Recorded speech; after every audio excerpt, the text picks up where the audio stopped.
Prisoner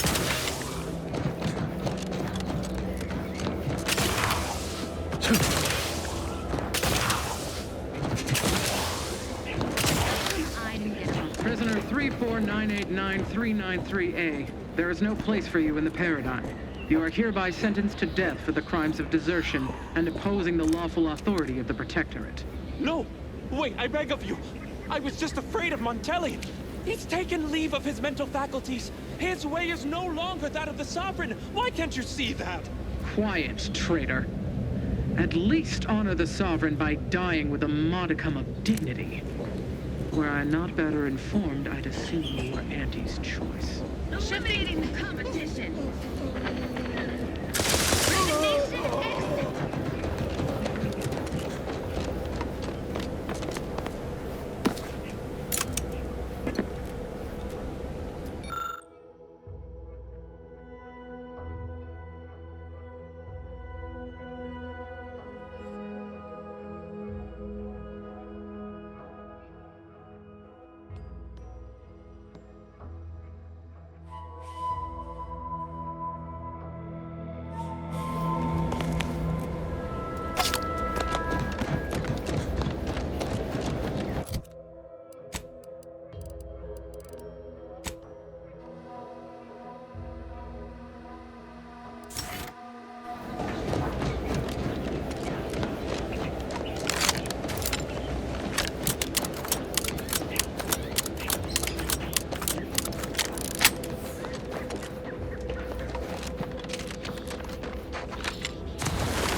Oh, these damned bodies. Why can't we just bury the lot of them? Oh, even my damned hammer turns against. I politely request you cease defiling the corpses of our fallen brethren. Areas. Theoretically, it shall take me 4 hours to hang 8 bodies. But Montelli killed 6 more yesterday, and my shift only goes for 3 more hours. Sovereign's mercy. I fear hanging all these corpses is beyond my capabilities, and I certainly need no distractions. What is it you want?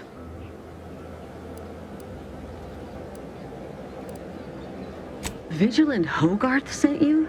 I wish I could help, but he's been named a traitor.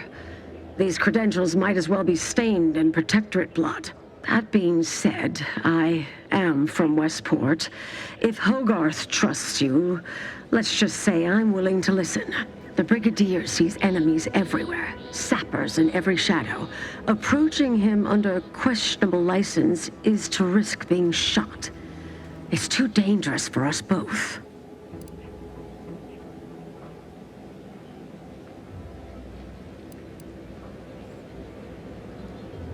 While it pains me to act in what might be contrary to the Brigadier's personal conviction, I do believe the Sovereign would expect me to honor the Vigilance Station. Still, I can't simply have you saunter through the gates.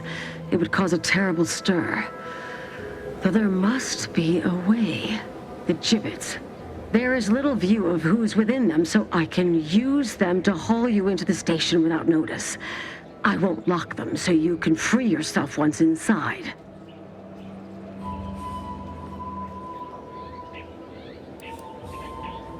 I remember her.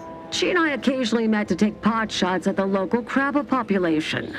She worked on the command floor. There's a chance she lingers, quietly continuing her work. Or she could be dead. Regardless, it has been quite some time since I saw her.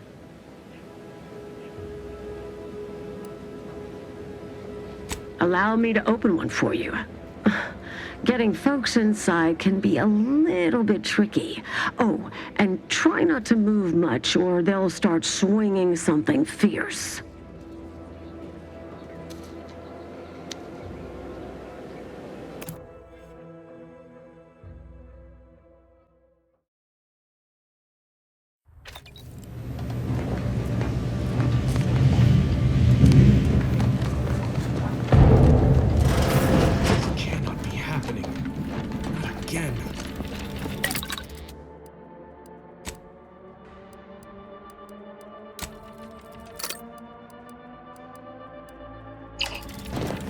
Quickly.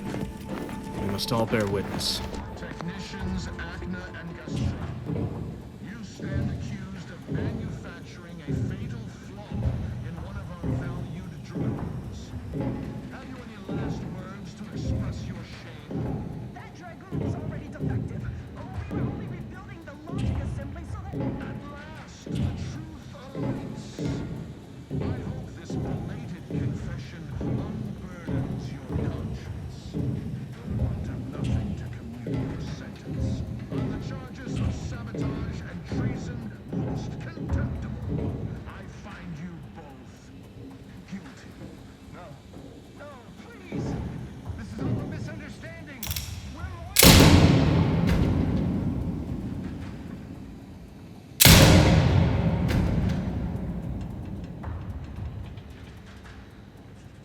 More loyal subjects executed. And valued technicians, no less. I cannot see how reducing our own manpower guides us down a path to victory. Wait, I recognize you from...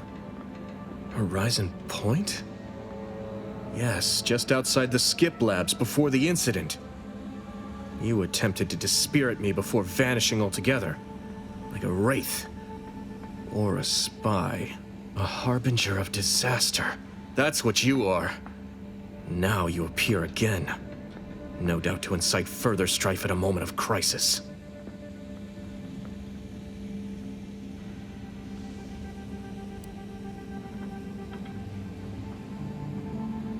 Others named Hogarth a traitor, but I never believed it. If anything, Montelli is inflicting more injury to the Protectorate right now than the whole of what Hogarth is accused of. In any case, the writ all but obliges me to aid you. Perhaps now we can put an end to all of this lunacy. If I can just speak with Montelli, maybe I can persuade him to stand down. Go to his terminal. Search for any information on it that may be deployed against him. Also, while you're there, notify High Command that I'm taking control of the station.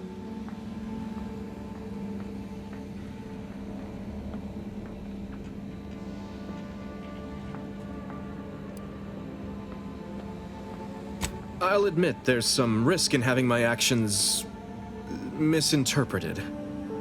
I could be named a traitor, as Vigilant Hogarth was. Or sent to mental refreshment. No. Surely High Command will understand the need for this transfer of power. What I do now, I do for the Protectorate, not myself. Besides, Montelli is not merely my superior. He's also an old friend. I must make some attempt to get through to him. Remind him of what true service to the Protectorate means.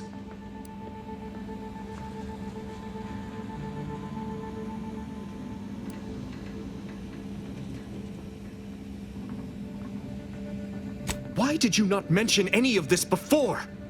Never mind. If this is indeed the Vigilance will, then what other choice can be made? Much as I prefer a peaceable solution, you're right. The Protectorate would be made stronger by his passage.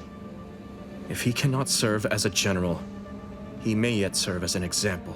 It would still be best to investigate Montelli's terminal for anything that might unsettle or unbalance him before our confrontation. You will need your own access card to get upstairs. Blank keycards can often be found in the contraband room, and there's a terminal for encoding access in the security office. Head through the door to the right and continue down the hall. You should find your way without much trouble. Oh, but mind the guards. They'll still attack you on sight. I will join you as soon as you go to confront Montelli. In the meantime, I'll gather what weapons and allies I can.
Relay launches, we won't be able to change its trajectory.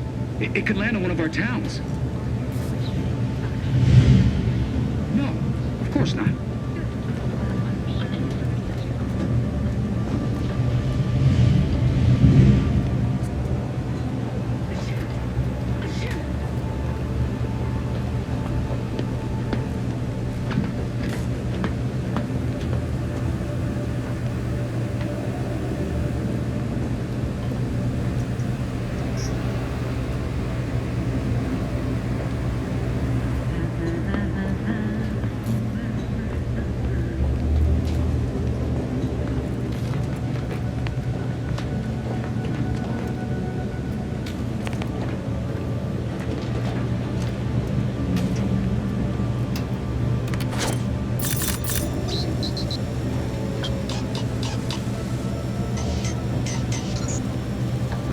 Provides, the system abides.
Guess not.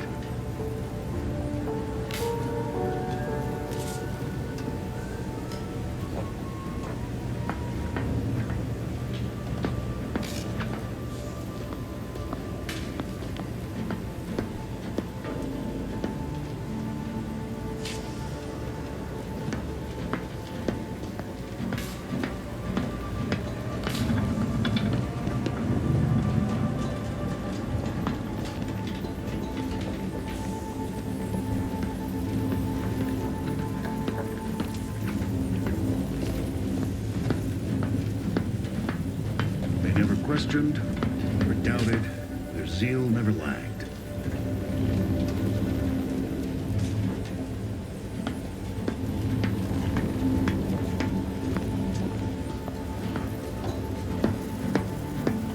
Huh? Better take a gander. Straight!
Back to it.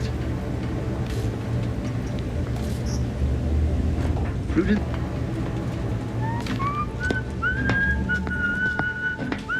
Huh? Much ado about nothing.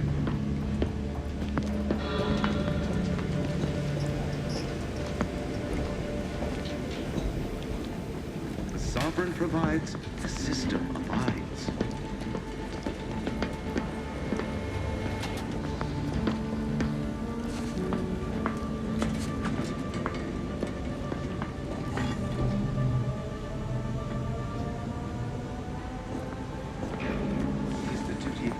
Protectorate subject to ensure they are operating at peak efficiency at all times.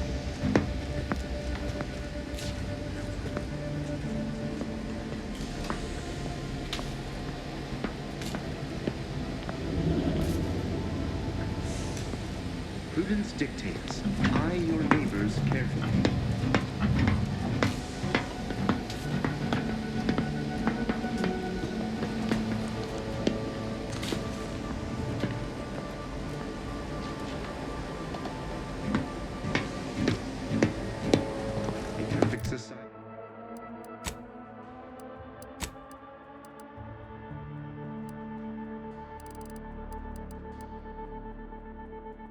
He demands perfect thoughts. Imperfection is impossible when the mind is a thing of symmetry.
Prince dictates we rout all disruptive influences.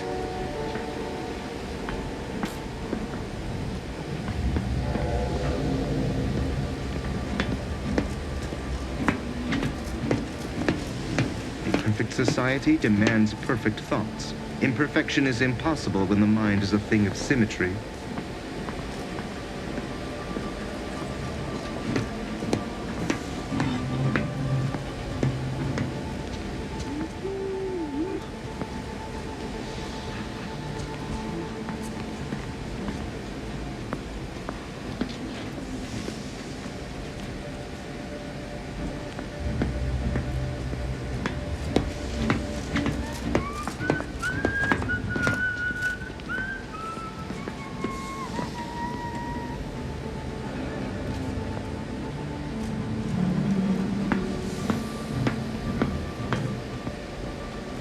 Duty of every Protectorate subject to ensure they are operating at peak efficiency at all times.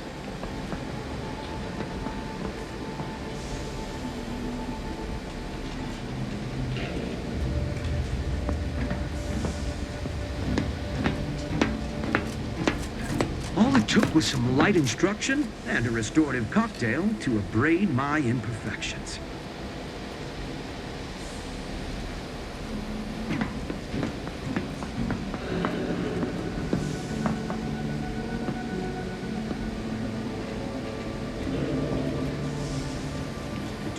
Job is a virtue. Every part is a call. Every subject ensures a glorious bounty for all.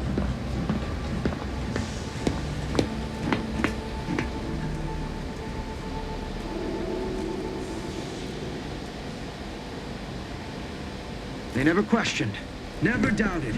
Their zeal never lacked.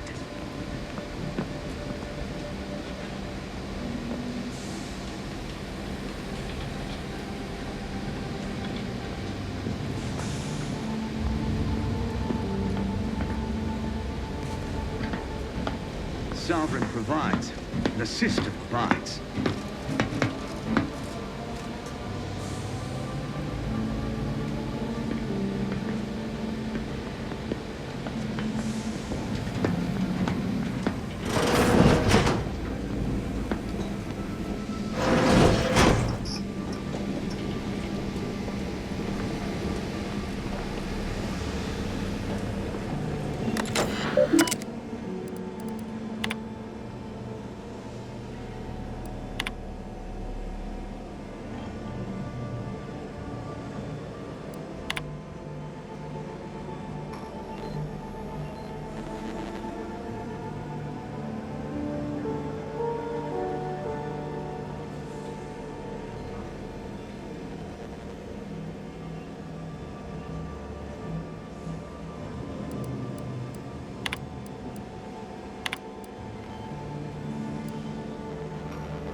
It is the duty of every Protectorate subject to ensure they are operating at peak efficiency at all times.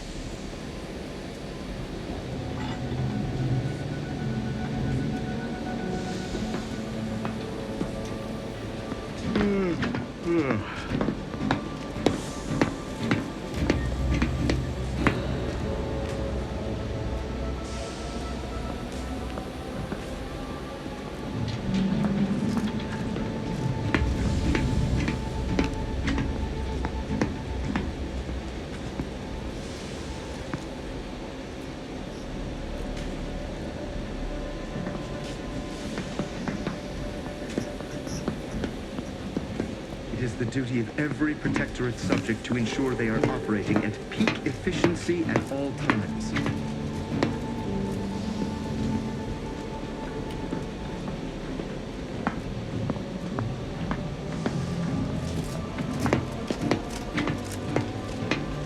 A perfect society demands perfect thoughts. Imperfection is impossible when the mind is a thing of symmetry.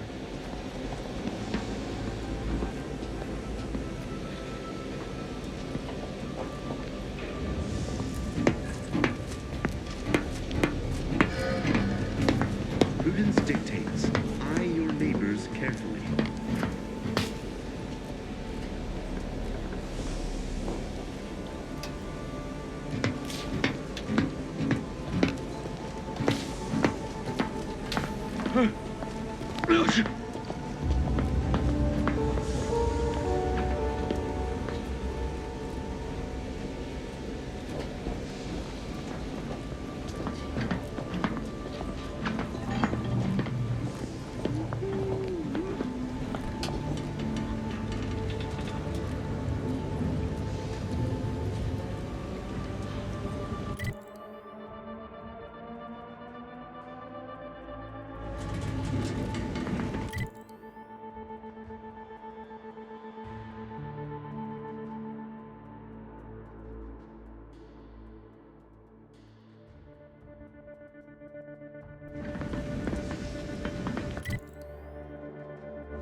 The sovereign provides, the system abides.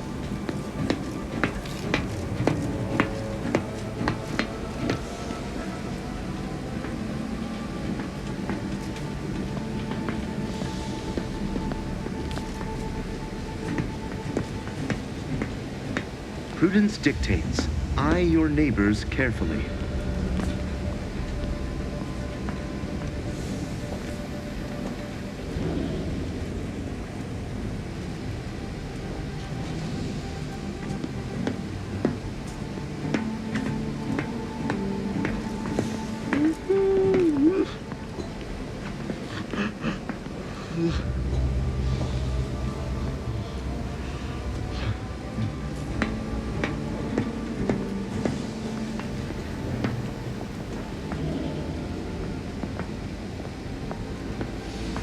A perfect society demands perfect thoughts. Imperfection is impossible when the mind is a thing of symmetry.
Back to it.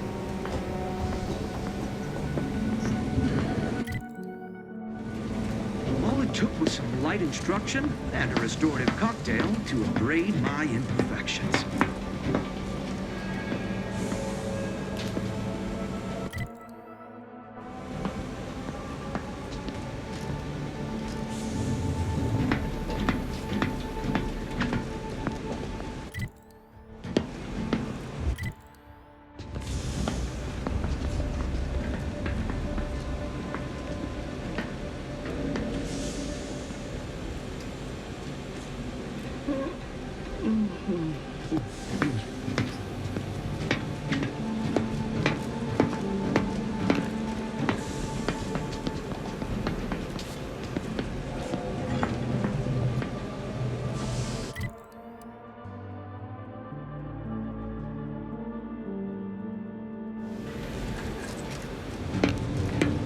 Questioned, never doubted, zeal never lagged.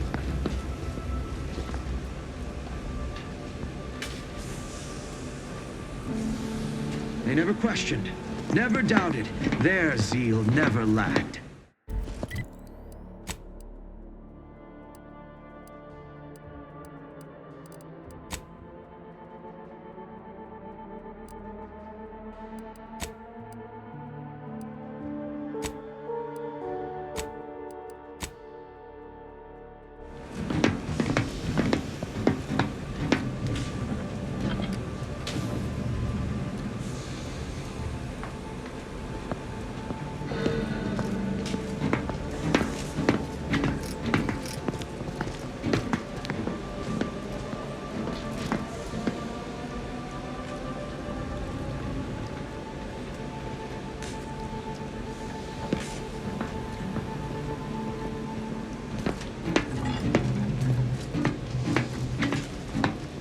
The sovereign provides, the system abides.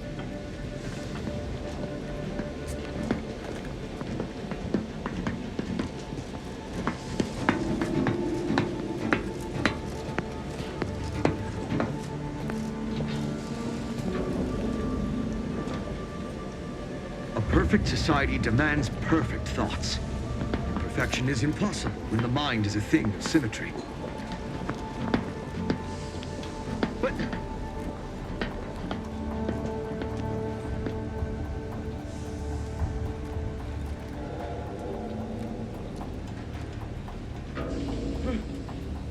Aborting search!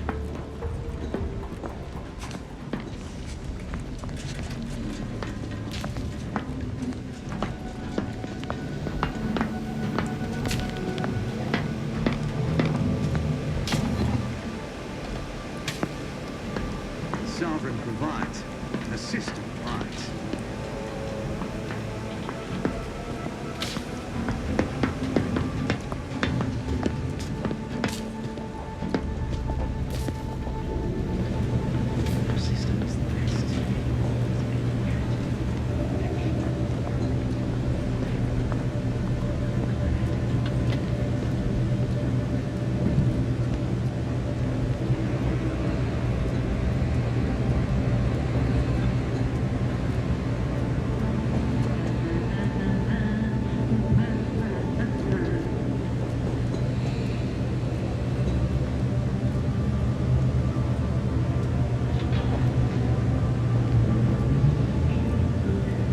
The sovereign provides, the system abides.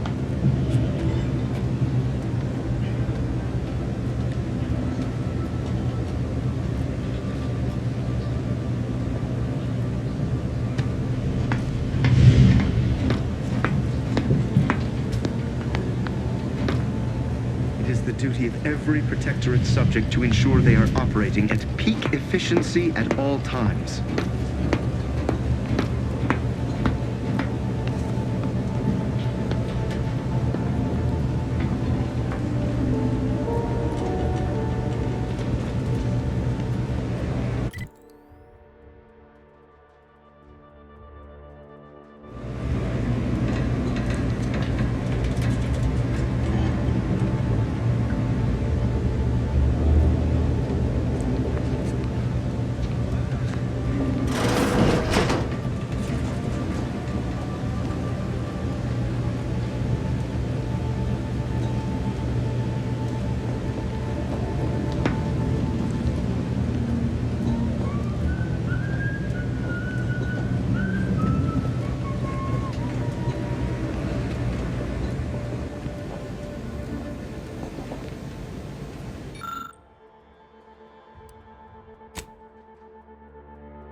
A boarding search!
Prudence dictates, eye your neighbors carefully.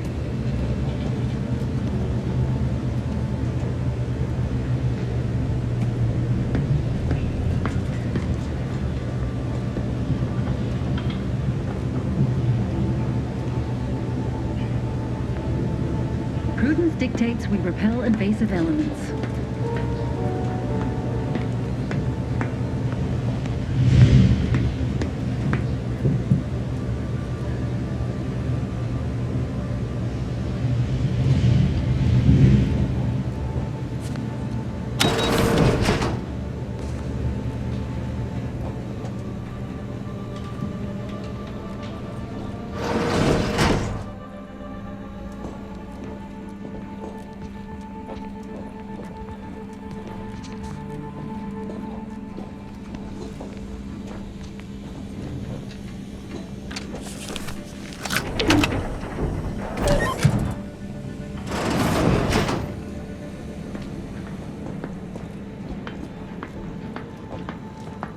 This paradigm we serve supplies all we deserve.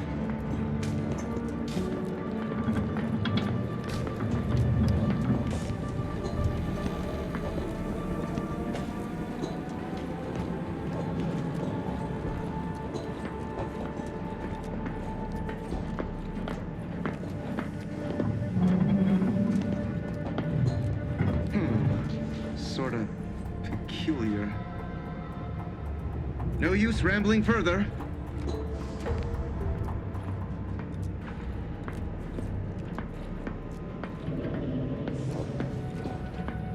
Do your job is a virtue. Every part is a cult. Every subject ensures a glorious bounty for all.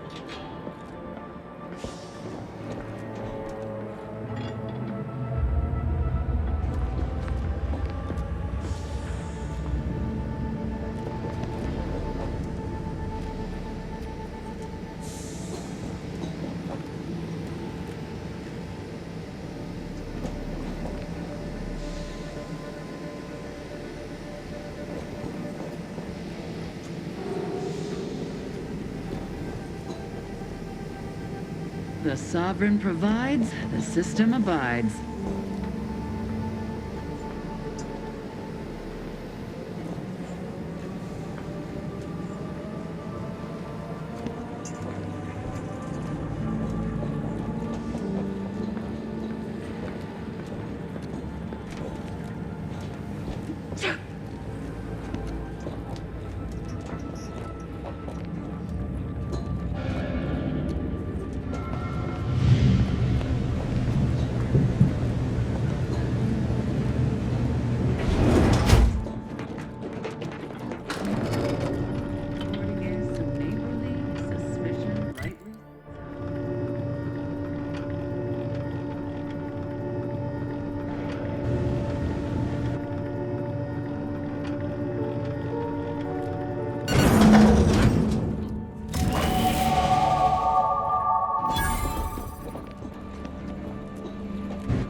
Admittedly, yes, but those were minor incidents. I can confidently assert that under my strict hand, this station remains impervious to the invaders' foul ingress. Not one of my soldiers lacks for discipline, as I have imposed the harshest penalties to those who have strayed from the righteous path. As instructed,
What now?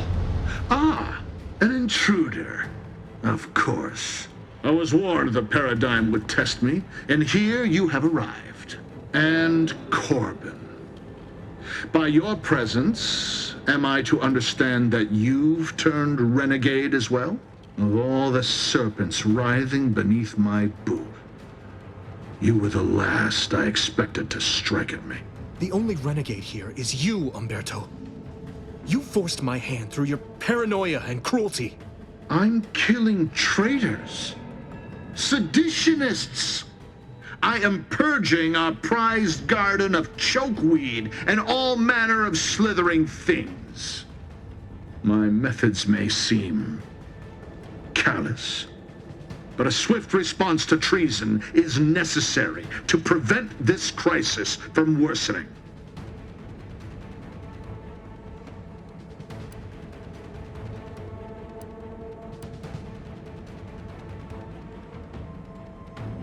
Auntie's choice, bah!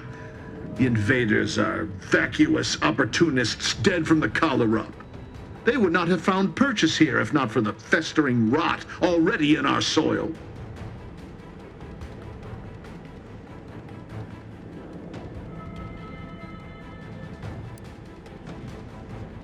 Very well. Allow me to be blunt. Our great Protectorate has lost its way. Years of comfort and plenty have softened us, made us weak, undisciplined. If only the Sovereign heeded his consul's wisdom, he could restore the Protectorate's honor, instead of shaming his forebears by leaving such a grave task to others like myself.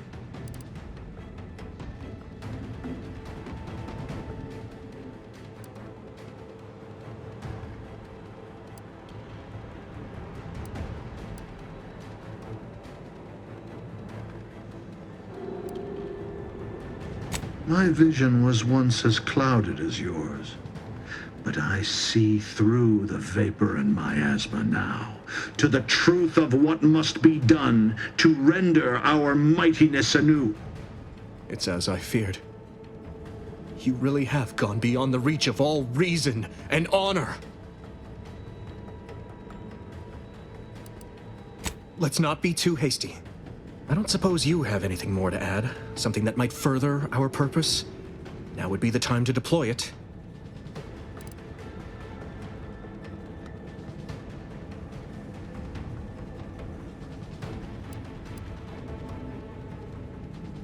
You incompetent! I asked you to do one thing! Trusting the enemy to do your bidding. You always were a guileless fool, Corbin. Were it up to me, I would sentence you to the slow and painful traitor's death you deserve.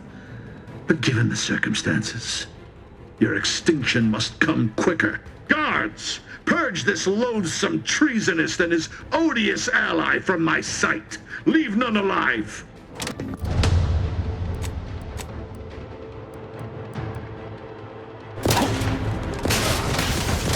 Relinquishing grenade! Charging bolt!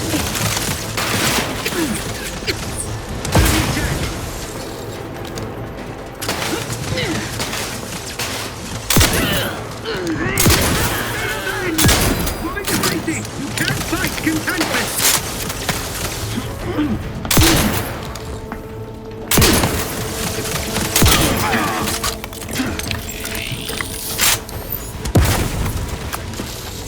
Explosion!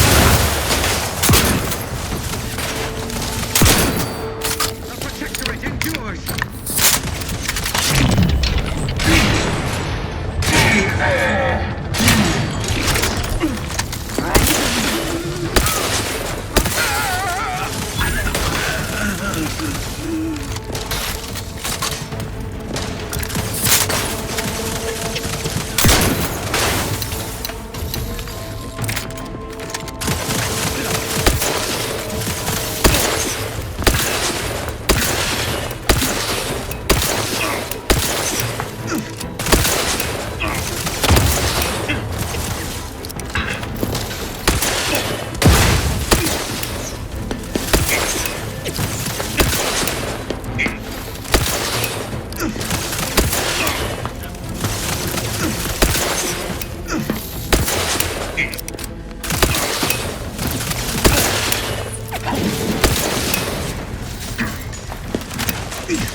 Monteli's reign of terror has ended.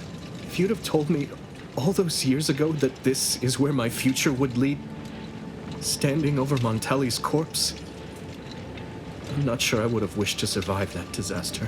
What's done is done.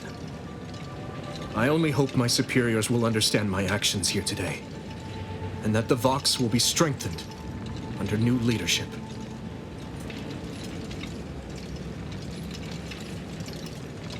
After I've summoned janitorial services, give the station the news. There'll be much that needs explaining. I suppose I should thank you for your assistance. But for both our sakes, I do hope we never meet again.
I don't know who you are or how you accessed my private terminal, but it won't do for prying eyes to have evidence of my activities. I've triggered the Vox Relay failsafe ejection routine. But worry not. After launching, the station will take several minutes to achieve its pre-programmed self-destruct altitude, so you'll have plenty of time to enjoy the ride before your death.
Need something?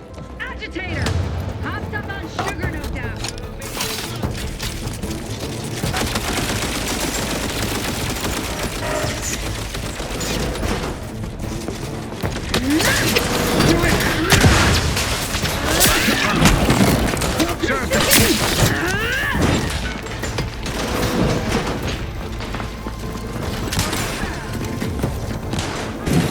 Another intolerable destruction!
Ah, there you are. I was expecting you 4 minutes and 27 seconds ago. But never mind that. I have a missive for you. Highest priority. Recipient's eyes only. All I can tell you is that it is from Arcadia's most judicious custodians, the Order of the Ascendant. I am not privy to any information beyond that. Oh, they did also say it was important. I was tasked 6 months ago to deliver it to whomever ship was at this landing pad at this exact time. Well, 4 minutes ago, like I said. All other questions may be answered by viewing the missive, I expect. Farewell, and as they say, may all your endeavors come to fruition.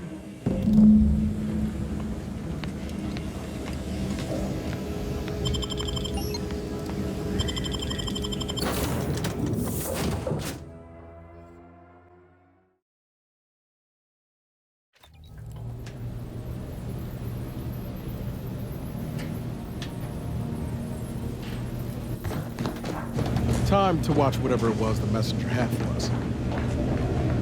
No offense to Val, but it's real nice having someone watching my back who ain't in constant need of recalibration. Anyway, need something, Commander?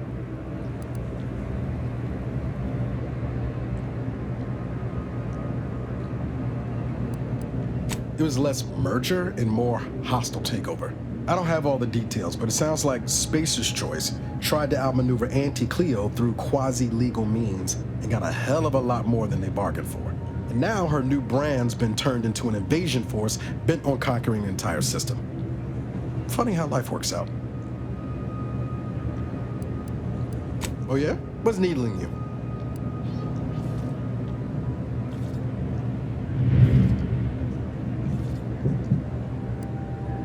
I could ask you the same thing.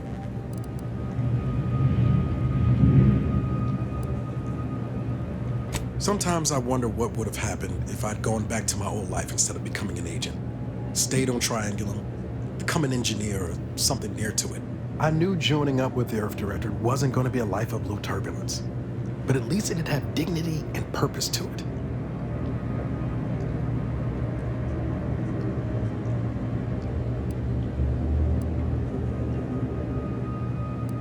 Now you tell me. But back to your initial question. Do I regret becoming an agent? Yeah, some days.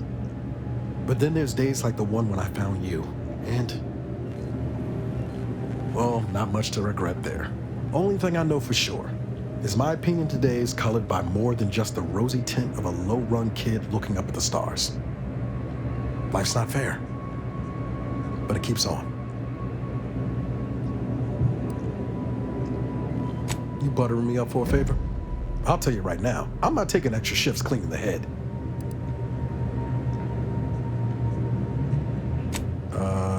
Noted? Oh, and thanks for what you said. Maybe I'm not as far away from where I started as I thought. Injuries detected. Please seek medical assistance prior to loss of consciousness. How may this unit assist you, Commander? Readying database. Which member of the Incognito would you like assessed? Agent Ibarra has resumed regular exercise and no longer requires hourly provocation to move. These are all strong indicators of improved mental health.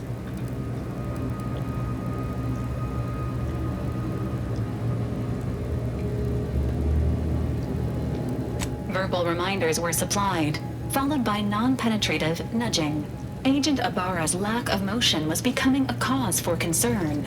However, this unit maintains full confidence in his resiliency and current combat readiness. This unit is ready to answer any and all queries. Presenting the Valerie unit, the latest and greatest in a line of Earth Directorate support automechanicals. All you could want in a squad mate at half the cost. The Valerie unit is the exclusive property of the Earth Directorate and is not intended for civilian or commercial use. Resale of this unit is strictly prohibited.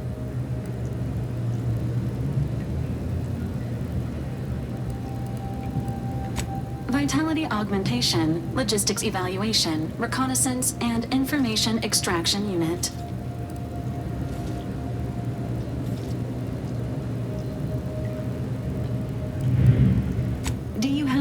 other queries, Commander? Searching mission parameters. One moment. Searching. Error. Unable to find current mission parameters. Defaulting to last known objectives. Goal. Infiltrate Horizon Point Station and retrieve data pertaining to skip drives and rifts. Arcadia Colony Contact. De Vries, Augustine. Expected operation time, less than 24 hours.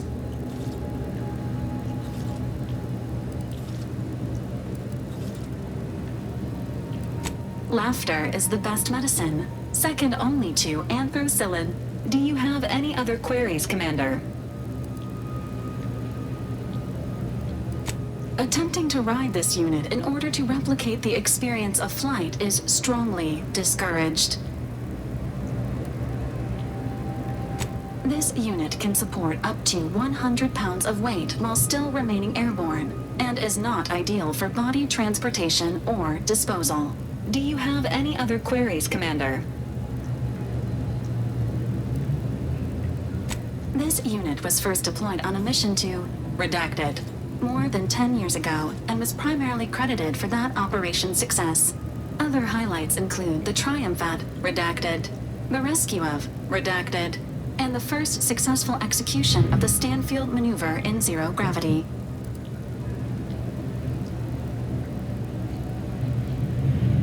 Detailed instructions on how to perform the Stanfield maneuver are proprietary to the Earth Directorate and strictly confidential.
Careful now. Oh, you sure haven't lost any of your boundless energy.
me, or has my ankle been squeaking? You can hear it too, right? Must be the damn rotator again. Anyway, need something, Commander?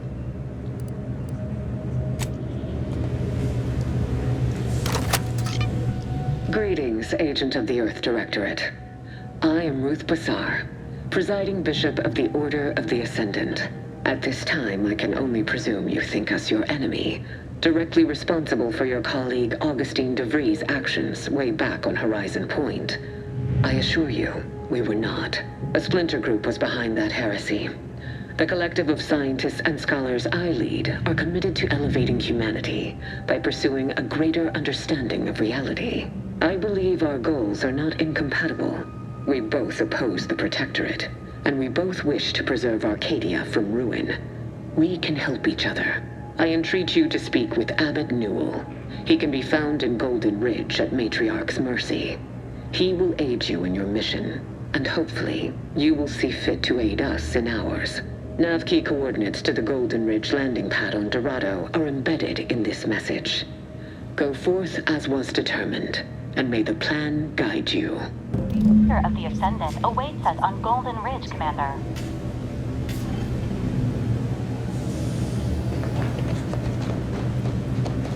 Before we take off from Paradise Island, I was kinda hoping to grab a quick word. I know I've been pushing to find DeVries, so this might seem a bit of a left turn. Avoid it. I'm just gonna ask. Got an old friend here on the island. The doctor who patched me up after Horizon Point. Ex-Protectorate, a good man. Tracked on the Westport a short time ago, but never got up the nerve to visit. Reckon we could drop by and pay him a visit. Brief one, of course.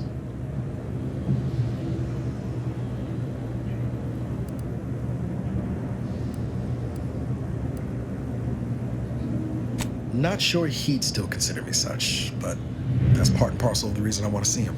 I had some bad years on my own. Now with you here being part of a team, this might sound a mite soppy, but I feel like I could be a proper agent again. That starts with writing accounts. This friend of mine, Zebulon Tran, I let him down. And I've been chewing on that live wire for a while. Too long, maybe.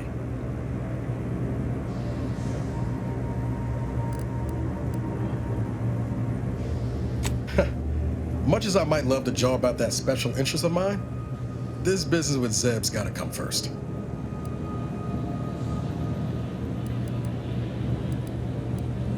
After I recovered from Horizon Point, Zeb and I ran together for a spell, doing what we could to help folks in difficult spots. Fighting Protectorate tyranny in small ways. Too small for Zeb, as it turned out. He was unhappy before I showed up, and after, well, all my Directorate talk fired him up even more. I had my orders. I was to stay low. Couldn't let the Protectorate catch wind of an Earth Directorate agent in its midst. But Zeb, he kept pushing to take more extreme action.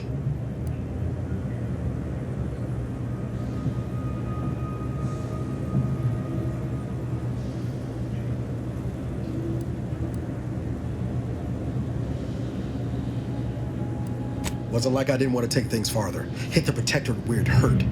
But I still had my cover to think of too. I couldn't risk disrupting the mission.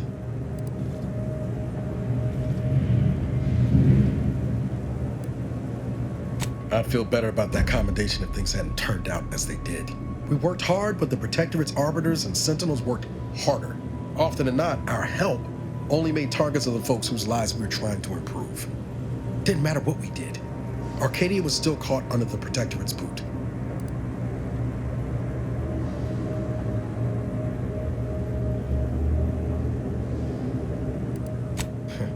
Guess some of what you said way back when stuck. All that talk about putting people first. Figured that's what I was doing. Putting a stop to all the pain I was causing. Anyway, things weren't good. Zeb and I couldn't find the rhythm we had before. We were arguing every day. Eventually, cutting ties just seemed for the best. Clean like. Only later I learned Zeb hadn't given up the struggle like I assumed he would. He got to stay in mental refreshment for his trouble. That's the last I heard of him, till recent.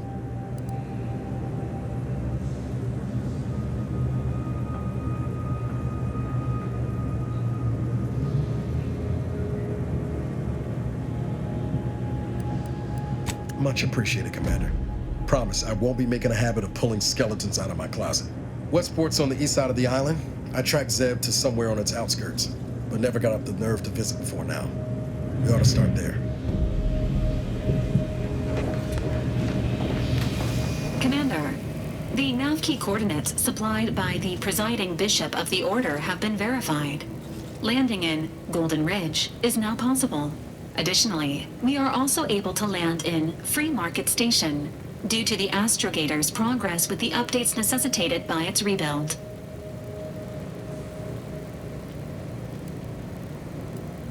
Free Market Station is an independent marketplace, the only one in the system.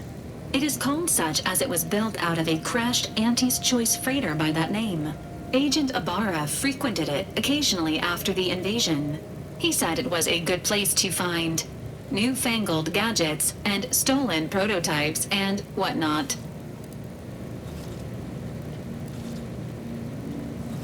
Agent Ibarra prioritized your recovery above pursuing Agent DeVries. This involved disassembling and rebuilding the astrogator to allow the incognito to travel to your location.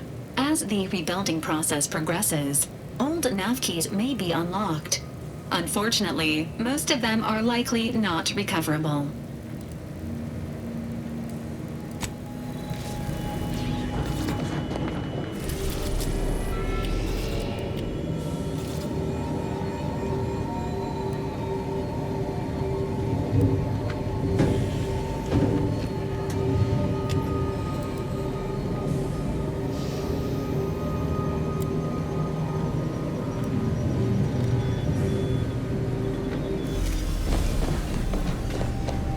Being this close to DeVries?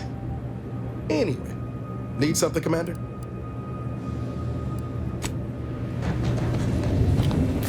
Initializing, so how may this unit assist you, Commander?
Looks like the second choice has got a new shipment of swill. Gave it a try. Needs some aging, but not too bad. Welcome to the true free market, friend. Can't chit-chat. I got a line on something big at the moment. Do me a kindness and mosey on. No time to chin wag. More than a month. Busy. Do you mind if I don't pay you no mind?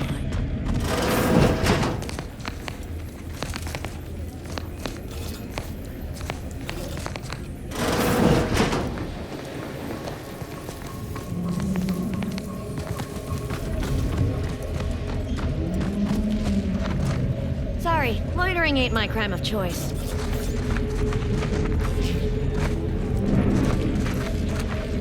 Lose a piece of jewelry? Buy it back at a very reasonable price. Nice day for shady dealings.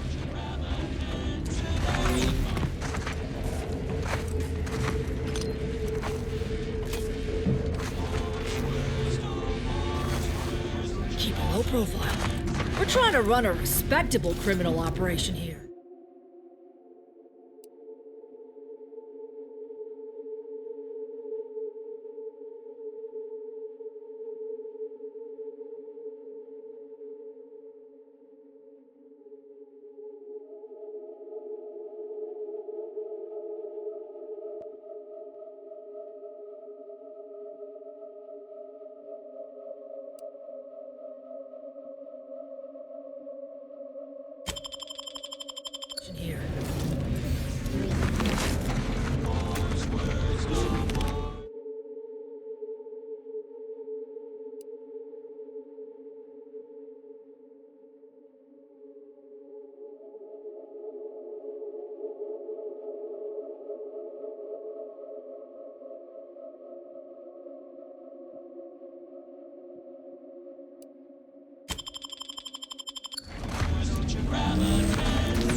impression that Free Market Station was open to all. Why am I being accosted? Free Market Station is open to all, except spies. It's awful suspicious how you've been gallivanting about, asking everyone questions. Hope that wayward science type didn't disturb you much, friend. We of the station normally do our best to dissuade partisans from making nuisances of themselves.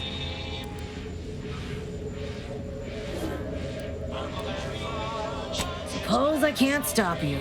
Just don't let her convince you to do anything that might put you at odds with our security forces.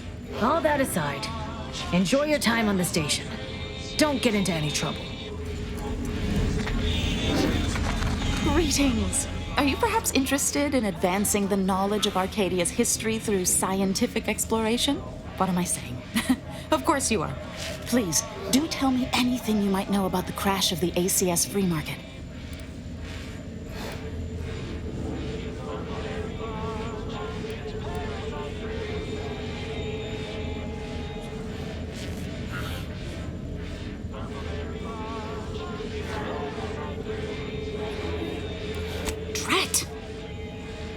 It's mortifying that my options would be so limited that I must resort to random chance to achieve my aims. Do pardon my forwardness. I saw that you were a new arrival, but I held out some hope that you might be able to enlighten me where the station populace has not. As an archivist, it's my duty to collect and record hitherto unrecorded knowledge wherever it can be found. But my earnest questions have been met with suspicion.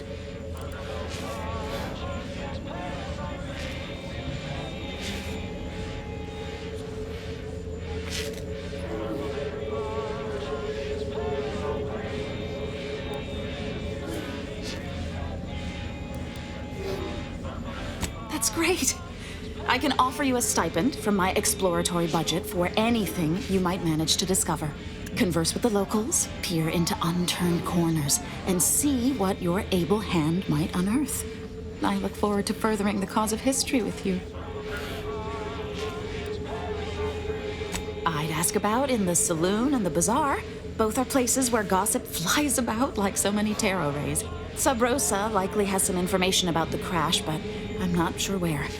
You also might be able to find some intact portion of the ship amidst all of the station's wreckage. Take a look around. I'm sure you'll be able to get farther on your own. Mind your own illicit business, and I'll mind mine. Remember, nothing's a crime if you never get caught. Can't tell if you're a fixer or need fixing.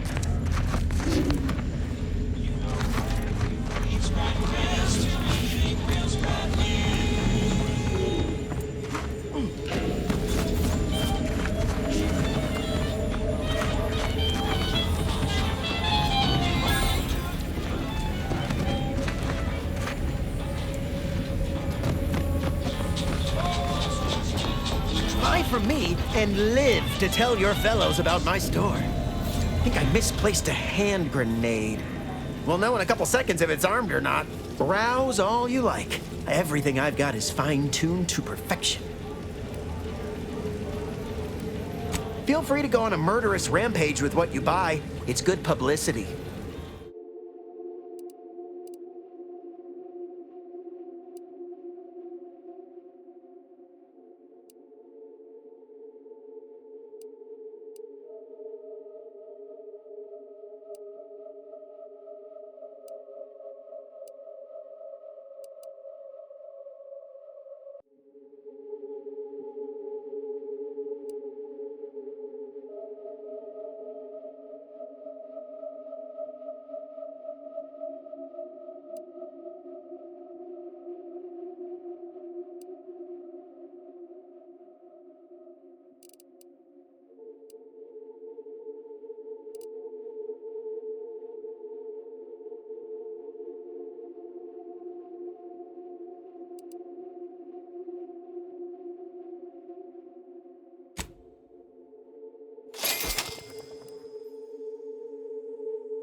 telling me if I still got browse all you like. Feel free to go on a murderous rampage with what you buy. It's good publicity.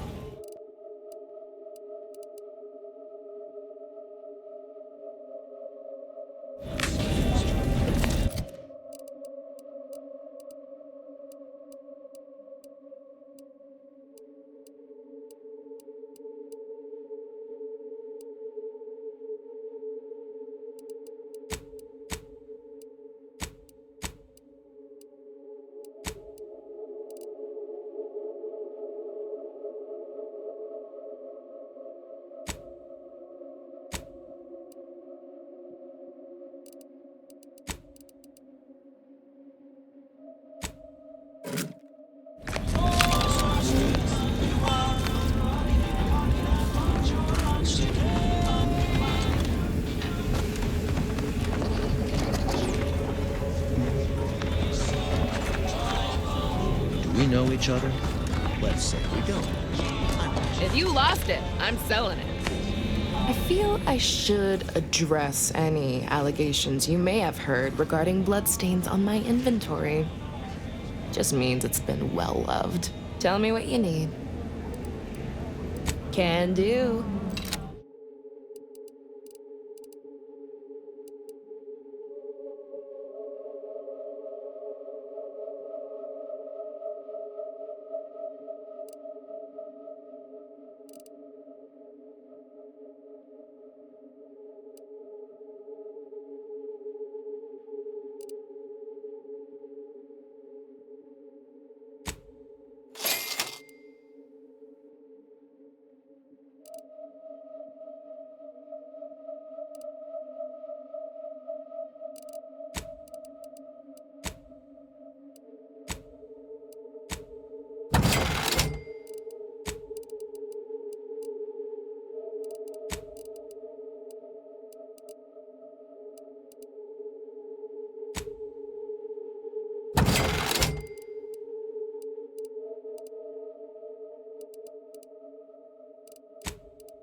I'm beginning to reach the tail end of my patience. You will tell me the location of the broker. Lad, you ain't got much of a concept of a deal, do you? You ain't got nothing to offer, and a threat is offering less than nothing. Do you realize any other arbiter would have crushed you where you stand for obstruction of justice long before now? That I am flowing with magnanimity? Can't say I know what that word means, but if you're inclined to keep threatening me, only thing gonna be flowing is your blood out your body. Stranger, seen my fix? Hope you're about to offer to rid me of this damn fool. You cannot dissuade an arbiter from their sovereign-given duty, no matter how much of an irritant you may attempt to be.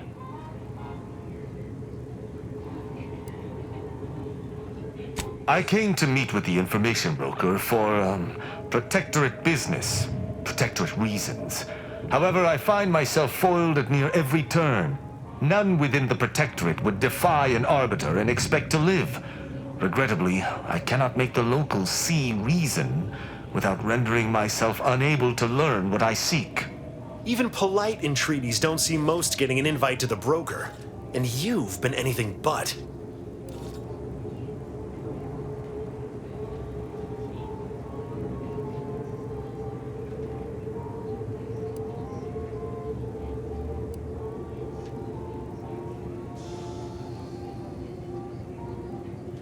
I am hardly bending the rules, as you so put it, as we arbiters may operate however we see fit. I appreciate the observation, however. Hardly expected such from an outsider. Say whatever you want, but trusting this fella even this close to the broker is a massive risk. Be a damn fool to take him at his word.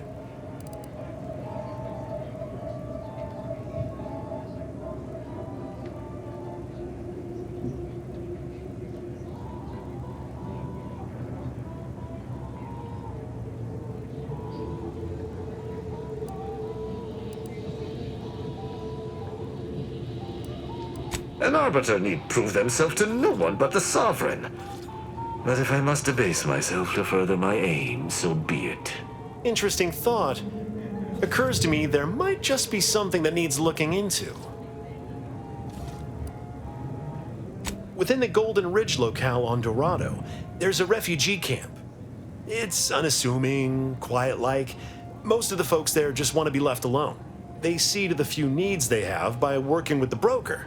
But we ain't heard from them in a fortnight and change. Serves to reason something untoward may have transpired there. You see your way to looking into that, maybe we'll talk.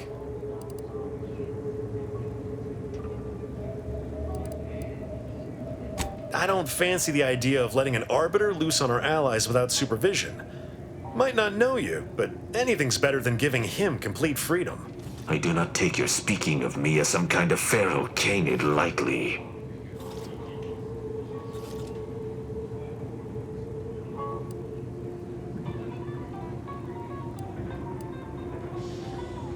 Great!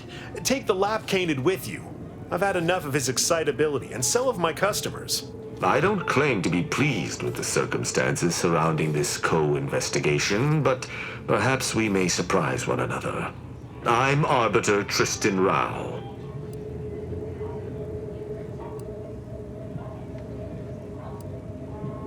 The idea of working with a non-protectorate individual is no tremendous pleasure to me either.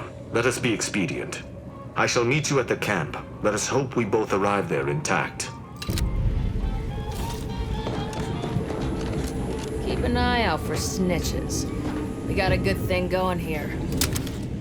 What's the meaning of this?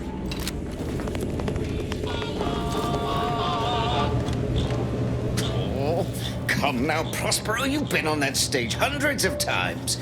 This perturbation looks bad on you. And you're not one for looking bad. Terribly sorry you've got me ruminating.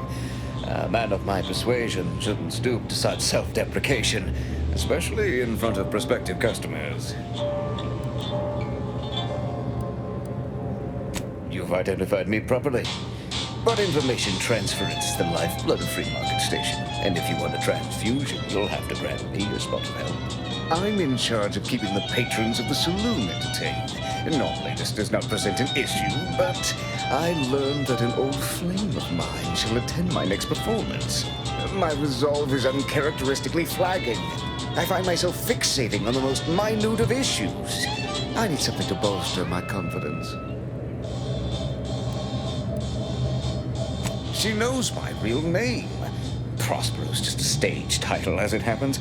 There's a certain kind of intimacy that I fear shall be difficult to ignore.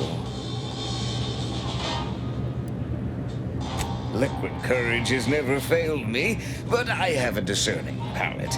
The automech chef in the bazaar sells my preferred brand of alcohol, though it can be headstrong. You see, I can't just drink any old swill from the bar. My refined palate can only stomach one drink. Iceberg-aged whiskey. Something of a collector's item, I'm told. Now, if you'll excuse me, an artist must be granted solitude to properly amass his mental forces.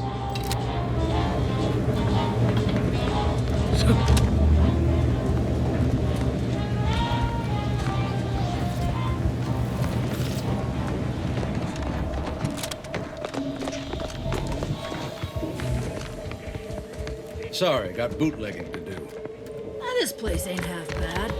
Been to seedier underbellies. Keep your nose clean and your deals dirty.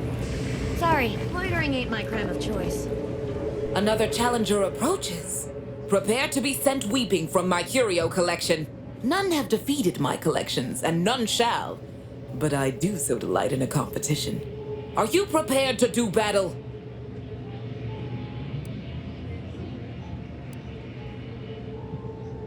No one wanders into Fiona F. Walker. If you are here, we are fated to do battle. But I sense your reluctance. Very well. Defeat my collection and I'll grant you the chance to purchase other items from past collections. My curios are myriad, unique, and powerful. I take you for an adventuring sort, and if that's correct, I would be beside myself if I do not possess anything you want.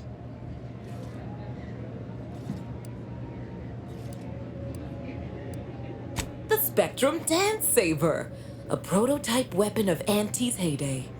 I shan't spoil its implications, not unless you prove your worth.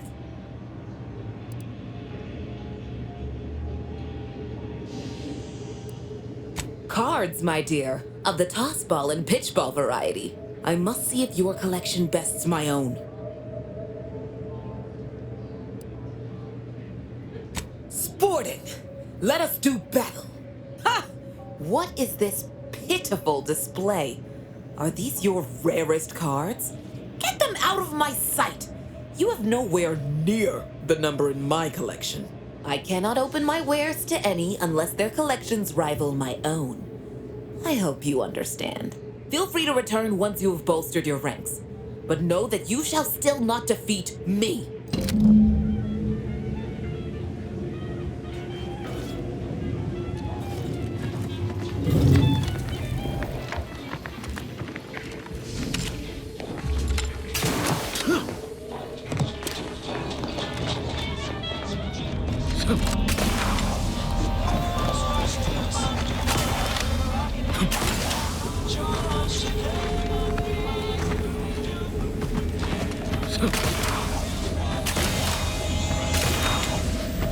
You just bought a shooter from not a weapons store, right?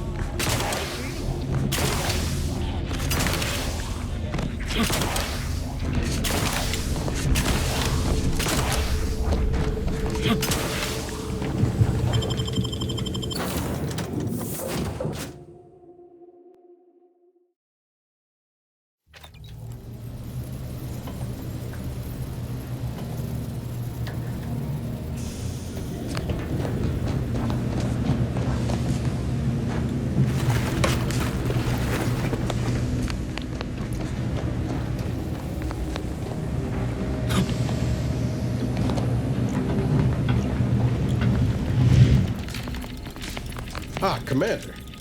Caught me cogitating.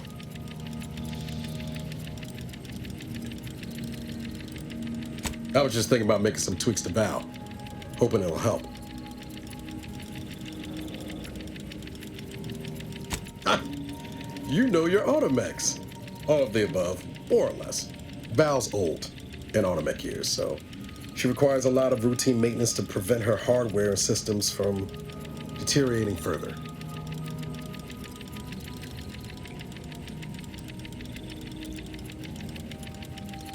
Yep, gotta fill the hours with something, right? Most times I find working on Val relaxing, actually.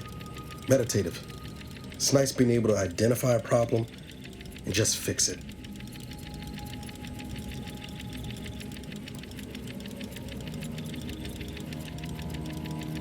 That's it, exactly. Everything else turns into kind of a low static hum. Easier to ignore. Val saved my life after Horizon Point. And she's been saving my life every day since. Partly, I'm just glad to return the favor, even if I am just putting off the inevitable. Anyway, I've taken up enough of your time, Yamri. But thanks for stopping by.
committing resources to search and rescue.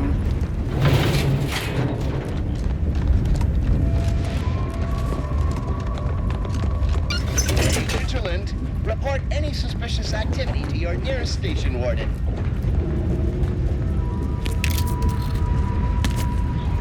The plan can wait. Our lines will not. Good subjects arrive minutes early to avoid losing their track. Please mind the gaps. All of them.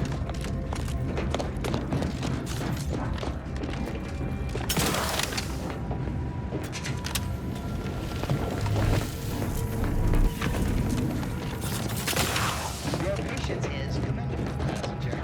Please continue waiting quietly until the next train arrives.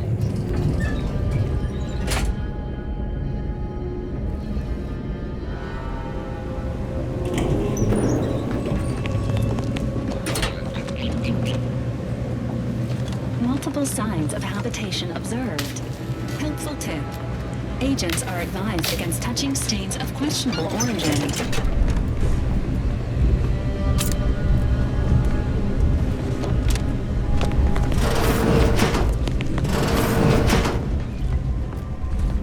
Matriarch's Mercy lies directly ahead. This unit is ready to proceed when you are, Commander. At the order of the Ascendant, our predictions are both sufficient and necessary.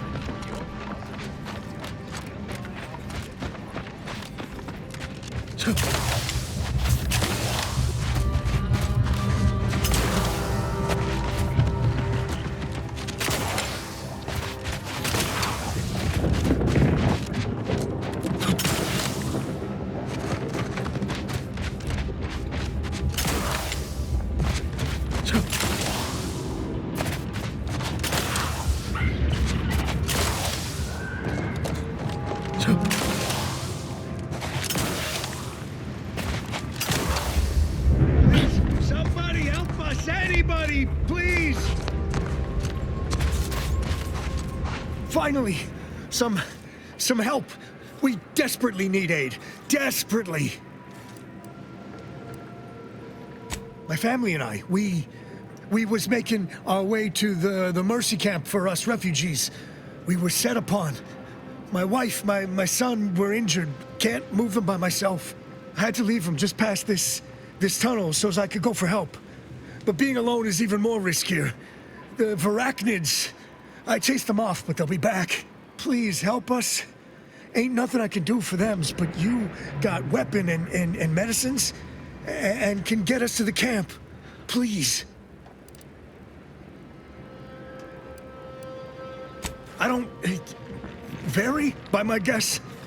She was bit on the thigh, high, like, can see bone. Or maybe white means infected? She's screaming all the time when she's awake.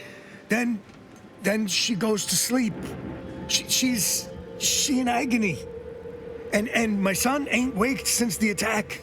Hurry, please. We must hurry or they'll be eaten. Or worse.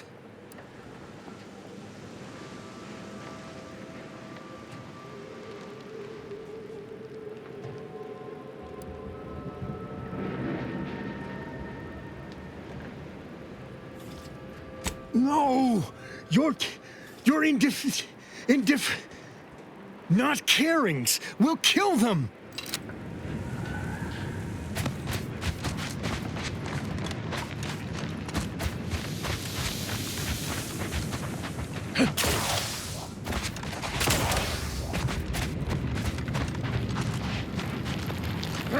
Non-friendly life form detected. Got twitchy feet. Emergency.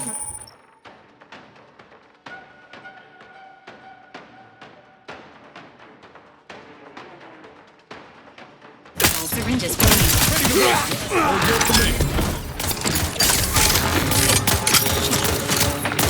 I'm the one you need to worry about. Not me.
Another refuge. Just a moment.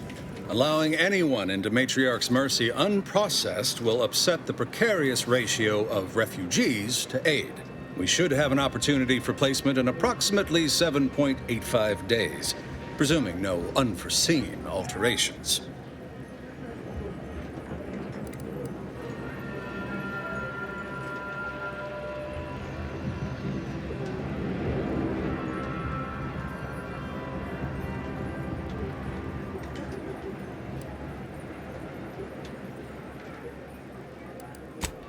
I seem to recollect one matching your description set for arrival.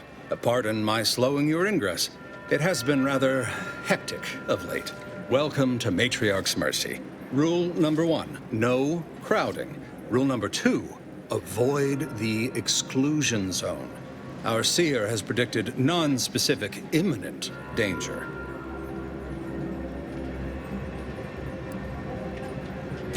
I thought the name was self-explanatory. Our seer predicted that a corner of the encampment is in terrible danger. Danger from what? Or when? Unclear. Stay away from it, and, in all probability, you won't have to find out.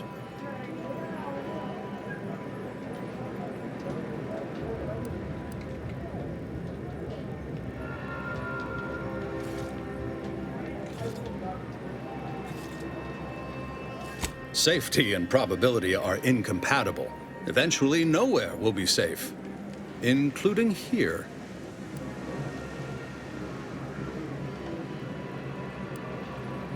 You need anything, talk to Seer Wiley. He's in the lift building, straight through the settlement.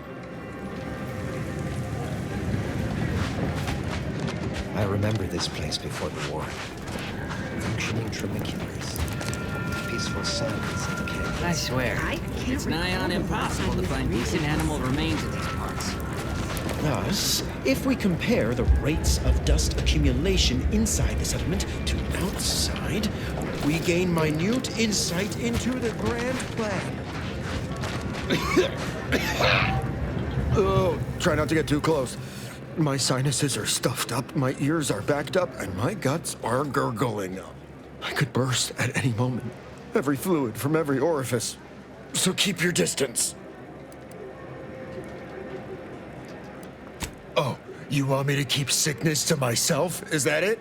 Well, I refuse to give in to shame and fear. I've gotten sick at least a dozen times since we set up camp. Why, last week alone, I caught hack lung, sprat tongue, skinny teeth, and a rare case of mortified skull emergence. Figured I might as well get used to being sick. So I'm practicing for my next disease. It's gonna be a nasty one. You too. Trust me, you don't want to catch this. Neither do I, for that matter.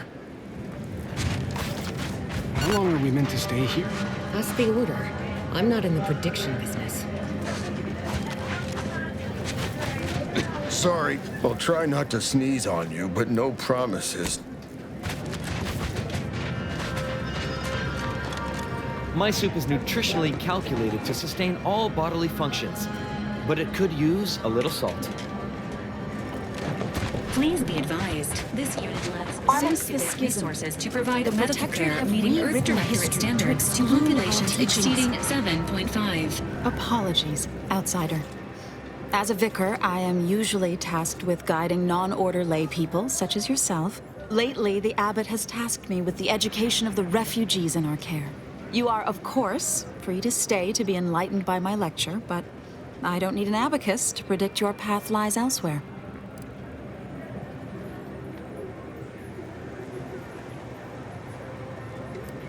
Well, if it's in the displaced's best interests, I imagine I can find a moment. Yes, I reckon I do have my ear to the grimy dirt floor of Matriarch's Mercy. I hear what common lay people are saying, and the wide array of bodily noises they make.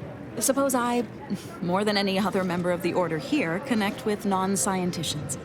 I've begun daily lectures, including practical advice on efficiently planning their days. I frequently launch into extended orations on everyone's favorite topic, math, and meticulously expatiate on our sex origins in the most rigorously pedantic detail.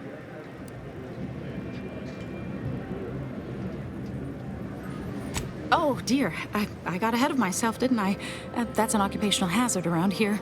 As I'm sure you've read in recent dissertations doing the rounds, education has proven to have a 13.7% increase in overall quality of life. I am single-handedly making a difference here. With constructive pointers on efficient scheduling, lessons on order history, plus some mathematics for a little added razzle-dazzle.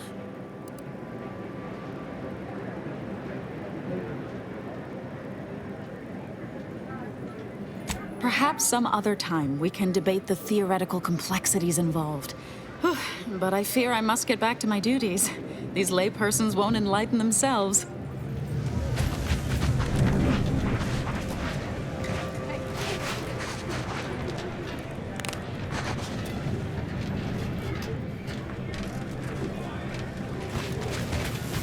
Broke my nose last scrap.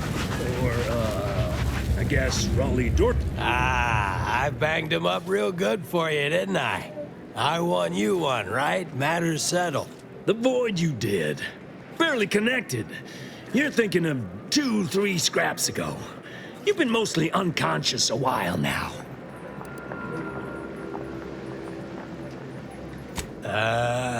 You used at least 2 words I ain't sure I know. And I already forgot the question. No? I think. You ought to talk to Boss Tilda. She's the brains in this... What does she call it? Oh, yeah. Quasi-illicit shenanigan. Doesn't like to look at us when we're all banged up. Said my face turned her off Borscht loaf. Anyhow, head down the hill along the fence. Tell her Mapother and Mudge sent you.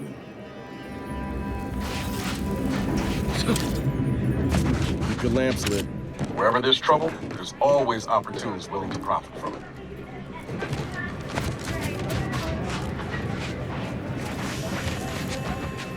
You strike me as the upstanding sort. You got business? No? Move on.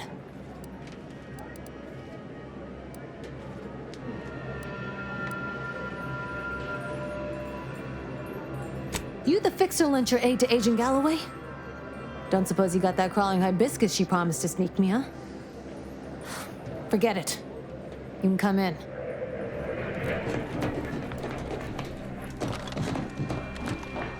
Hello, hello.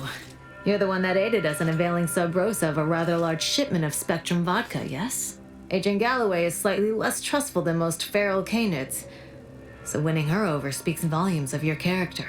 Consequently, I'm pleased to present you purchase access to my fine wares. It's fortunate you're no stranger to contraband.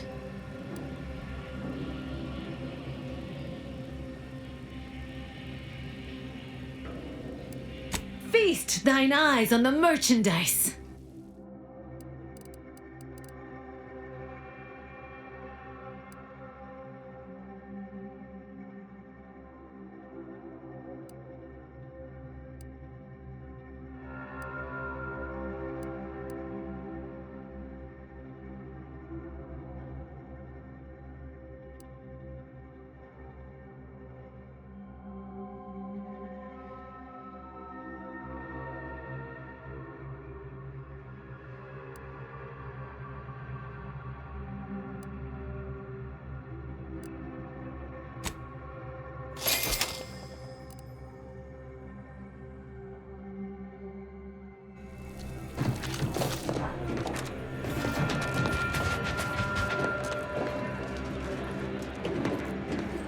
Greetings.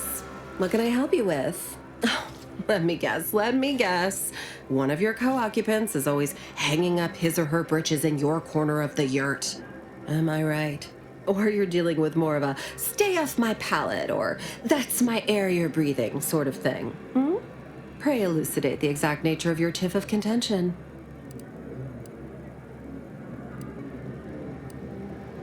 Oh, really? Like they strung a few words together in a row and it all made sense?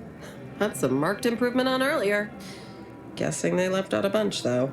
Here in Matriarch's Mercy, if you're not a member of the Order, you're probably living close to somebody else. In some cases, sleeping on top of them. Sort of thing tends to cause friction between neighbors. would lead to fights, but nobody here wants trouble with the Order. So they hire our hooligans to battle by proxy.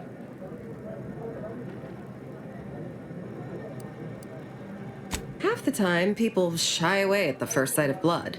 The other, that's what they're there for. We say whoever wins the fight wins the argument. But frankly, it's never anything of consequence, like, okay, hurrah! This guy gets back his mangy button. Now, how can I help you exactly? Ugh, a tourist. Well, clear out then, huh? Can't have you scaring off real customers. I got a bunch of yeggs, 2 pugilized pugilists, and a sick canid to feed.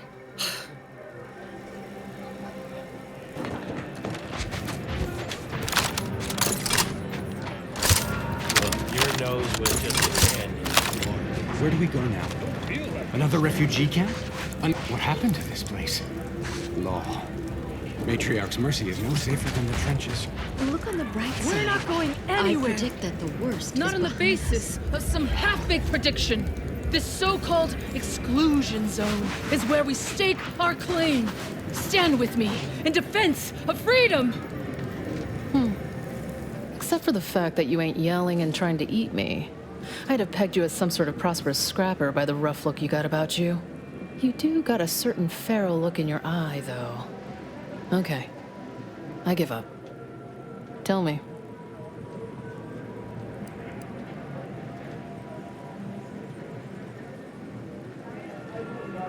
Oh, you can give me more than that.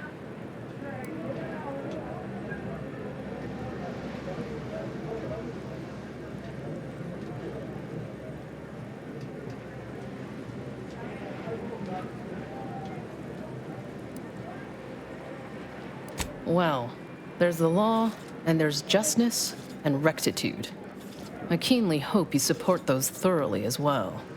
May Huffstutler, formerly Auntie's Choice, Department of Invasive Marketing. Now, the voice of the displaced. That's what those in the Order call me, leastways. An unofficial sobriquet, likely meant as a petulant slight. On account I object. Louder. More often than the rest. Those of us ended up here have very little except needs. I turn those into demands for reasons of clarity and import.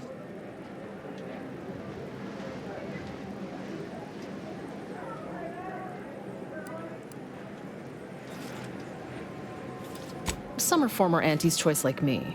Some were abandoned by the Protectorate. All of us have been displaced by conflict somehow, directly or otherwise. Happy as I am to make your acquaintance, I'm busy staking our claim over the exclusion zone, so if you'll excuse me.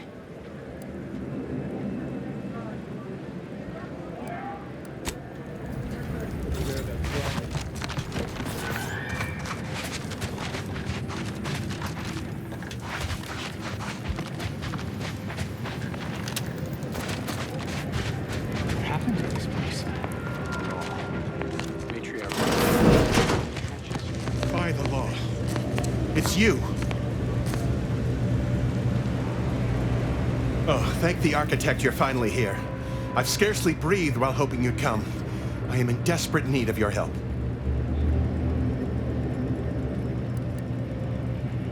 True, but the Order's predictions know you better than you know yourself.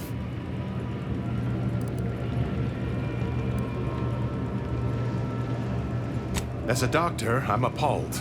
We don't have enough beds or private quarters to separate people, so sickness is blazing an unhappy trail through the refugees. Of course, the Order keeps us well supplied with meds, but things will get worse as long as we're overcrowded. Yes, I can treat sickness as it arises. It would be leagues better to prevent it entirely. That means space to spread out. Since you asked, you can run this medicine to Horst Landing. Just don't shake the man's hand. He has a habit of coughing into his palm when he covers it at all. Since you aren't a refugee, I hope you understand that I cannot offer my goods free of charge. But my prices are fair.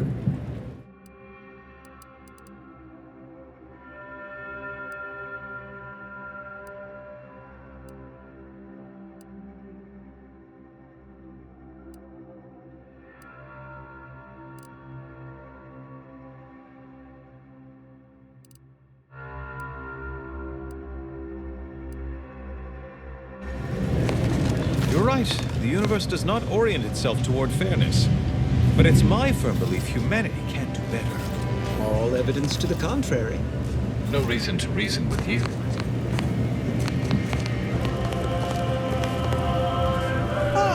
I pleasantly anticipated this exact moment.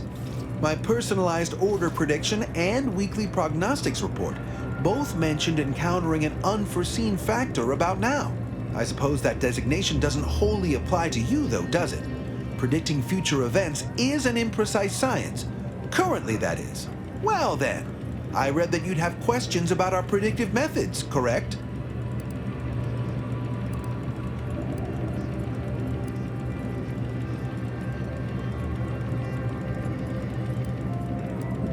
We utilize a mix of proprietary research methods to gather as complete a data set as possible, and advanced calculations using well-honed models to effectuate it. None of us predict events with complete accuracy or absolute detail. We'd need to solve the universal equation to do that. Fortunately, we're all working very hard on that problem. The Department of Predictive Analysis provide weekly prognostics reports and personalized order predictions to help steer our followers' paths.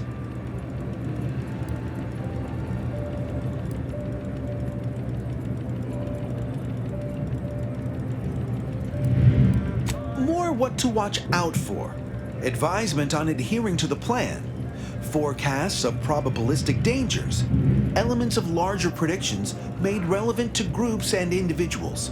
The Department of Predictive Analysis is mainly populated by seers like myself, who represent the Order's most talented mathematicians. After years of study, some can predict events a few seconds or minutes into the future with reasonable precision. Others can estimate with up to 71.1% accuracy several months out. Of course, predictions have grown more difficult with the loss of the archive, but I am not to speak of that with an outsider. No offense. Unforeseen factors, random elements, anomalous outliers, incalculable variables, all of them can undercut the accuracy of our predictions. But as we close in on solving the universal equation, unknown unknowns will become known unknowns. Then finally, known knowns. You follow? Matriarch's mercy is brimming beyond capacity with those cast out by war. But we of the Order rise to every challenge and continually strive to better our guests' existence. Why I, for instance, have availed my predictive methods to our refugee neighbors in the area.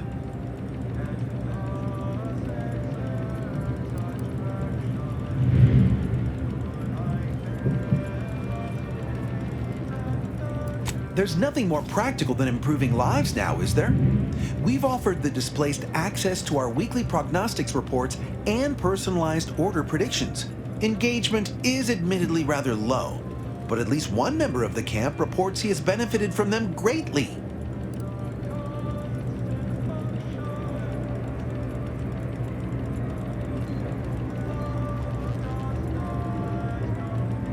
I believe my services will be increasingly sought after the more of the displaced learn of our methods. Vicar Orendi, for instance, is assiduously occupied with such efforts. One of our recent guests, Rollo Nast, has received multiple personalized order predictions. I believe he could speak to the effectiveness of our ways firsthand. If my own humble assertions are not enough, I trust his attestations would convince you, and perhaps other members of the displaced as well. I foresee you have much to do. I won't keep you. Adieu. You know, you strike me as someone with a very small body of published work.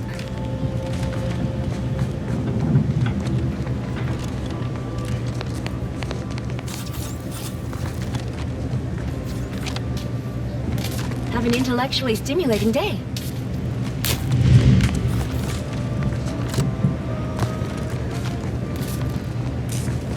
Ah, you must be the, Earth Directorate agent I was told to expect. Your punctuality is commendable. Allow me to welcome you to Golden Ridge. I'm afraid I've no refreshments available, but can I interest you in a customary debate over decidability?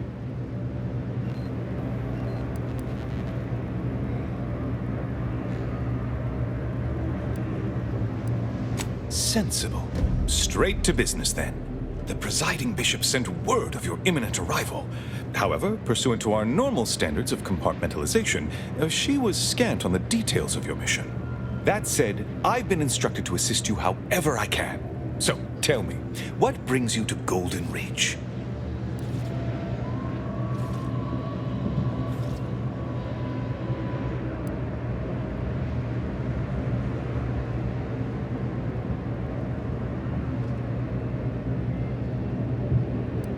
Victor?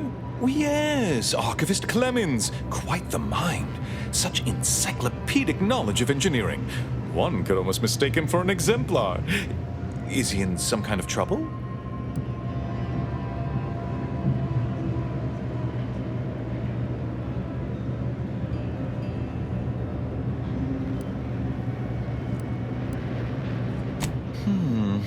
Such a statement implies the opposite is also true.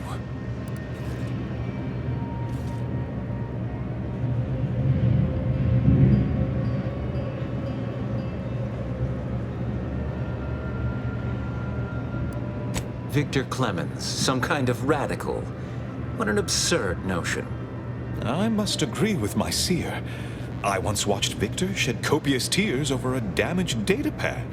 It's difficult to imagine him capable of worse.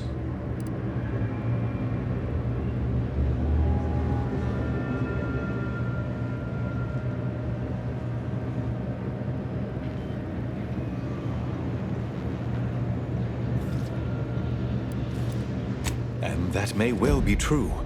But our standard of proof within the Order is not normally met by hearsay alone. Victor's currently supervising highly experimental research at one of our labs to the northwest, the Enray Range, beyond the invaders' front lines. Unfortunately, you'll need to go through the decommissioned autonomous extractorium to reach it. That path is less than safe, so I advise caution.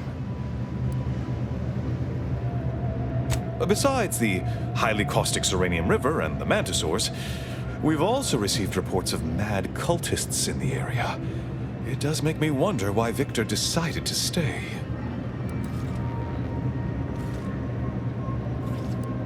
Rift worshippers spouting inane theories. They began showing up prior to the invasion. The first sign of dysfunction in the Protectorate always starts small, doesn't it? Loath as I am to admit it, there may be some merit to your worries over a conspiracy within the Order, whether Victor is involved or not. As my predecessor would remind me, denying unpleasant facts is not good science. I would be remiss if I failed to support an investigation.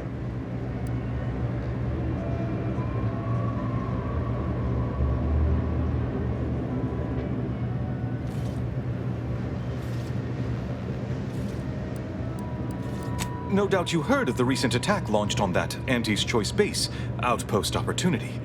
It came from one of our facilities, the Zeranium Manufactory. But that facility is intended for research, not military action. I hate thinking an Order member responsible, but given the precision of the attack, it does suggest traitors in our midst. It would undoubtedly benefit both of us to root them out.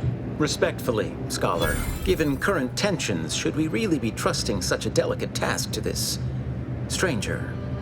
Would an internal review of our ranks not be more appropriate?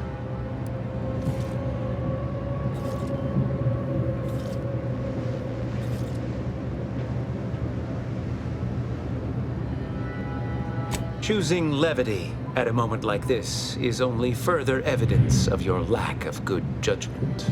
I don't dispute the need for discretion, my friend, but the presiding bishop made the determination to send the agent to us. It's best we trust her calculations. Moreover, our situation is growing increasingly dire. I can't overstate my fears concerning this most recent attack ending the ceasefire and reigniting the war in Golden Ridge. One more thing. Your investigation into the traitors takes precedence. But if you could also render aid at Outpost Opportunity on our behalf, such a gesture might preserve the peace.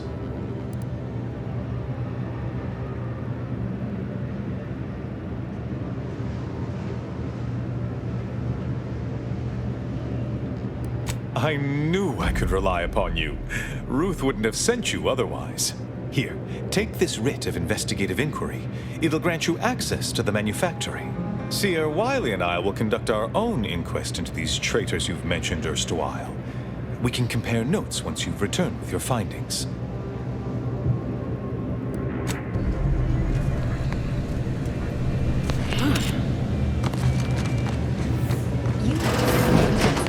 Options for your next mission destination, Commander. N-Ray Range, Zeranium Manufactory, or Outpost Opportunity. What is it? I have 15 seconds of allotted time for non-specific discourse, so choose your words with expediency. Oh, new arrivals. Of an independent operative nature, one presumes. Did the abbot assign you to help?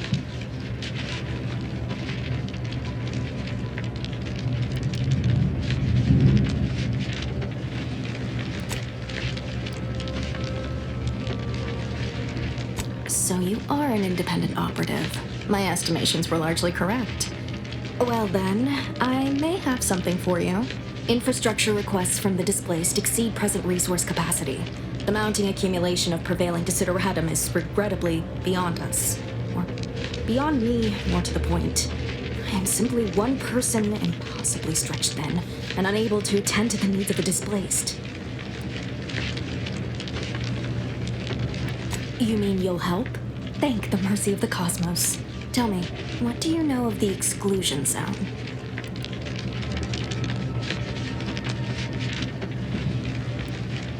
Excuse me, but the intricate dance of the cosmos is anything but shady. You see, the seer predicted that a calamity would befall the exclusion zone, warning that the barrier must not be crossed. But the ever-disruptive voice of the displaced is dead set on occupying the exclusion zone anyway, laughing in the face of certain peril.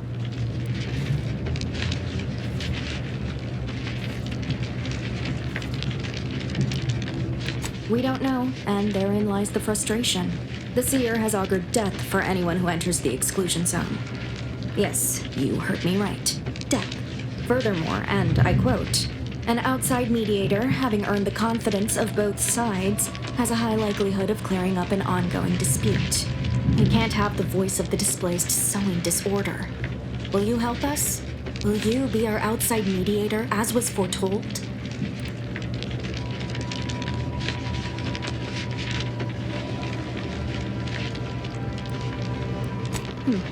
I have some custom-made order armor I never use.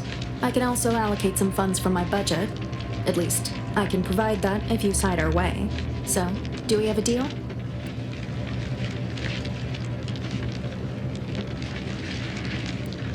The first step is to familiarize yourself with every angle of the dispute. Talk to the people of Matriarch's Mercy. The displaced want the exclusion zone. We want it kept off limits. We can't both be right. Feel free to speak with the voice of the displaced herself if you aren't already acquainted. Any questions before you get started?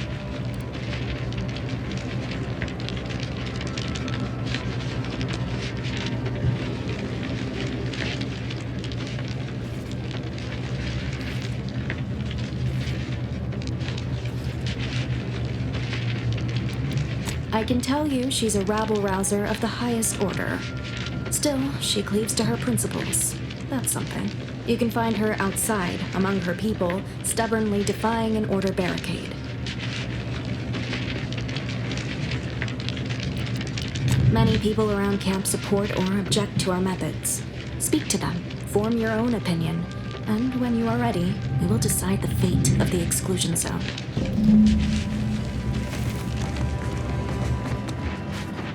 Welcome! Have you come to bask in the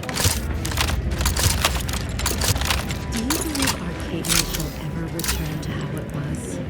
Wish. Between the invaders and the order defecting, there's no putting this sprat back into the camp. Oyster is looking pretty good right about now. No, Arcadians do.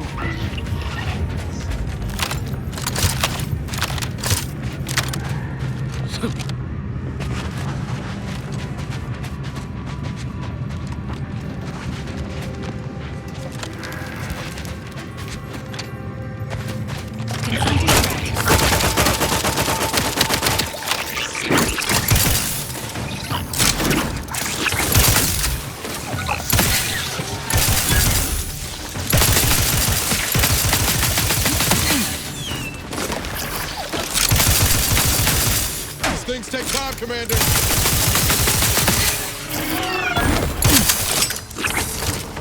Give the order, and I'll take care of it, Commander.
Pointing that shooter of yours.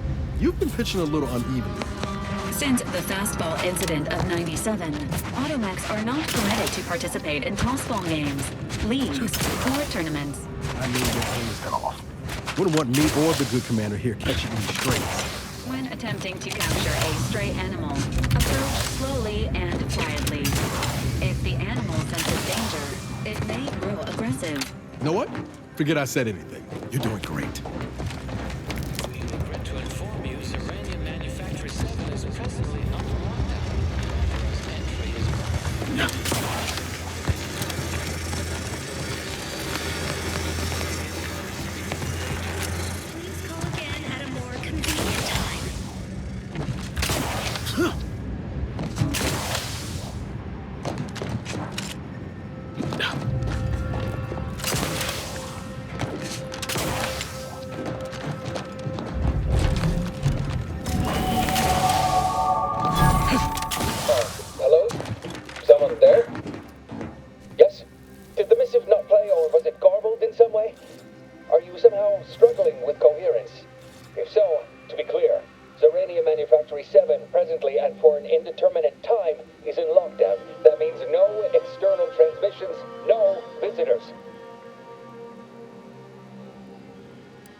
Not getting down below until you talk to me. So, the abbot deigned to send someone whilst we're contending with all manner of emergencies, did he? Interesting timing. May I see it then? The writ?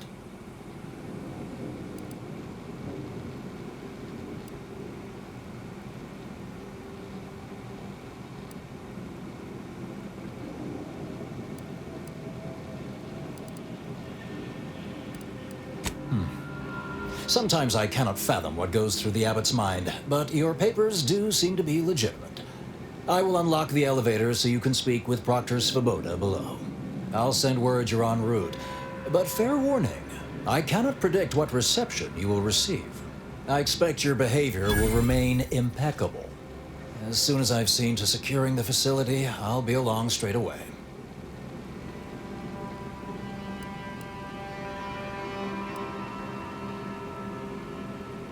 The recent attack may have originated from this facility, but I assure you it was not at our hand.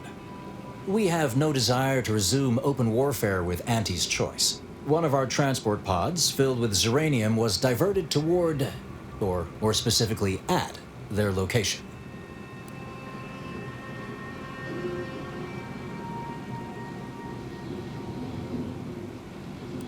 We have a working hypothesis about who is responsible. Initial evidence looks rather conclusive, and we have managed to corner the apparent perpetrator down below, which would be a good thing if they had not, somehow seized control of the manufactory operations.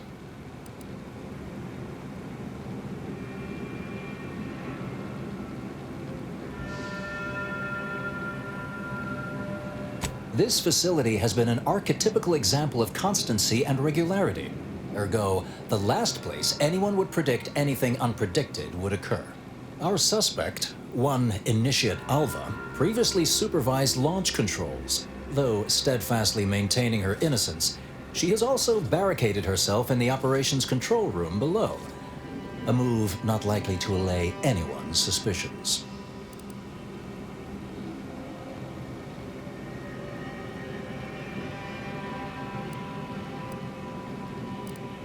I admit I'm to a reasonable degree pleased you are on hand to corroborate current suppositions. May your query yield favorable results.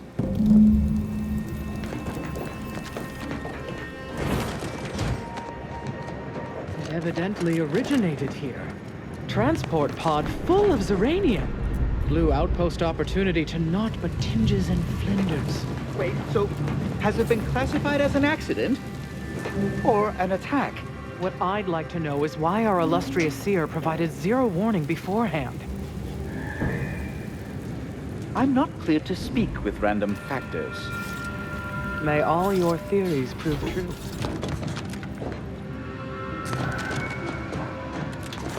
Conversation is not possible at this or any time. The Proctor's a low-functioning functionary at best.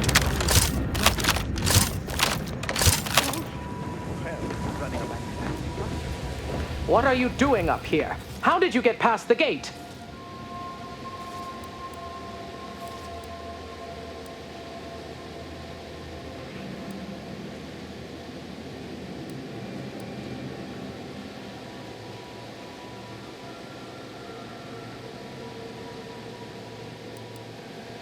Forgive me. All this business with the lockdown puts one on edge.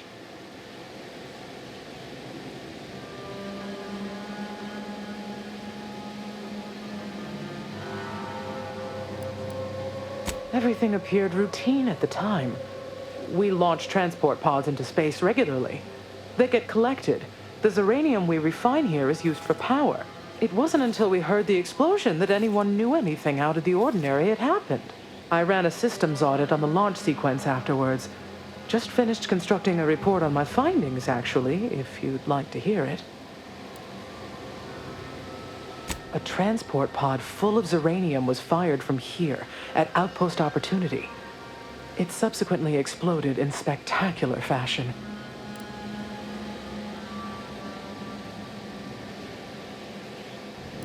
A low-ranking scientician.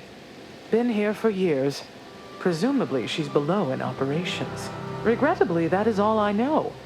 Now, if you'll excuse me.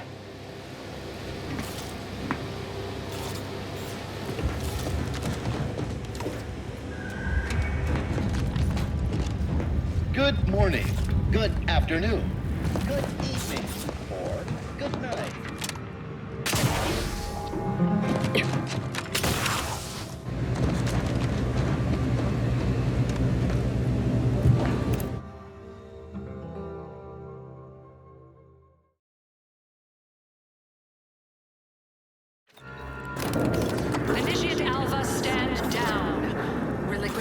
of this facility immediately. Oh, my dear Proctor, you can't believe a low-level drudge like me is responsible for any of this. You'd have us all believe you seized control to demonstrate your innocence.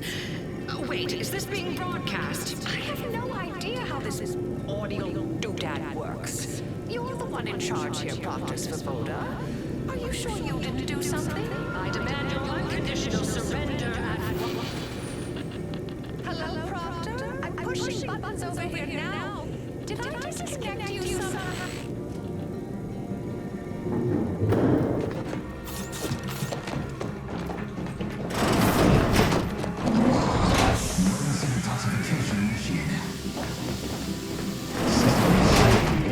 Took over. I'm not clear to speak with random factors. Ah, yes, of course. Next on my list of lowest probability events, strangers sent by the Abbot, gallivanting about amidst a lockdown. If we'd been able to communicate beyond our walls, might have saved you a trip. As I can successfully report, we have identified the responsible party.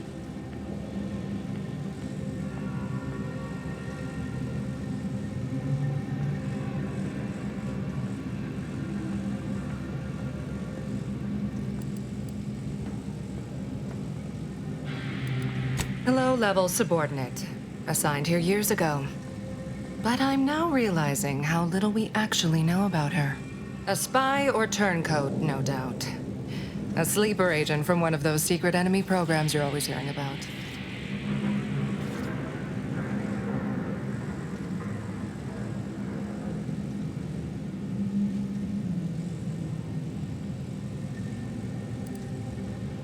Within a beat of us hearing of the attack, Alva seized command of the system and locked herself in the control center. She then forcefully repelled several attempts to extricate her. 2 are dead already. Poor Jacobs lost a hand trying to pry free the outer doors. Why, she could destroy this entire place at any moment from in there. I implore you to stop her before she does so. I fear violence may be our only recourse.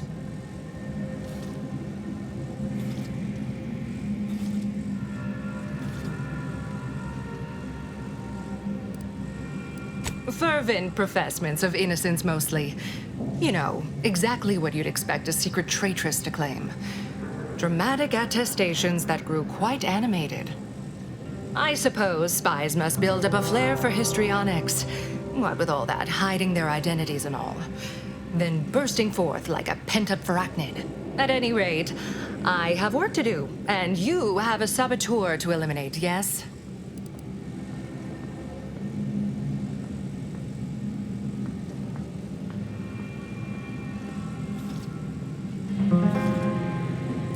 Whatever for. We've already established her guilt. Failed to see the use, frankly. I suppose some limited nosing about before dispatching her wouldn't hurt. Presuming she doesn't kill us all in the meantime. I'll be in my office. Let me know once she's no longer a problem.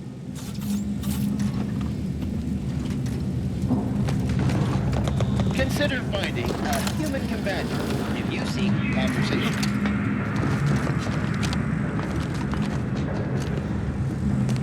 Don't bother conversating unless you're prepared to cite your sources.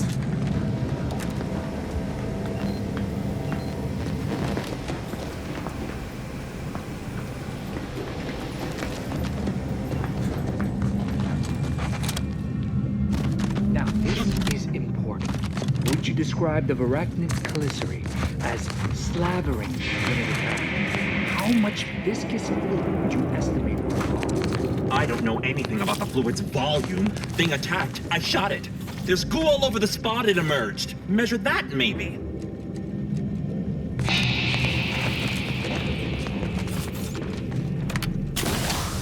Two exemplars, dead as Pythagoras. No one's been inside operation since.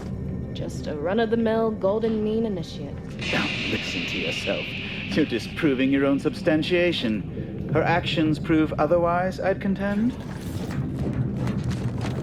Of course she's hiding something. You think those two exemplars just fell wrong? They're hardly prone to involuntary self-injury. I've got your numeral. Keep moving. Investigator? May all your endeavors add to the equation. Always account for standard deviation. Alva's been here for how many years? I never noticed her. Just blended in with the scenery somehow.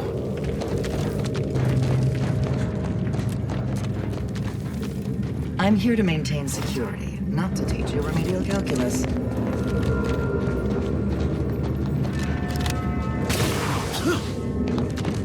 This unit's current work task takes priority over conversation. Are you going to be a problem? Because I have a solution that requires very little computation.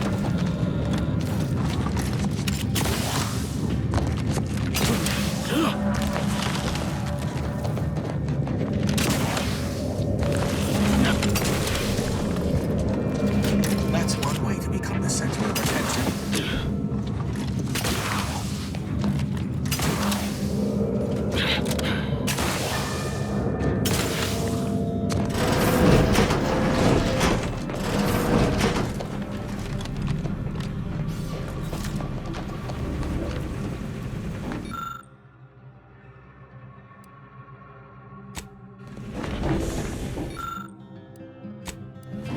Oh, hello. A visitor. Who is it they're sending now? And who are you, dear? You're what? Some maverick for hire? Oh, no, I can see it now. Earth Directorate, yes? Like Commander Zane and that rascal Buddy. And who is that you brought with you? A friend? Another Earth Directorate agent, I see. Seems sad. Is she talking about me?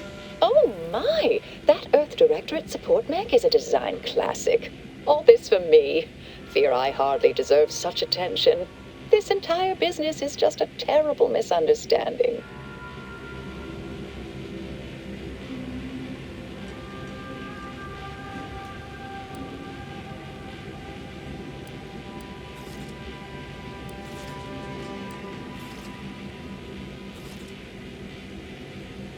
Oh, believe you me, I'd like to know that more than anyone. I am thoroughly unaware how anyone would think me capable of all this.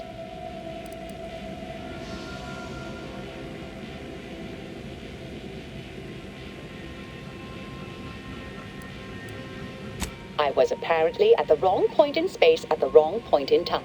Really? Do you see me, a saboteur? Oh, don't they always attempt to, flee the scene?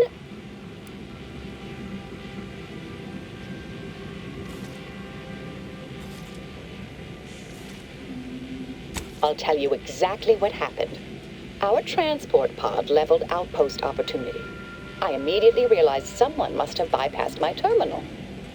I initiated a lockdown to block further tampering. Had I not, additional attacks may have continued. Now, despite a long record of dedicated service, who's being blamed for this calamity?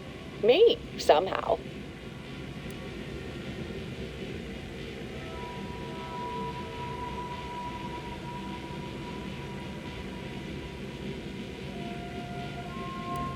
Dear me, I wish I did, but... Actually, there may be a way you could gain answers here. The firing record should contain all relevant details regarding the launch. Why, yes, I could unseal access to the records repository for you and open the path leading there. I'd be right grateful if you'd have a look. I swear I'm completely innocent of this heinous act they're accusing me of.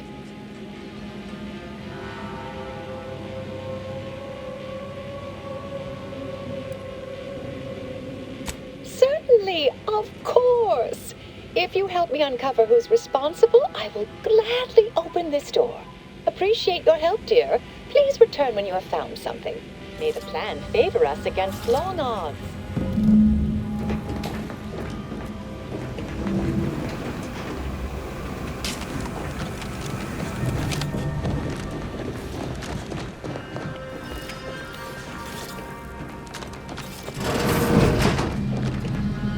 May circumstances proceed toward intended results.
We should keep moving, Commander.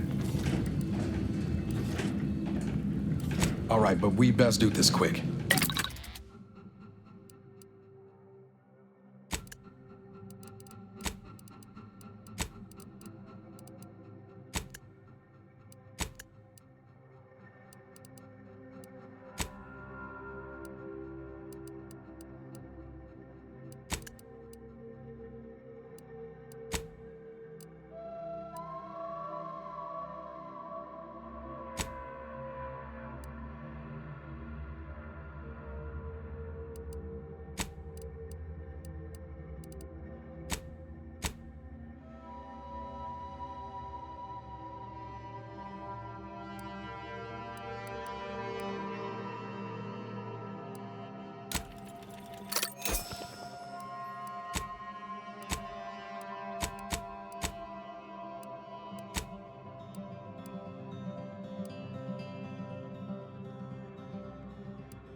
May all your endeavors add to the equation.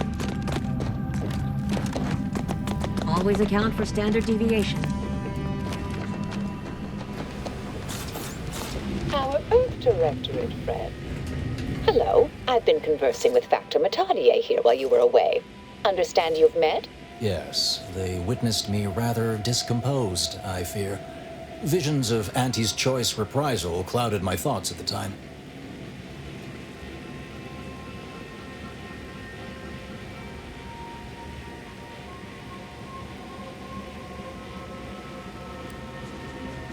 Troops now guard the entrance above.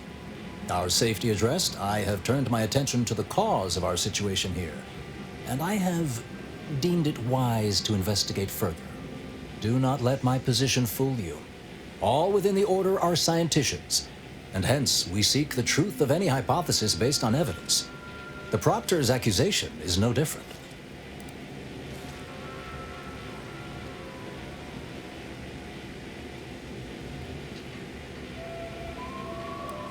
A recent security audit brought up several curious messages meant for an unknown party, sent from a terminal somewhere on the premises. We were unable to track down the whereabouts of this mystery terminal, but one message contained certain oblique references to placing blame. Nothing conclusive, yet enough to give me pause. You examined the launch records, yes? Did you find anything, dear?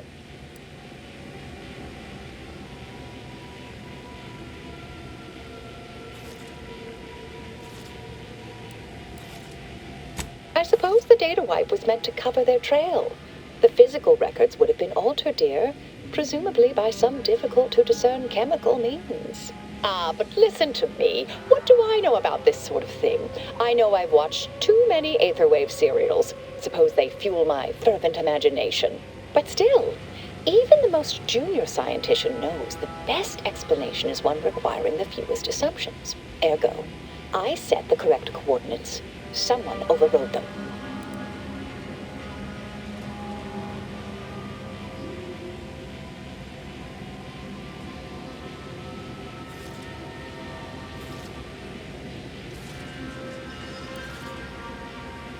There should be ample time for regret later, dear. For now, I'll admit the armchair investigator in me wonders about Proctor's Svoboda. Someone may be pulling her strings, perhaps. That's what investigators like you say, isn't it? Now, what you uncovered appears to imply two further avenues of inquiry. A Zeranium leak occurred moments after the launch. I imagine it may have been used as a diversion, allowing the culprit time to falsify the record. The overriding of the coordinates also deserves a look. Don't you think?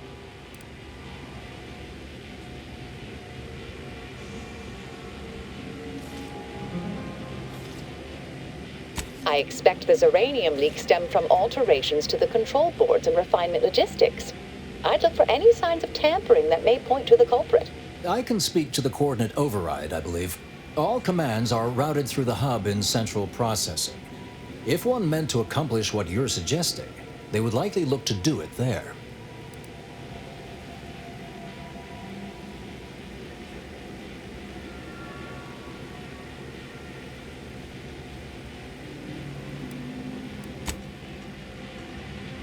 All right. There.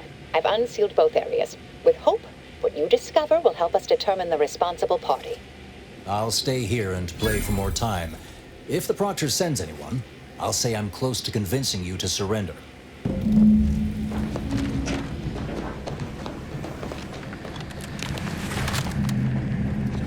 May circumstances proceed toward intended results.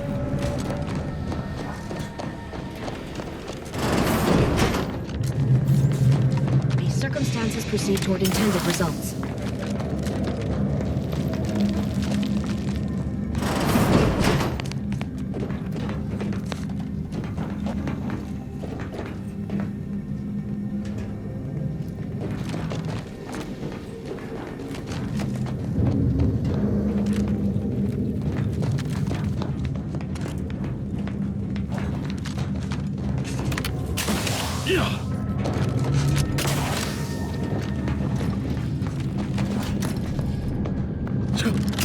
Proctor's Svoboda seeks retribution. This unit is Capable of complying.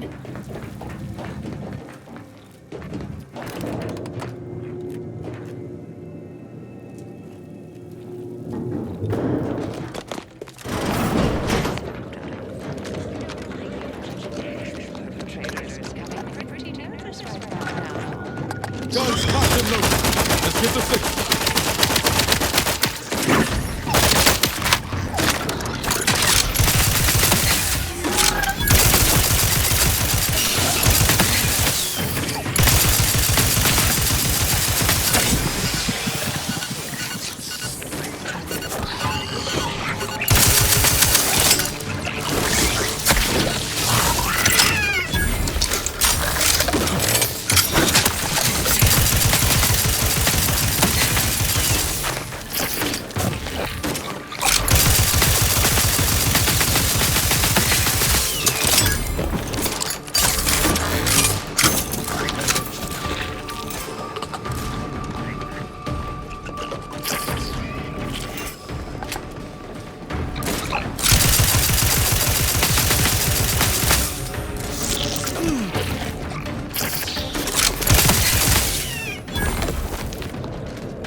Finally, a favorable happenstance.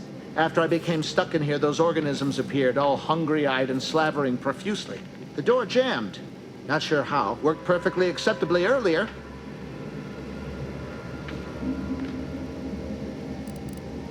Lockdown and my clumsy fumbling triggered a precautionary security setting. I can't reset it from here, and I'm not particularly enamored of being closed in.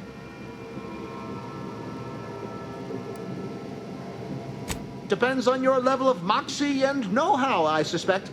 Let me think. You could try jimmying the door open if you have engineering expertise. Or, I don't know, engage in a routine advanced physical regime. Otherwise, the safety reset is in a wall panel around the corner. Though that seems a bit boring for a dynamic sort like you. Oh! Then what are you waiting for? Should be able to make quick work of that door.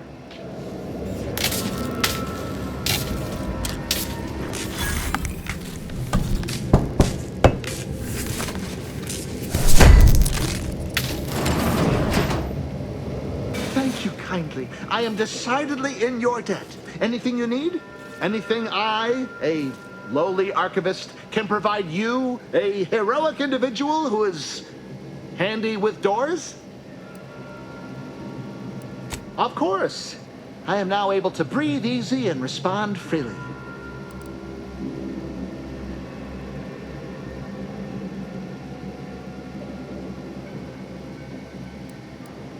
Strange question, but yes, all commands pass through the hub here.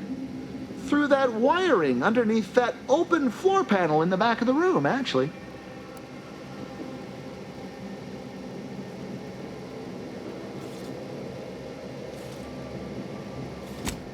Well, in my professional opinion, looks like someone rerouted some commands from operations. Not sure which ones. Based on the sloppy state it was left in, I'd say they either barely knew what they were doing or were in a rush, or both.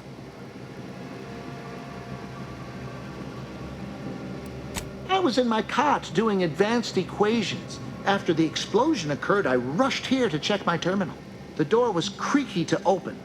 I should have known it would lodge in place when it closed, but I was distracted by the disheveled state of the room and rushed inside.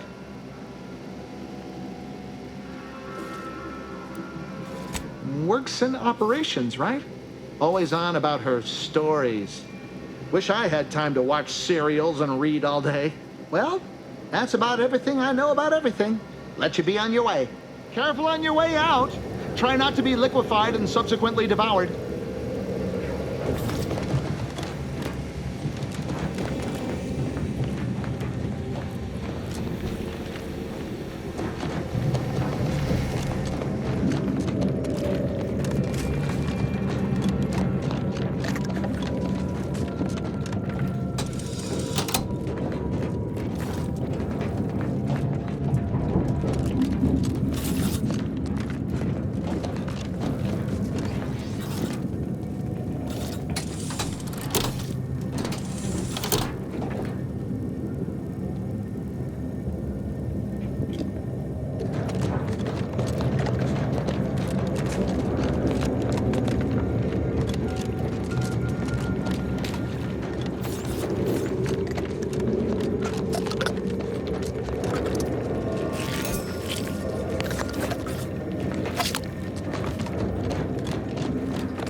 May all your endeavors add to the equation.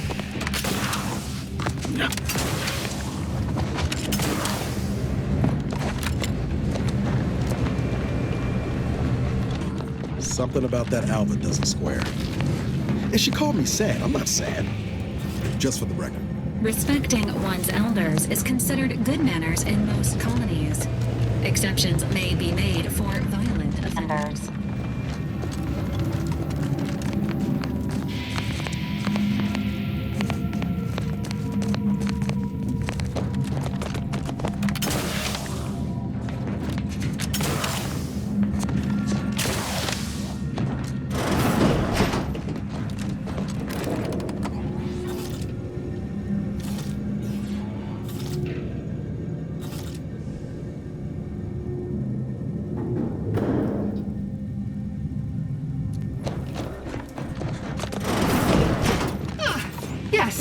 Suppose you'll do. I'd been hoping an empiricist or assessor would amble by, but you appear reasonably apt. The Zeranium overflow venting has gone completely haywire. Oh, what else will this higgledy-piggledy nightmare of a day bring? I was ordered to keep watch until a specialist arrives. Might I entreat you to act in such a capacity? The control board to divert the flow of Zeranium is up yonder in refinery logistics. If so, I have something for your time and effort.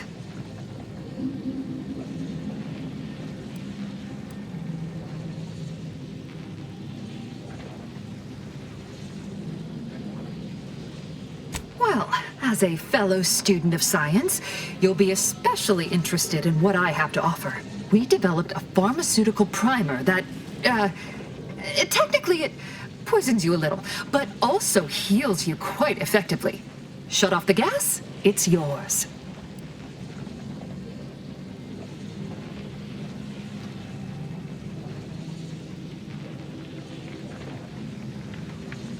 Tremendous.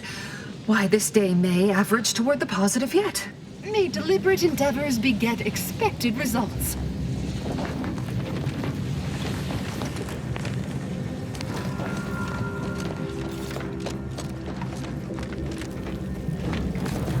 This unit is currently unavailable for meaningless interaction.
You're back.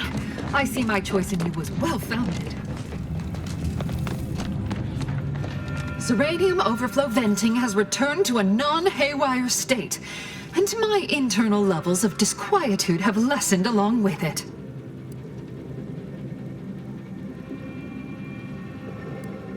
With the leak abated, I am fully prepared to be peppered with queries.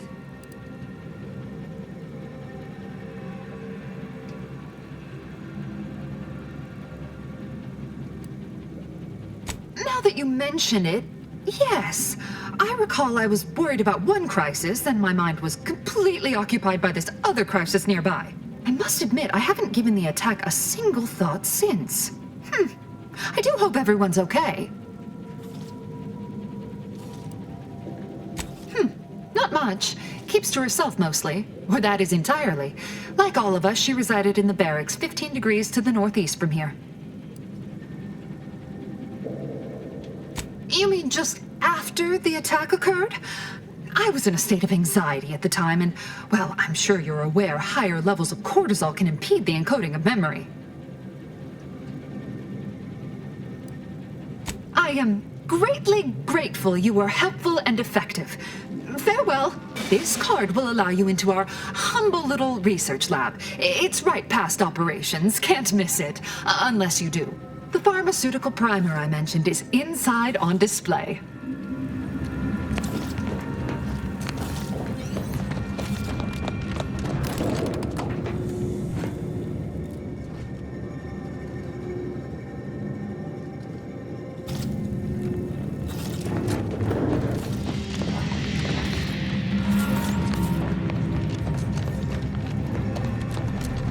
Factor's been in there a while now. Perhaps.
May all your theories prove true.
Seek treatment for bodily trauma soon.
morning, good afternoon, good evening, or good night.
Think they made the statue big enough?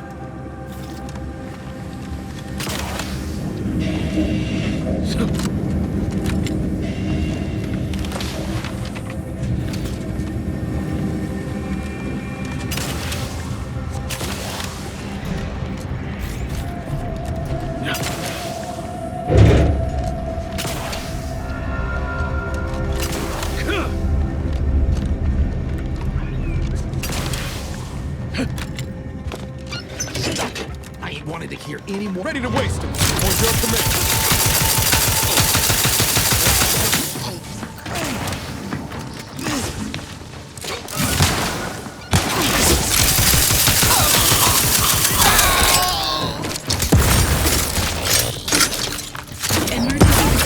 Got a distraction for you. Hit the wrong side of a prayer.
Alert. Hostile.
Got troublemakers.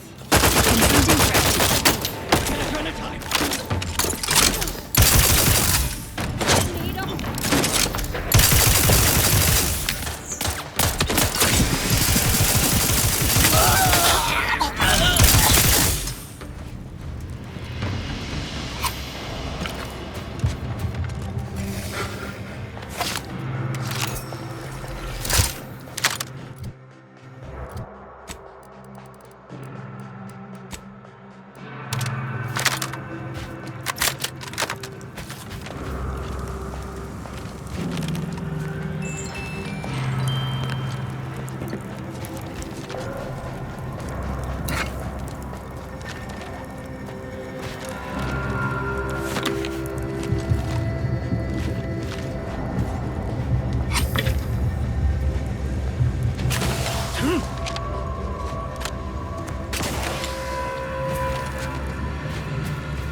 Potential combust in the vicinity. Nobody around.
Got eyes on some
no good.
Medical personnel detected among nearby group of persons in need of medical personnel.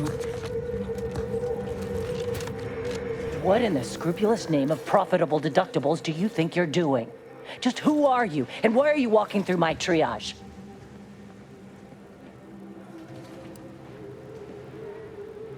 Some kind of rocket attack, or maybe an orbital strike. Can't rightly say for sure, but it came from above and hit us hard.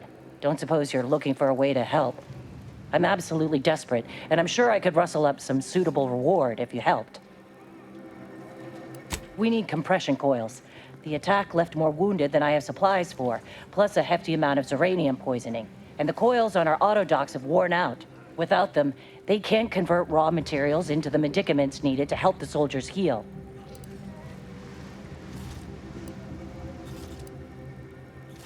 How fortuitous. This feels like my first bit of luck in ages. It's a start. Thank you. Please, come back when you found more. Anticipating request. This unit's compression coils are currently in use. Please acquire compression coils elsewhere.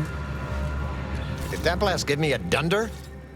Or is some damn stranger walking into my area of operation right after we've been attacked? You got any reason I oughtn't have you shot?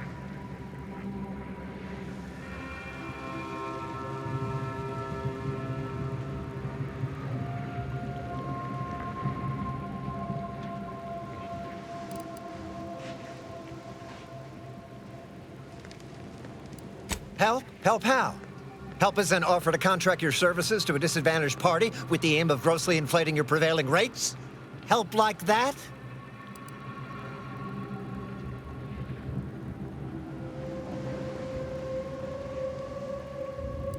Now that's some good hustle.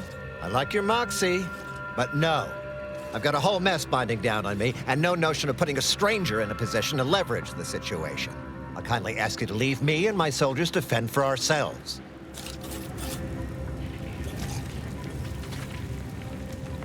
Please tell me there's a damn good reason you're back.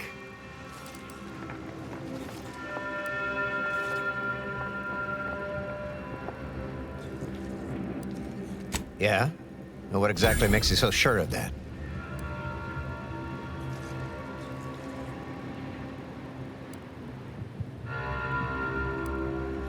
Well, I suppose I appreciate your honesty, but even if I believe you, so what? The damage is done, and it's not like I'm mounting a counterattack.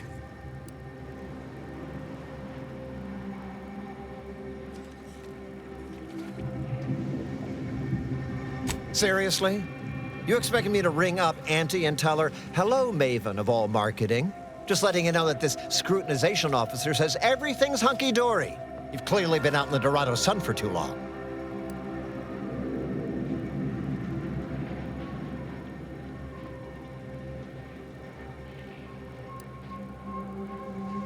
Ah, an offer for transaction. Now you're talking my language.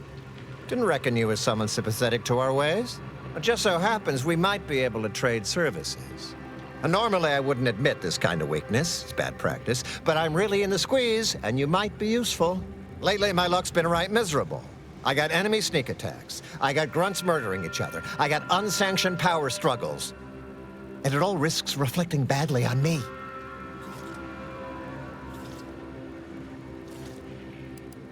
Well, who else should I be worried about? Do you have any idea how abysmal that's going to look on my next employment review? You cut down the number of issues that are vexing me, and I'll send you a word of peace and harmony up the chain. What's good for me is good for you, see? Quid pro quo. Or, if all that sounds like too much work for you, there are other ways to curry my favor. Make me believe your good intentions. Encourage me to take your side.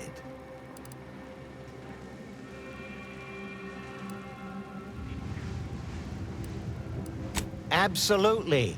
Bits are a bond that buys a broad bevy of believability. Auntie says so herself.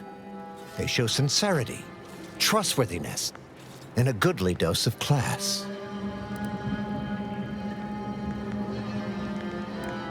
That bomb that hit us, it was filled with uranium. So not only did it kill us the good old-fashioned way, it also caused serious poisoning. My contract medicalist over there is literally up to her elbows in it, her hourly rate is ridiculous, and our damn autodocs have gone on the fritz from the workload. You get her the compression coil she needs to make the autodocs work, and that should cut her billable hours in half, and then I'll send your a message.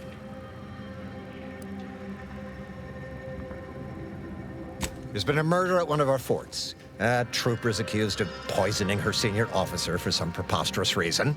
Problem is, I'm already short on medical specialists. The last thing I can do is waste one for days just to find out if she did or didn't toxify him. Go find out who done it, and I'll send the message you're asking for. This is gonna make no more sense for me saying it than it's gonna make for you hearing it, but apparently, the senior officer at one of my forts is a mantisaur. A real, actual, pincer-faced, carapace-having mantisaur. Not a half-human one, or a psychic one, or a talking one, just a regular old, head-munching mantisaur. Anyways, there's some dispute over who his second should be, and he can't exactly decide himself. So go sort it out for me, and I will gladly send your message. Now, you know that's an irrevocable deal, right? As in, please remember it's legally binding, and I will sue you if you fail to get it done. So don't let either of us down. People are dying, and all he cares about is what he can get out of it. Wish I could say I was surprised.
Agent Ibarra, you failed to take your daily supplements 3 days in a row.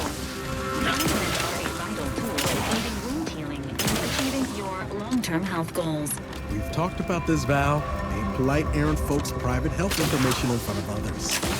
Oral capsules are not your preferred delivery method. Suppositories may be a viable alternative. All right. I'll take the damn supplements. The normal ones. And maybe I'll examine your currency settings while I'm at it.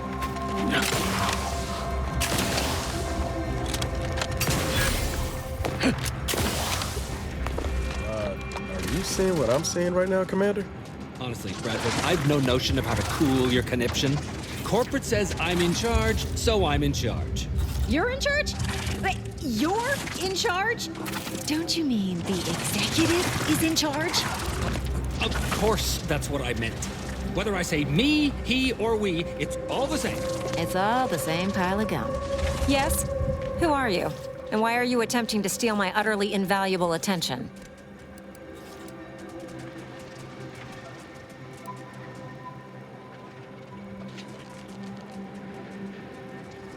Ah, wonderful!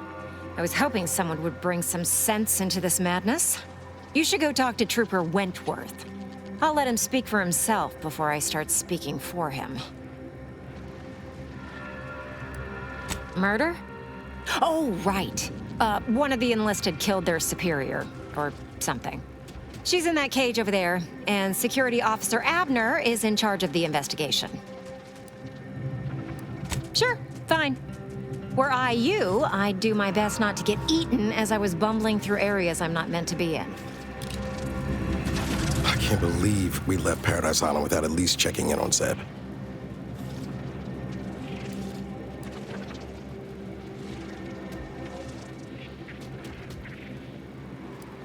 I'm sorry. Wasn't aware I wasn't allowed to have feelings.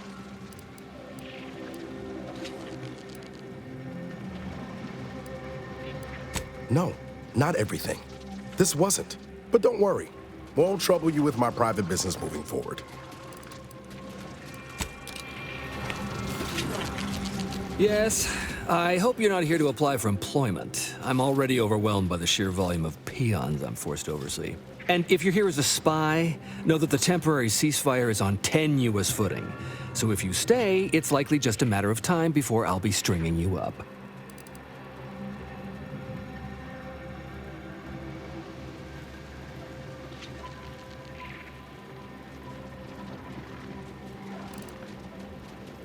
Enemy Scrutinization Officer Durbin. What does he want with me?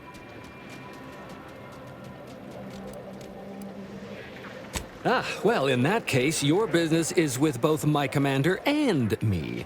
But I'm being rude. Allow me to introduce Strategic Ingestment Executive Wojciech, Senior Most Representative at Fort Endurance.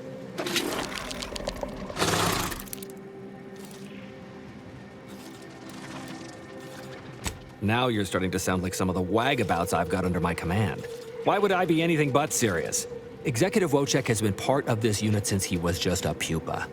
As he grew, he's shown exceptional bravery, stoic stalwartness, and strong leadership.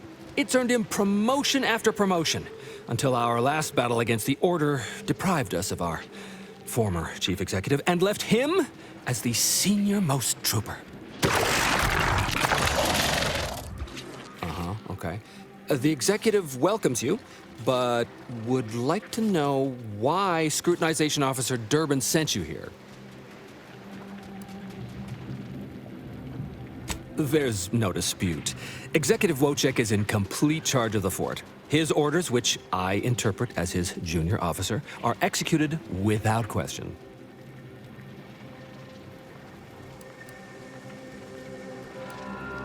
My experimental mantisaur graft lets me speak with him as easily as I do with you. He emits pheromones that my antenna can detect. He wouldn't be much of a commander if he couldn't communicate with the troops.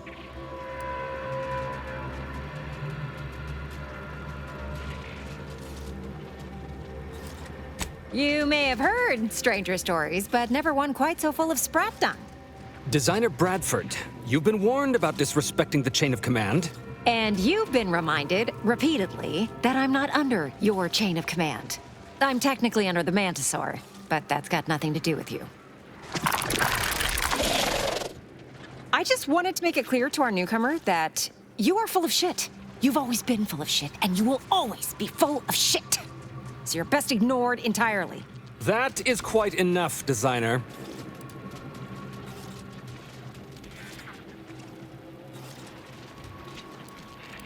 Yes, well, please excuse our curmudgeonly biologist. She's been a pill ever since the promotion that made Wojciech outrank her. Still, that ugly moment behind us, it's a comfort to my mind that you're here. Executive Wojciech has an assignment we're desperate to have done, but it can only go to someone outside our chain of command. Ugh, not this crabble scat again. There is zero chance you're right. Zero. And this brilliant assignment of yours didn't go so well for the last group. Yes, I have been trying to get Durbin to relieve this duo of command for months. But the lives they've lost with this insanity finally got his attention. Bradford, how dare you undermine me? I mean, us, like that.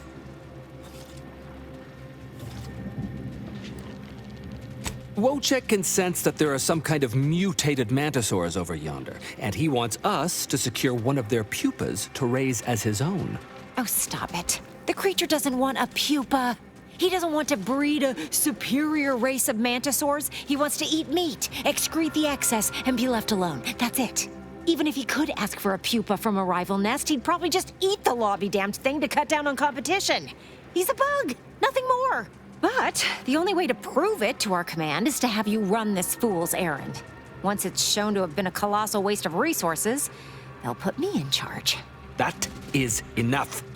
One more word in question of our executive officer, and I'll have you pitched over the edge with the rest of the enemies we've conquered here. Yes, sir. We need you to infiltrate the mutated mantisaur nest, secure a mutated pupa, and bring it to me here. Do that, and I, and Executive Wojciech, shall make sure you are well rewarded for your efforts.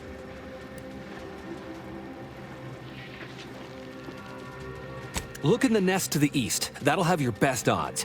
It's where Wojciech feels the pull from the strongest. Feels a pull, Wentworth? Seriously? What am I saying? That makes the exact amount of scientific sense I'd expect from you. Excuse me? May we speak a second? Apologies for my outburst, but I had need to warn you that an earful from Wentworth is akin to sucking on an inhaler full of ammonia. Hey, what are you two talking about? Nothing of your concern, Wentworth! Just ignore him. He was clever enough to pretend that graft lets him talk talk with the beast. So overnight, he upstarted from simple trooper to de facto commander of this installation. You know it's impolite to whisper, right? But I've studied him extensively, and it is most assuredly nothing but a play for power. I'm not surprised. You seem sharp. So, if you know he's lying, then you understand that catering to his will isn't gonna do anyone any good. Conversely, the scientific value of studying the mutated pupa he wants is exponentially greater than any possible use he could have for it. Bring it to me, and not only will I match any reward he offers, but you'll have the satisfaction of knowing that it will serve a much greater purpose. Wonderful! Scientific discovery awaits your return. Hey, one of my favorite cereals starts out just like this. Oh. It's not got the best ending, though. Let me know when you need a stretch. Emergency protocol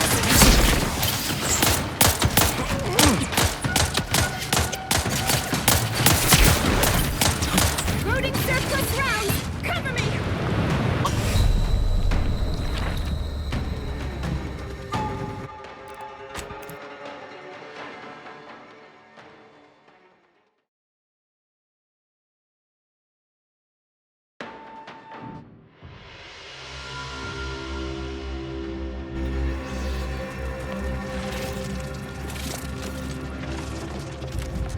Well, what have we here? You couldn't look less Auntie's choice if you tried. So what are you doing in our fort? Durbin sent you? Why? You certainly ain't a certified pre-inhumation inquisitor. Oh, lovely. And just what is it you think you can do for me? You ain't even carrying a masticating tissue scrutinator. You just gonna guess what manner of poison killed folk?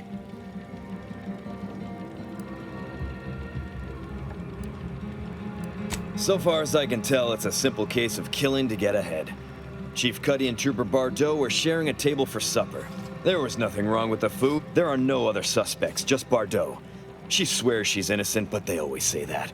And I can't possibly figure how that could be.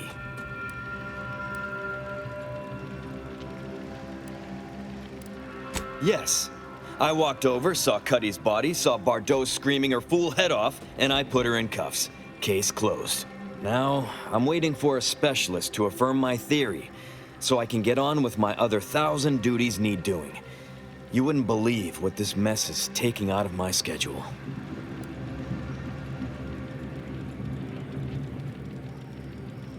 You're welcome to try, but I can't figure what good you'll do.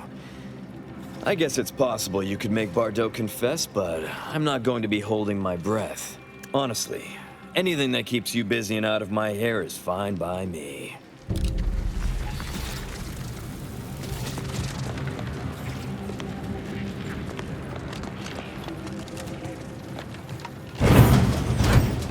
You, the Getting Go-Getter. I'm offering deals so good, they're worth crawling under the bullets and over the barbed wire it took to get here. Welcome to Bonnie's Barely Above. We know consumers are highly discerning in how they spend their bits in an active war zone, and I really appreciate you dodging literal bullets to bring me your business. And to show my gratitude, I'm offering you and only you a one-of-a-kind, once-in-a-lifetime, exclusively discounted rate of 4/5 of Auntie's standard profiteering rate.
Hey, you gotta help me, please.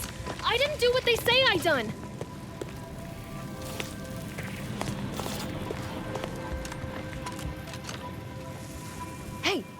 Hey, stranger. Please, you gotta help me. They're gonna railroad me into a guilty verdict. Then I'll be declogging sewer sediment tanks until I'm dead enough to mulch.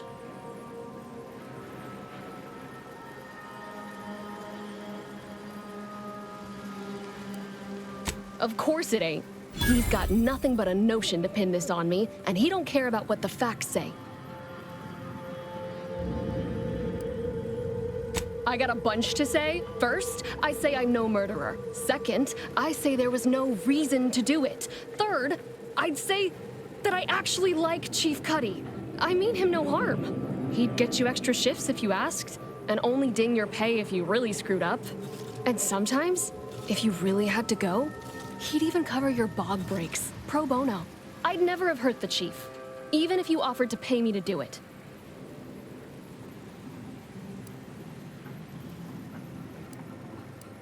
I don't think nobody killed Cuddy. I was there. That's why they think I did it. And he was fine. Well, he was fine up until he wasn't, and then he just swole up and died. But the way he swole up, it's something Cuddy always said might happen. Only it don't make no sense that it happened now. We were eating chow at our post. Cuddy asked me to try his because it tasted funny, but I tried it and it was fine, just like mine. Then he just swole up, turned blue, and died. I made a ruckus, which called everyone in, and all they saw was him dead and me fine. So Security Officer Abner charged me with murder and threw me in here.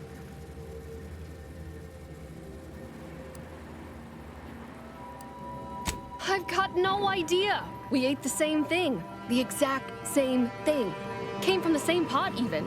It was Sisty stew, fresh from the can, served just the way Auntie would do it. But it was exactly what Cuddy said would happen if he ate crabble. He was deathly allergic to crabble. But there ain't no crabble in Sisty stew.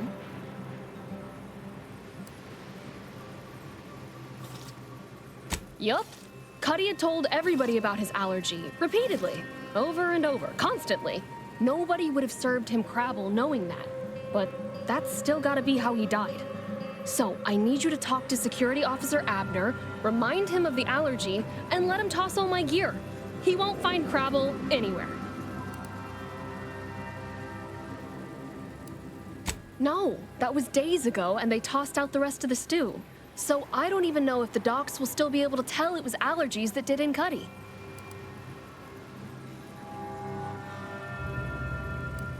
He will. He has to. It's the truth. I didn't murder nobody. Please, make him understand.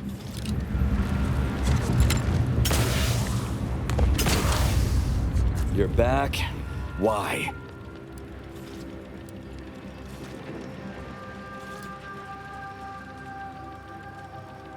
Of course that's what she's gonna say. Do you think everyone nabbed for a crime just confesses?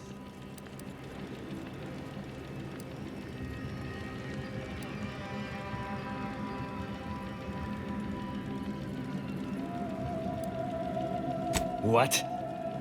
How could that be? I made the stew myself and every one of us ate it.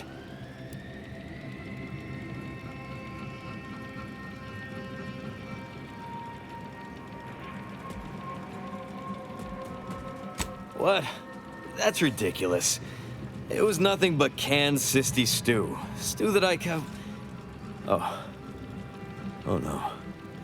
Oh, did you say crabble?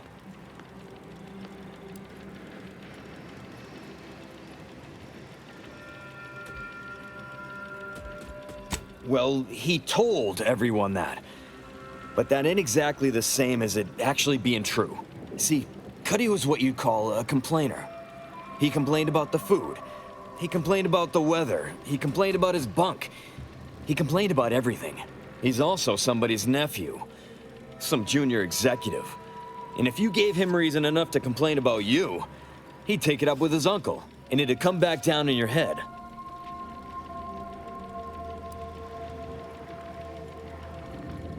Half his gripes were really nothing but reasons to grouse. But if you push back too hard, he'd run to his uncle. So most of us just ignored him, assuming he was constantly full of it, and didn't think twice about doing things like stretching the stew with canned crabble stock.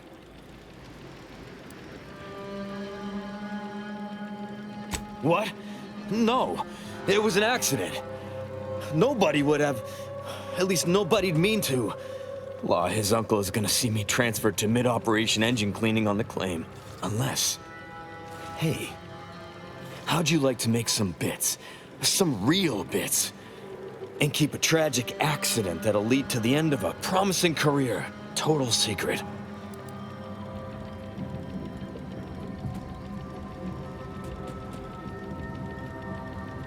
Well, no. Not yet you haven't. See, I can't just let Bardot go. There'd be questions, accusations, and assumptions as to who was responsible, and that's no kind of solution.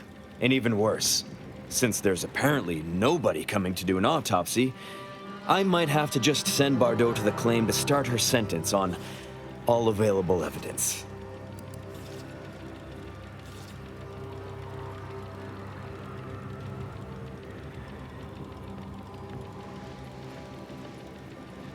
Absolutely.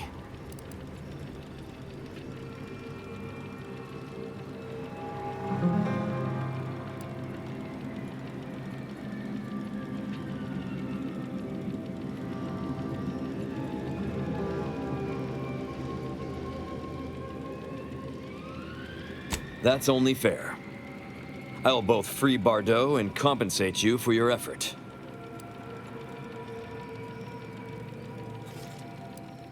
So we got this thing. An acidic dematerializer that we use to melt mantisaur dung, so it don't call in the local wildlife. But it'll actually work on anything organic. Anything. That means if someone used it to melt Cuddy, there would be no body, which would mean no autopsy, which would mean no evidence, which would end the investigation.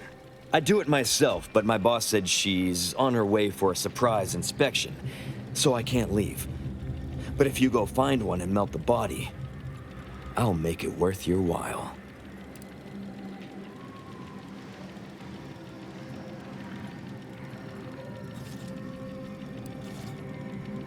Yes. Yes, that's exactly it. Now just head over to Cuddy's corpse and make it disappear. Well, really, make it turn into a small puddle. But that's neither here nor there.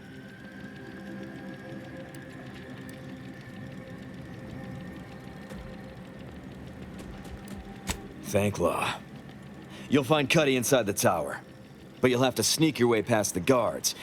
It simply wouldn't do for me to announce your intentions to the base. Then come back and tell me when I've got no more evidence to hold Bardot and can draw this whole thing to a close.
Ready to wait. On your command. Standing by with life support.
Let me know when you need a distraction.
Cocked and loaded.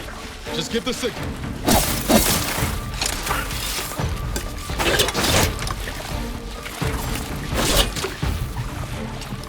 Nobody around.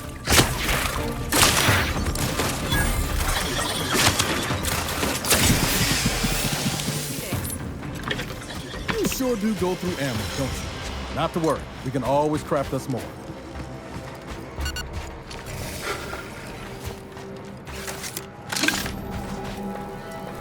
Is it me, or has my ankle been squeaking? Anyway, need something, Commander? Sure. Always happy to tool around for you.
benefit available at your request.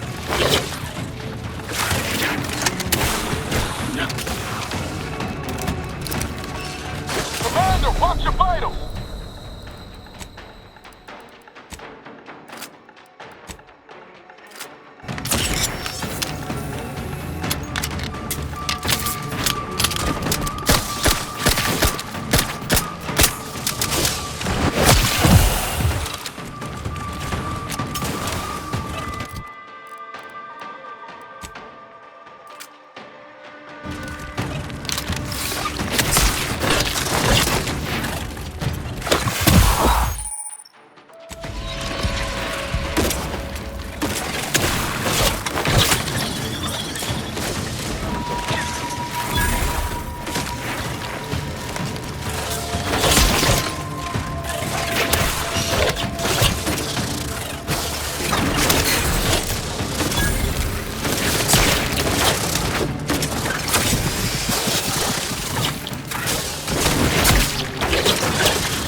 Protocol.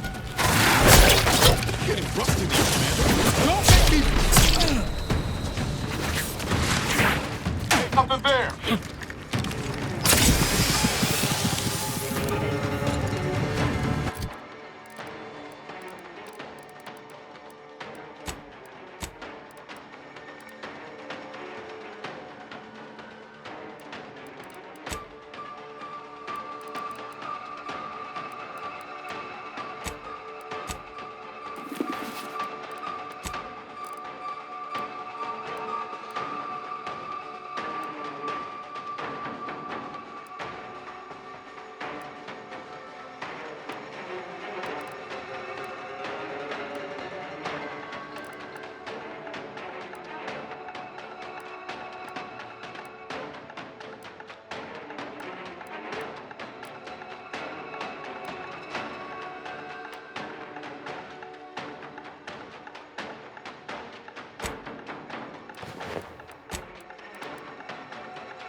parameters.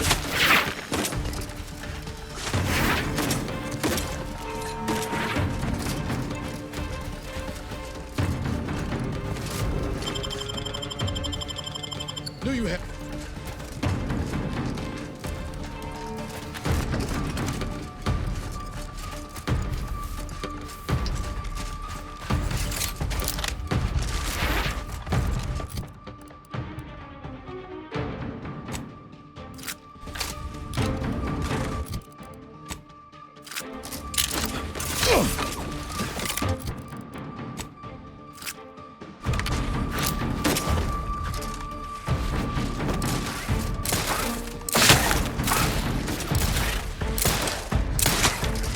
Emergency protocols ready.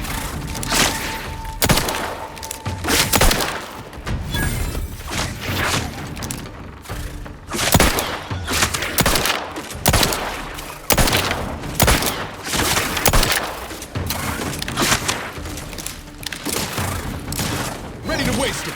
On your command. Overhead! Tree hole in the head. I'm the one you need to worry about.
Being this anyway. Need something, Commander? Sure. Always happy to talk.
Dinosaurs inbound, Commander. They're coming from everywhere.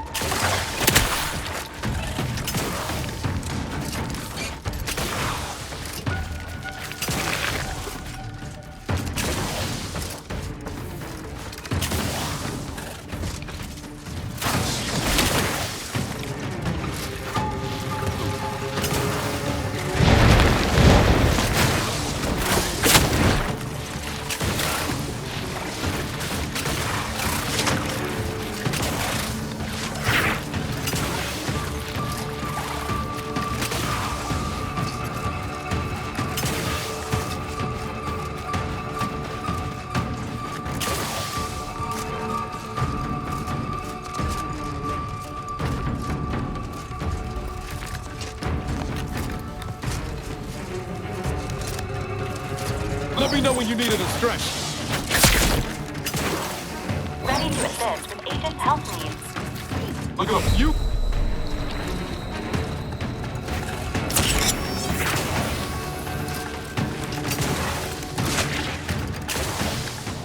Not possible at target's current range.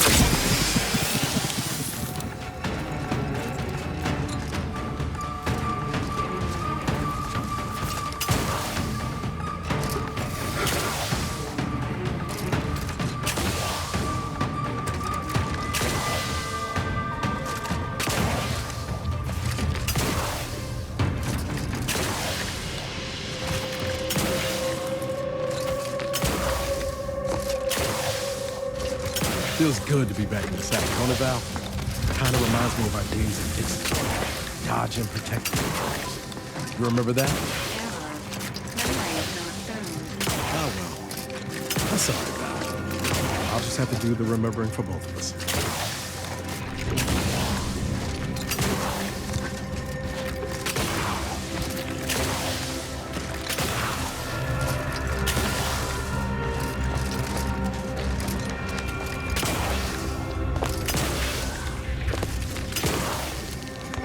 Hello again. Have you brought me the pupa?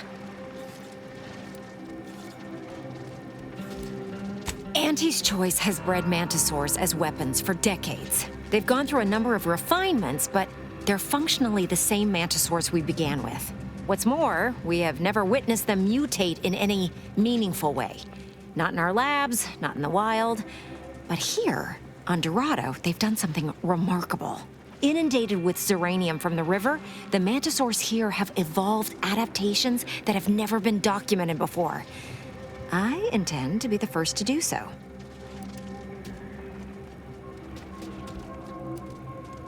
Oh, thank law. Here's the reward I promised. I am downright giddy to get it into my lab so I can start my experiments. Good luck breaking the news to Wojciech. Mantisaurs, eyes up, troops! A mess of the bastards are coming from the east. Did they follow those folks back from that nest?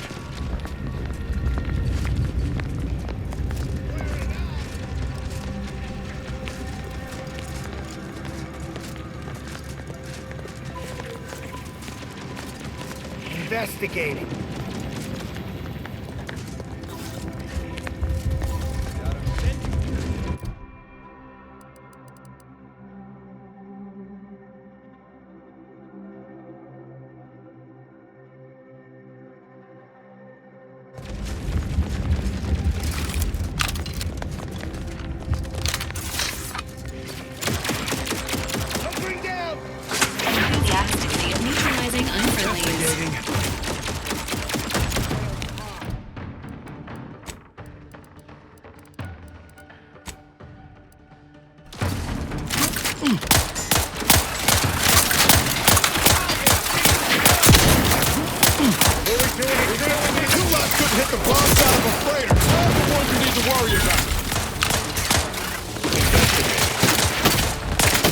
Today's battle cry brought to you by...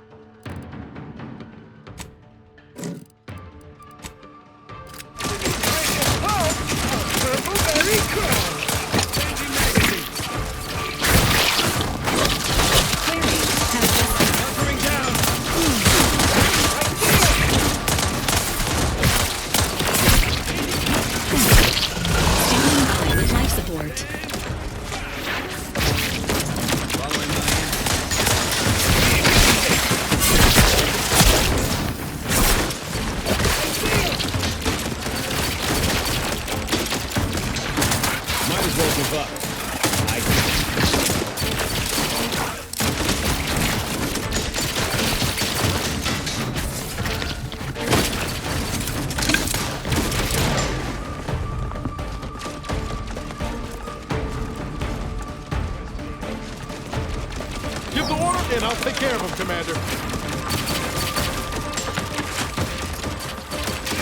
Closing in. I think I smell them. Ha! Damn fools are trying to fight me again. Back, I'll make them disappear. Let's find them fast. I have a meeting in an hour.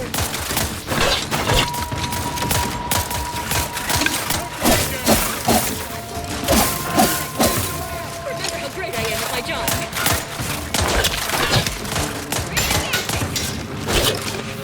Loading surplus lines. Cover me.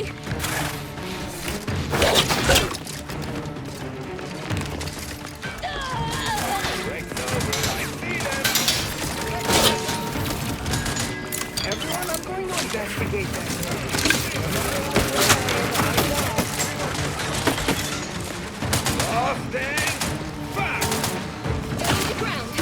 Health benefits available at your request.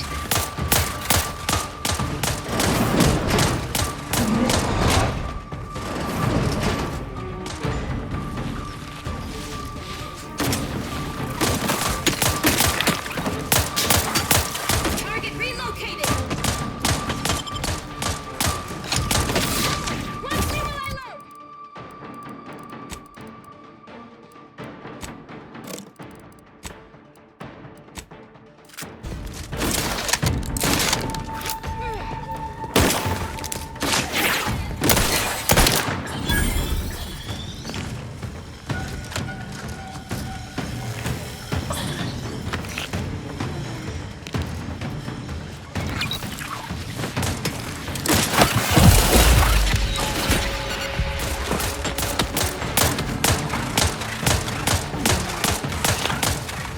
I loathe reloading in the midst of a battle.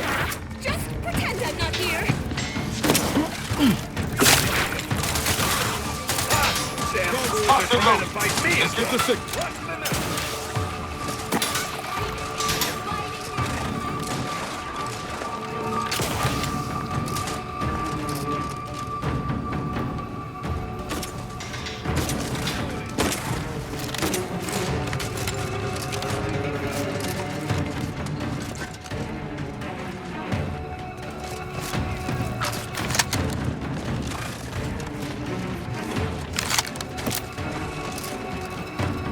Got him dead to rights.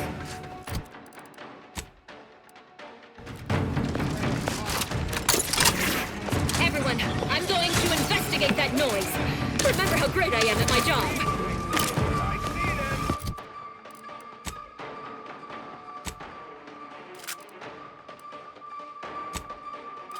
Going to ground. Damn fools are trying to fight me. They're back. I'll make them disappear.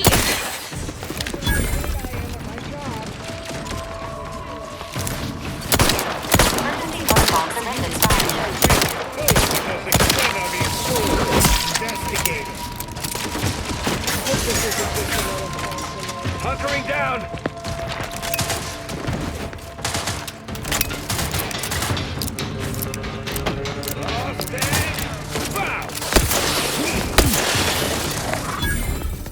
Let's find them fast. I have a meeting in an hour. Closing in.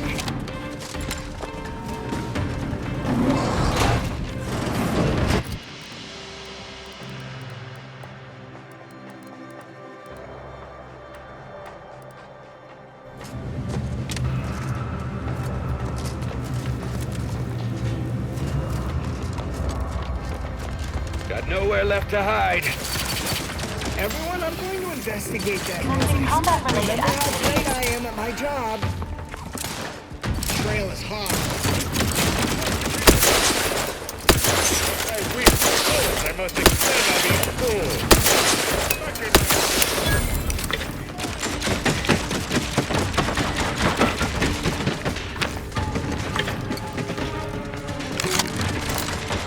Why do they always hide?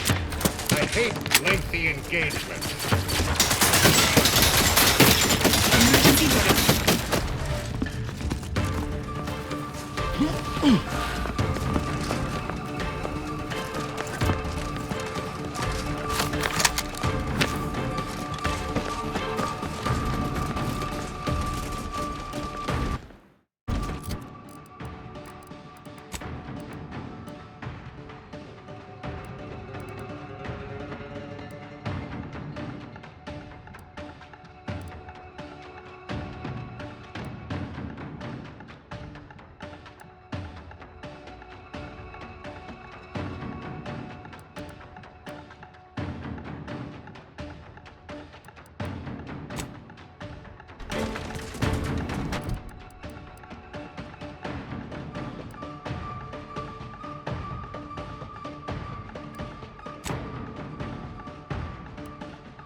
There is a 78.9% chance that a change in leadership has occurred.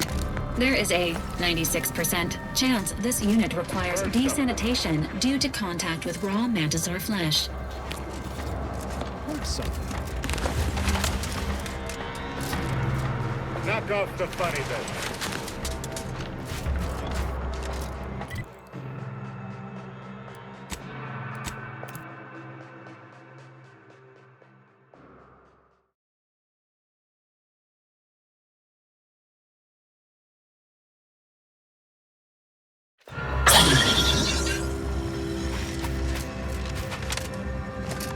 You've returned. Is there a reason you're looking to monopolize my invaluable time?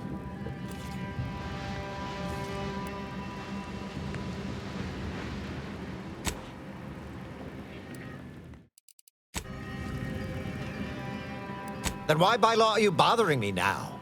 Come back with a benefit to me or not at all.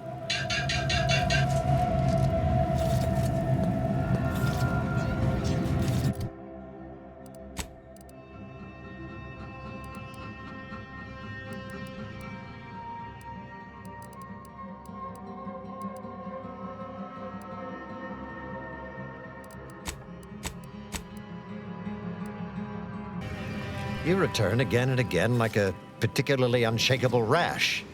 Is there some compelling cause?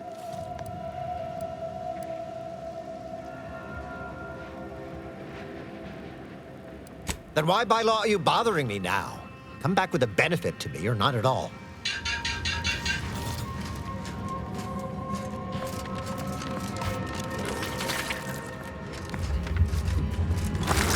Oh, thank law. It's Barnabas, the worst forced. Barnabas, I need you to go get help, buddy. I think I might be hallucinating.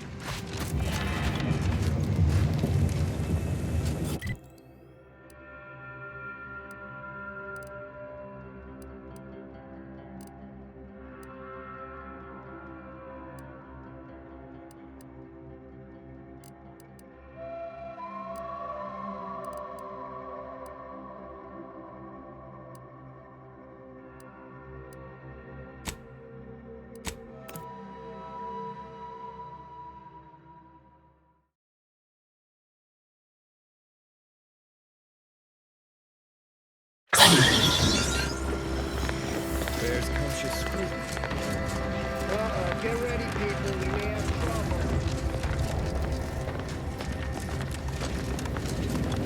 You, the getting go-getter. I'm offering deals. Welcome back to What Can I Get You?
And so here you are again, like a monthly subscription I failed to read the terms and conditions for. Wonderful. And with your sincerity assured by the bits in my pocket, I feel absolutely confident in your professed innocence. Now, if you'll excuse me, I still have a whole mess of hassle I've got to dig myself out from under.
Wonder what we'll find in here.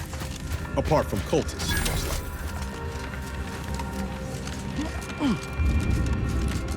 Cowards! You've never affected me without subterfuge! Unhand me, and I'll show you how a true acolyte fights!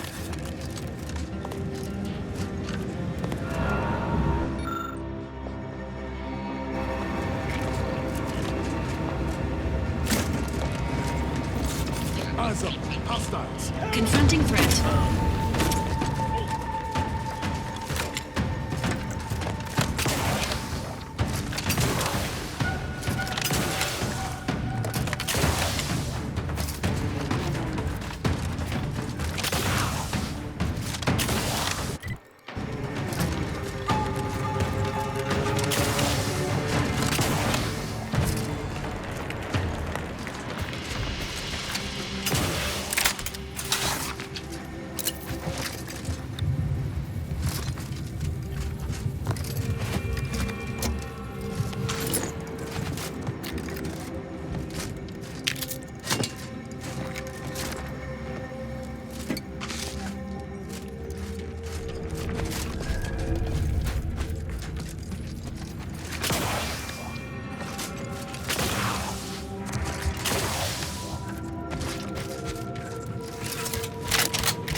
Change lies ahead, Commander.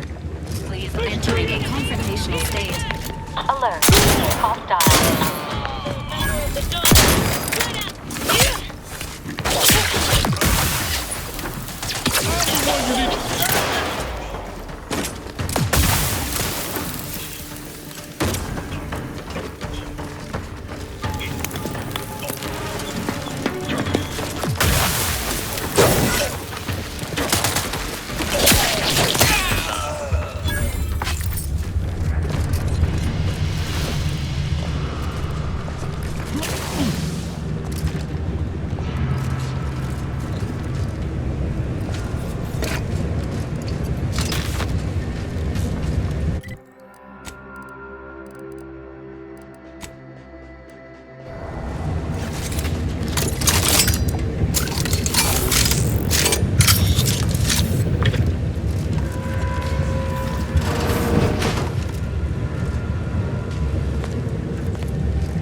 Law.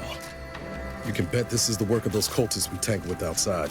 But what's the gain from butchering a bunch of scientists?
.36 cubed divided by the standard rate of fluid flow, and then you multiply by, is it 30 or,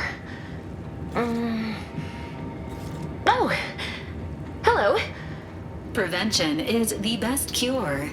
In the future, please avoid collision with high-speed projectiles. I was unaware that Victor, that is, Archivist Clemens, requested aid. Did he? I hope you're here to help regardless. That would be nice.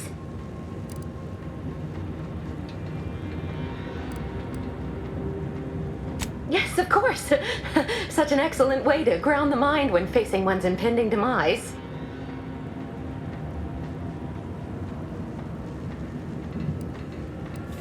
3 days ago, the range was inundated with fiends. Cultists, I believe. I am unaware if they're immensely foolhardy or simply mad, but they've caused no shortage of destruction. I've seen few firsthand, but that isn't because they've gone. Rather, I believe they have become visibility deficient. These cultists broke in from above and immediately set about damaging what they could. I don't know the specifics, just that they can't be seen through normal means. It's a shame the facility is in shambles. We've an N-ray scanner device that may render the cultists far easier for one to locate. The scanner is an optical device designed to detect electrical signals and the N-rays given off by all living beings. Visible or not, the cultists still give off N-rays. It was stored nearby. But with the damage to the facility, you'll likely need to use the maintenance vent on the wall there behind the screen to get anywhere near it. Oh, there's no such thing as invisibility. I can only theorize that their visual forms were sent out of phase when they haphazardly tampered with pressurized N-rays.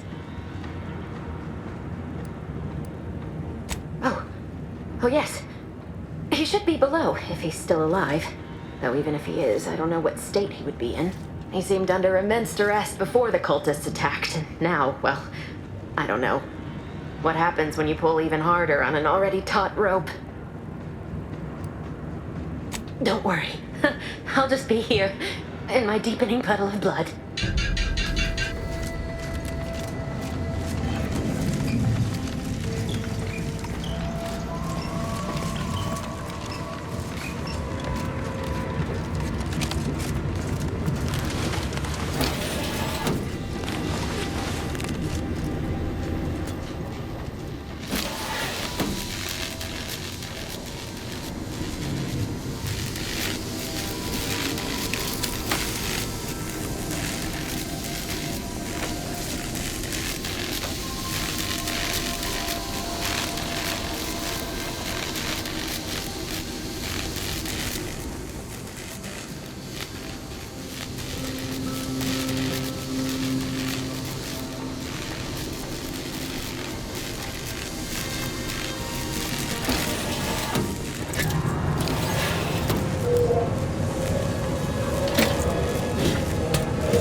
Everything must be done before it can become...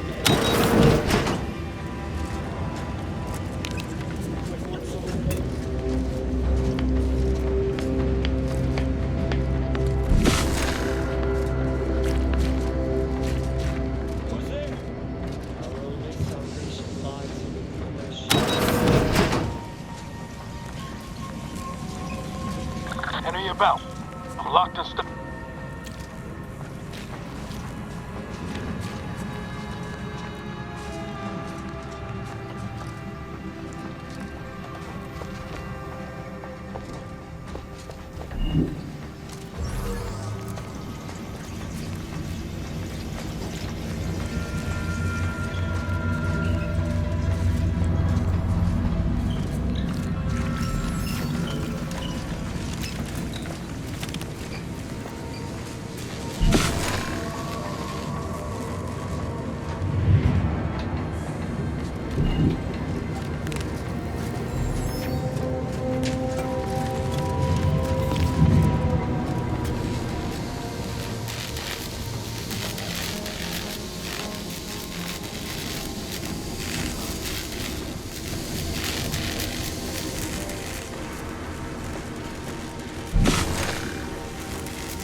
Everything must be...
The nearest sealed door should now be accessible to you, Commander.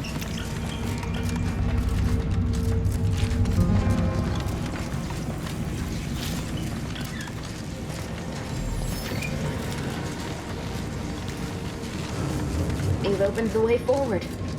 Very good work.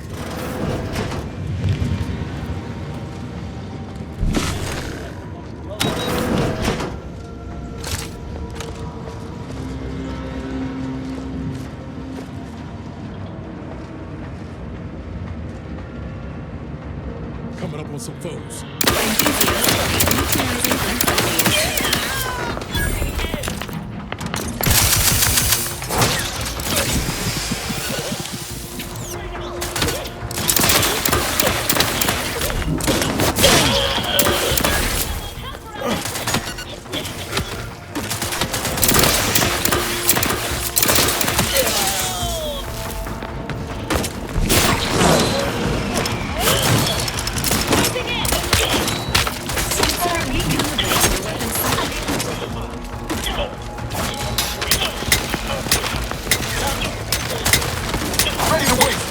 Your command.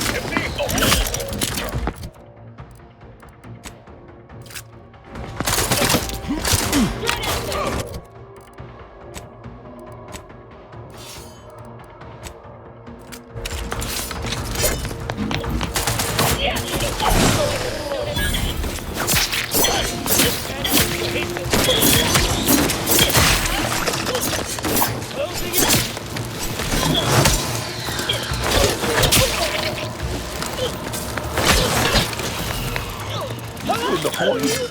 You leave at once.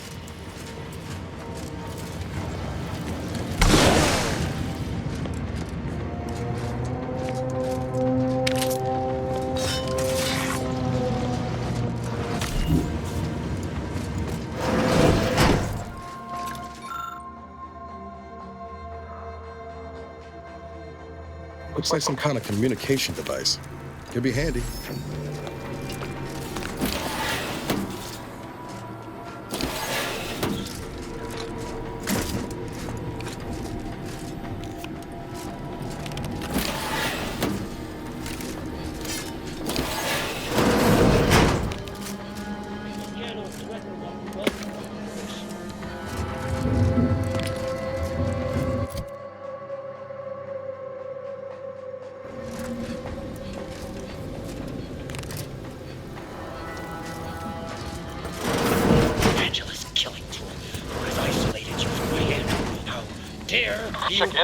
My attention with your dissonance.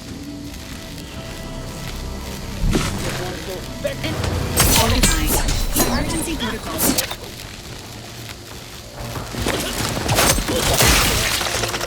They were meant to merge with perfection. Query, has this been suspended you? Right now.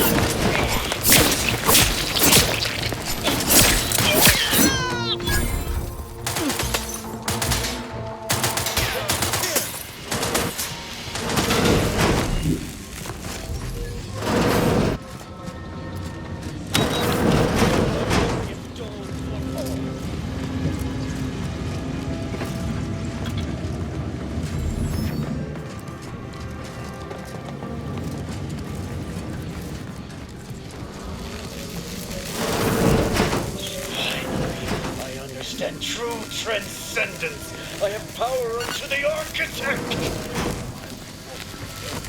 We should keep moving, Commander. I'll see what I can do.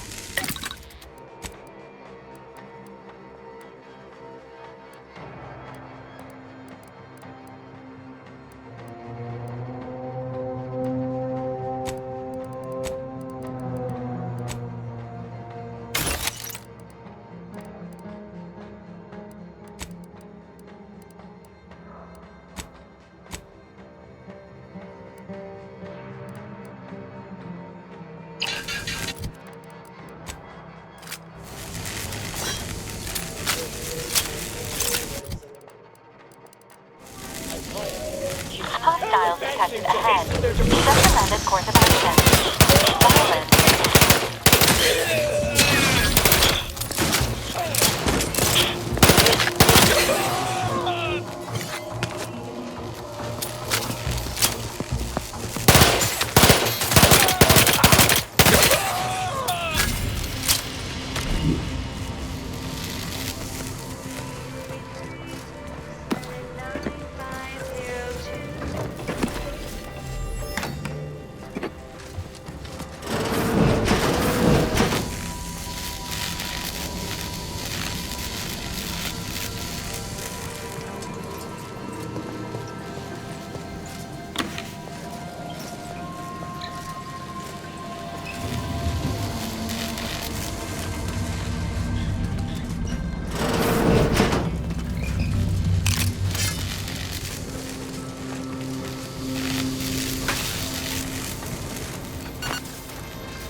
Look at the sad little sprat in his corrugated metal kit. I'm coming for you.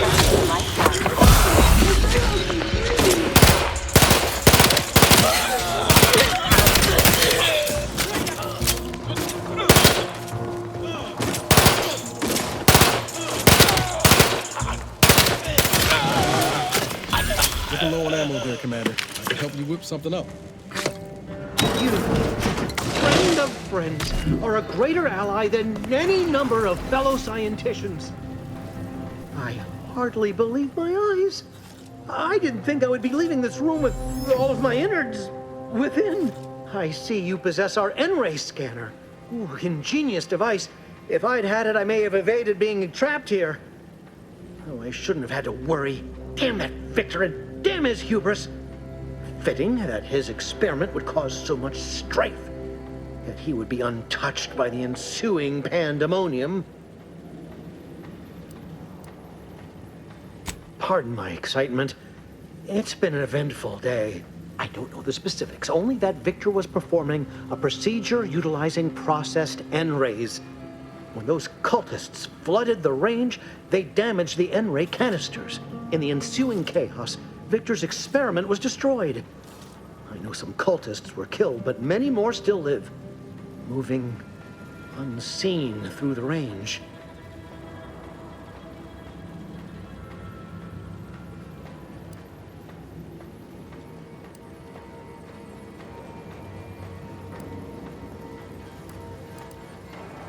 Because he refused to follow procedure. He didn't take an assistant or allow anyone to see his data, and now it's all consigned to oblivion. What a waste.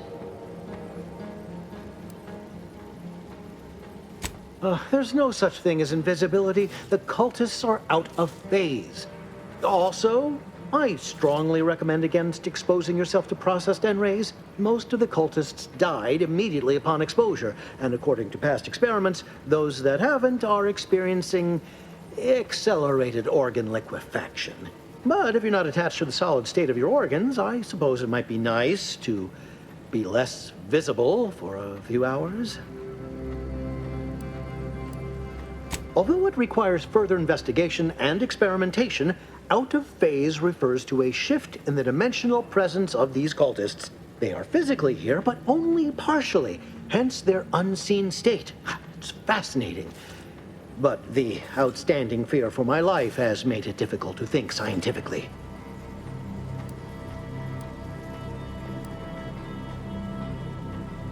Oh, believe me, this is more excitement than I ever wanted.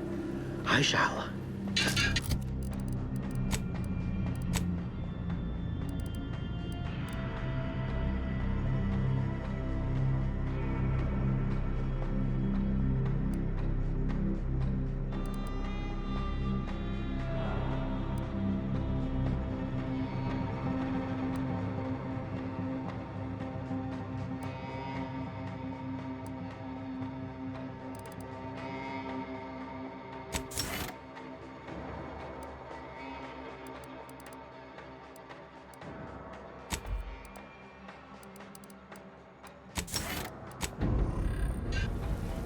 Thank you again for your help.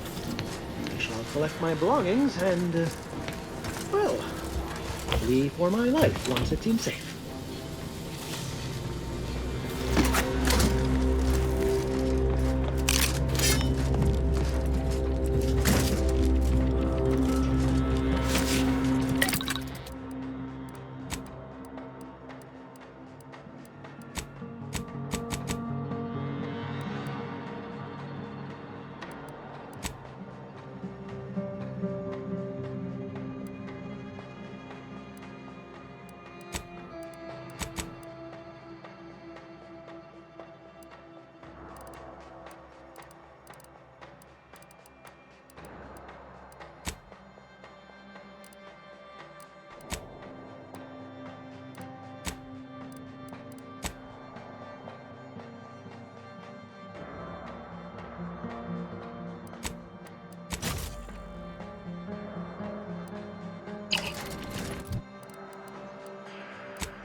Ready to take the heat off you, Commander.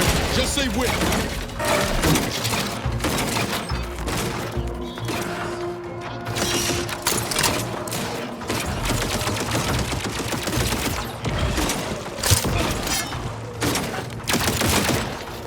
Gotta scoot closer.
I never wanted this situation to escalate like this.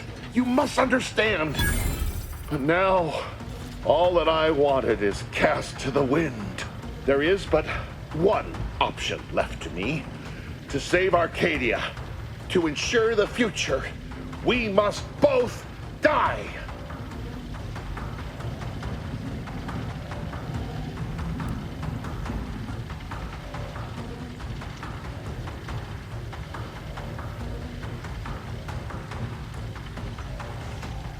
I was warned that you would attempt to. You would use subterfuge to sway me. I cannot allow this. I cannot allow our efforts to be in vain. If DeVries does not receive my explosive, she will resort to a violent assault. Many will die, pointlessly, and in agony. I can at least deliver them an instant, painless death. I thought this explosive vest would be an unnecessary precaution. All I can hope is that by blasting us both from the field of play, the order shall find its way to truth. Want has nothing to do with it. I have very specific instructions on how to proceed in the face of contingencies such as yourself. And you cannot possibly understand whether I am or am not capable of martyrdom. You do not know my depth of character.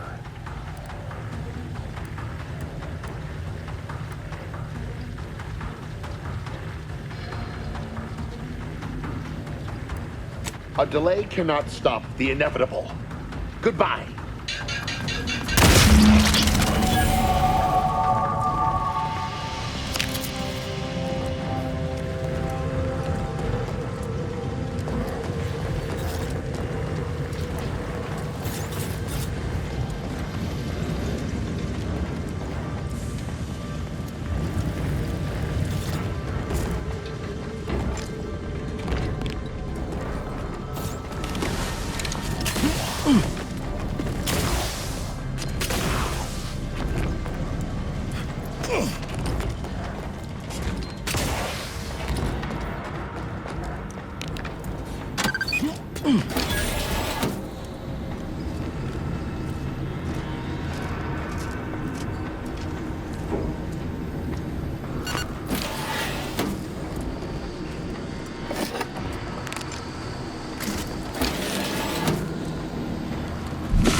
For preservation purposes, relocating it to the incognito storage may be advisable.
Victor, I fully understand the importance of your work.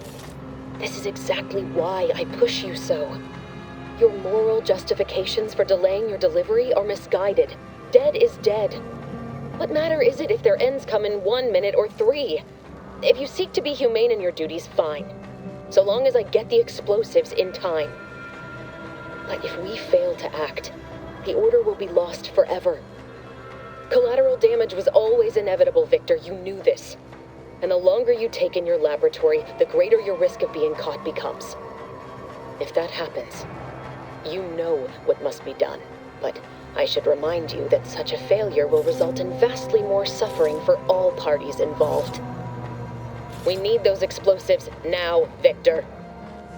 Let's finish this.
and may the plan guide you.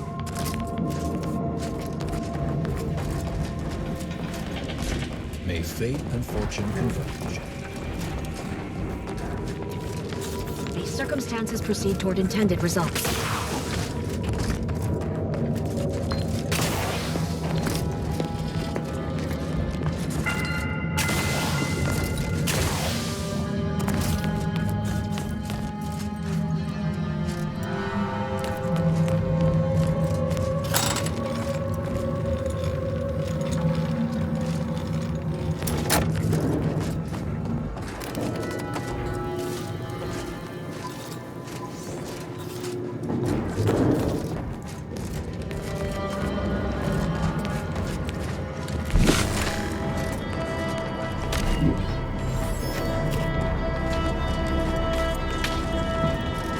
May all your endeavors elicit expected results.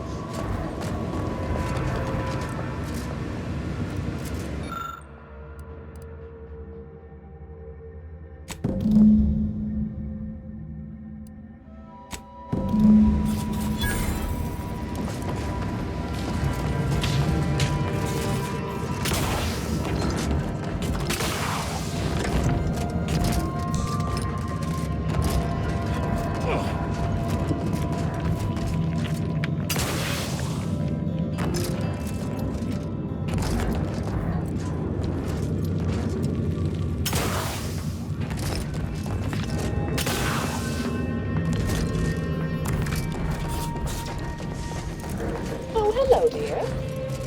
Why, we were just talking about you. Or specifically, potential implications for a multitude of troubling scenarios, based on probable results of your investigation, downstream outcomes, and such and the like. You know how the Order is, always calculating something. But please, tell us what you discovered.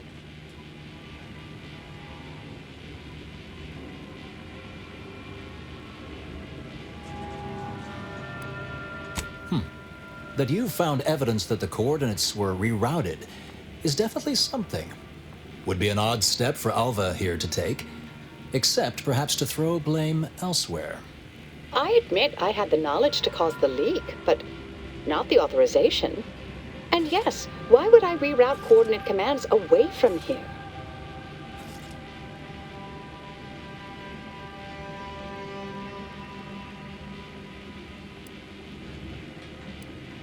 I wholeheartedly agree, but her incompetence hardly absolves her. I'm sufficiently certain our proctor is conspiring with an outside party, so I'm coming out now.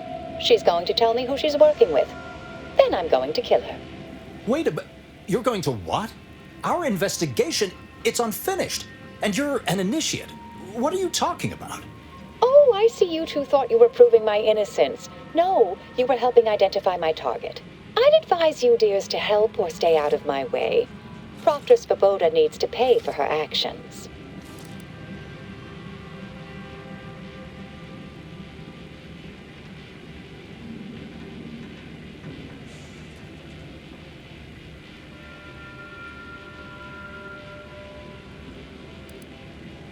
Yes, I concur. That may be the only part of this that seems certain. You are far more capable than some back manufacturing button pusher. Who are you, really? I am a dedicated agent of the Order, but no, dear. My name is not Miriam Alva. I am Marisol Delgado, formerly of the Department of Preemptive Causal Redirection. That group was just a story to scare novice scienticians. Next, you're going to be telling me you're... Wait. It is you, isn't it? The one they called the Endpoint.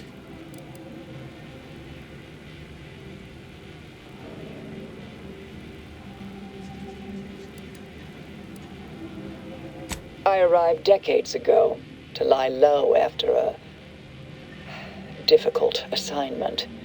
More than that, I have nothing to speak on at present.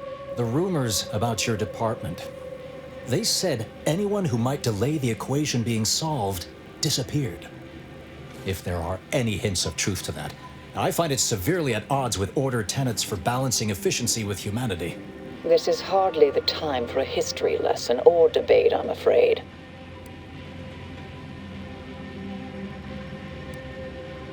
Perhaps you shouldn't. My earlier endeavors were often disconcerting. But the truth remains.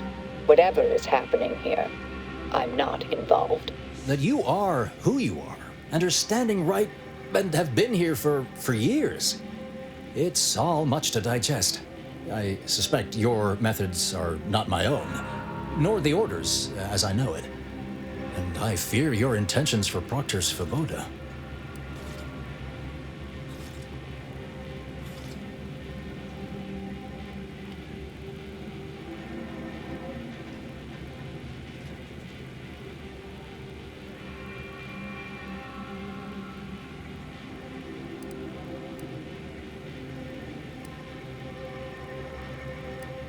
I cannot be party to this, but neither shall I stand in your way. A wise calculation, my friend. Good thing you showed up when you did. You saved me from having to kill everyone here. Not that I was relishing the idea, but you provided other options. Svoboda has much to answer for. Let's go see that she does. What's this? What are you doing here? Come to surrender, I take it? After decades keeping this identity, your inexpert blundering has rendered it obsolete. I am Marisol Delgado, former head intercessor of the Order. This would be an ideal time to confess everything before you die. You can't possibly be party to all this. Not with her vast misdeeds so readily apparent. Our investigator has definitively determined my innocence following a thorough investigation.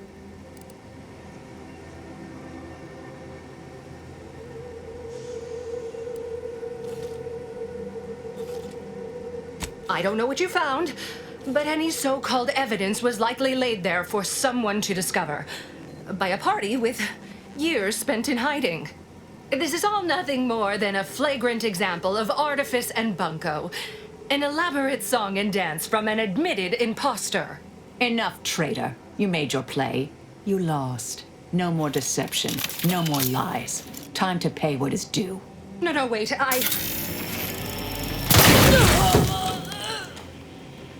Thus concludes a thoroughly distasteful business.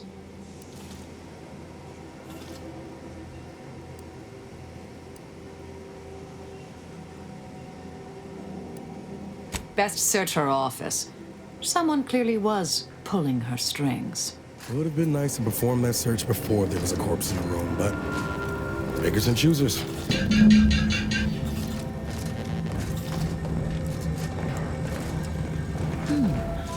Proctor left her terminal on. Maybe.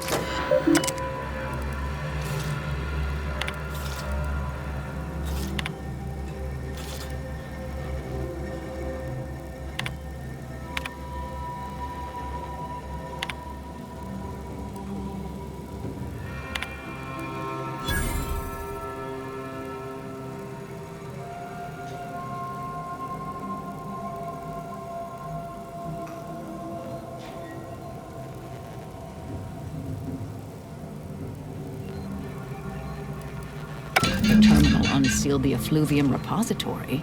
That's traditionally off limits. Ideal spot to hide something. We should take a look.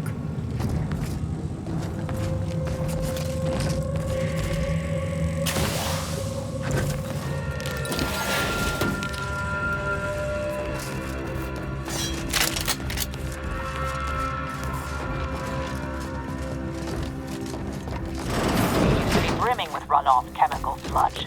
It's been renovated, I see. Another terminal. Go ahead. You should have the honor.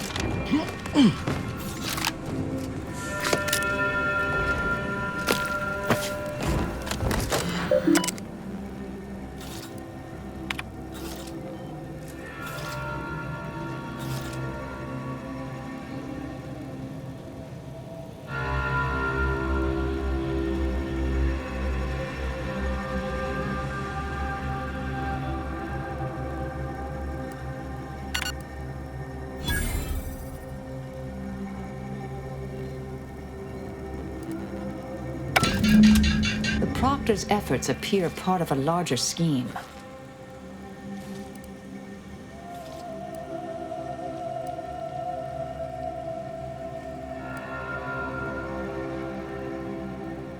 Clemens?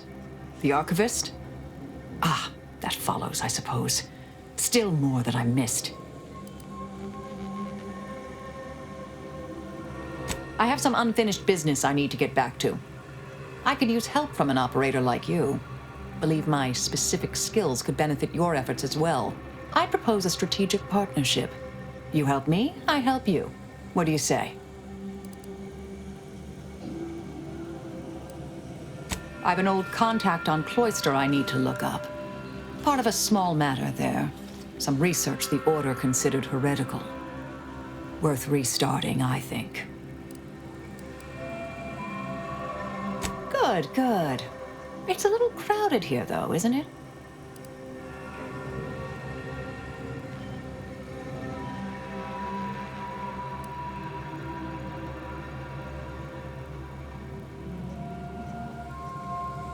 Well then, until the appointed hour.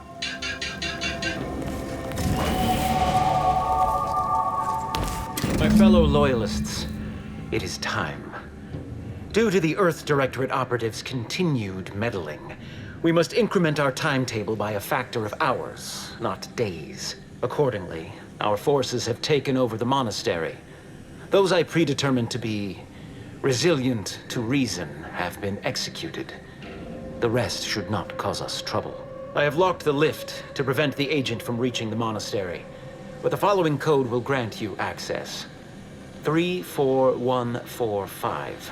I will continue my work from here, supplying Augustine with everything she needs for our plan to succeed, and delaying the agent as I'm able to. May the results of our actions today secure a more prosperous tomorrow for our sacred order. That snake. You think the Abbott's involved too? If he ain't, he's in for a rude awakening. We should get ourselves back to the monastery.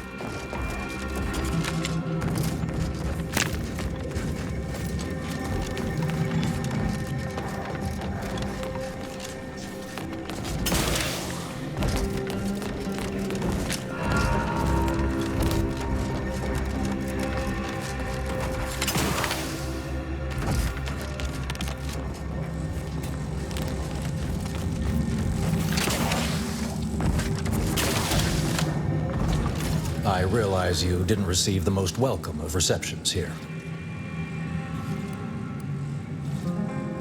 Well, regardless, I recognize you've done right by us here today, and I appreciate your efforts.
Sorry.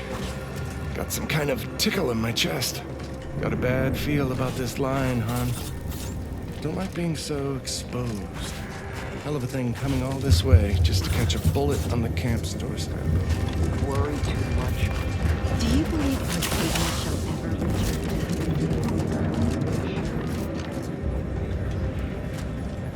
The grand plan is the predetermined order to the entire universe. We can predict.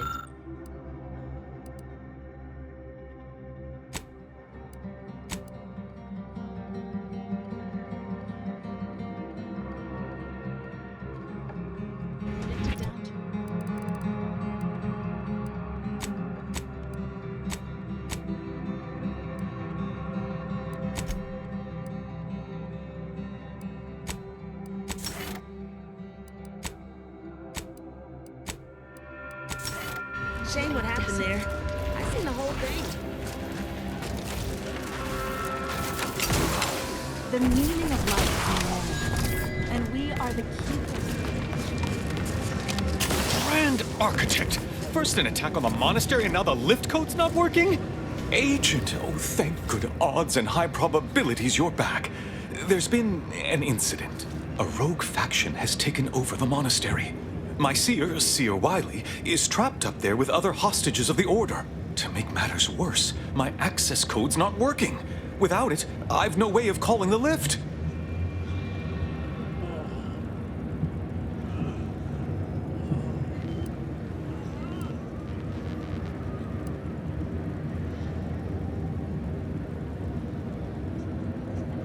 Your resourcefulness never ceases to astound. Before you leave, there's more you should know.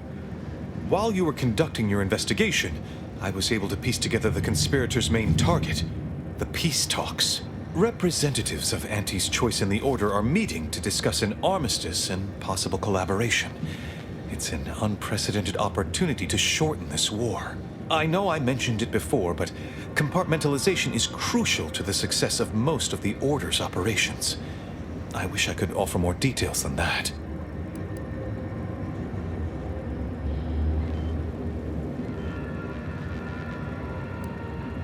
But I'm afraid I won't be accompanying you. I can't be sure my presence wouldn't alter the outcome of your efforts in prodigious and unforeseen ways.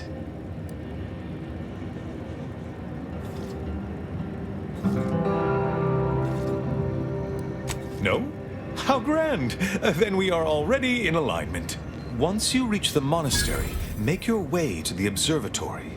If the conspirators are seeking the coordinates of the talks, no doubt their efforts will be concentrated there. Go forth as was determined, and may the plan guide you. If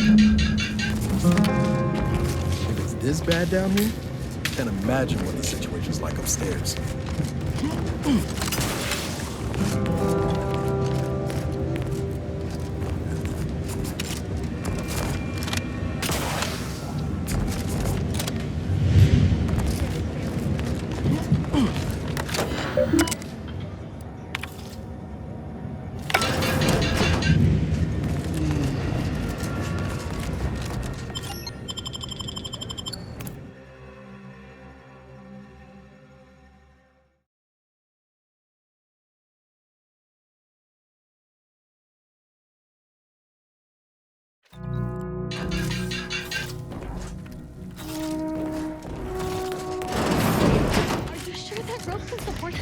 I am 100% certain that its tensile strength is marginally greater than our combined weight.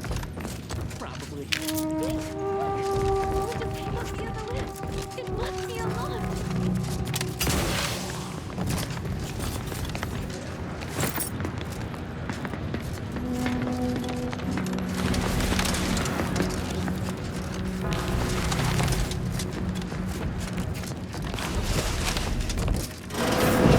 Wiley said I wasn't on his list and let me go.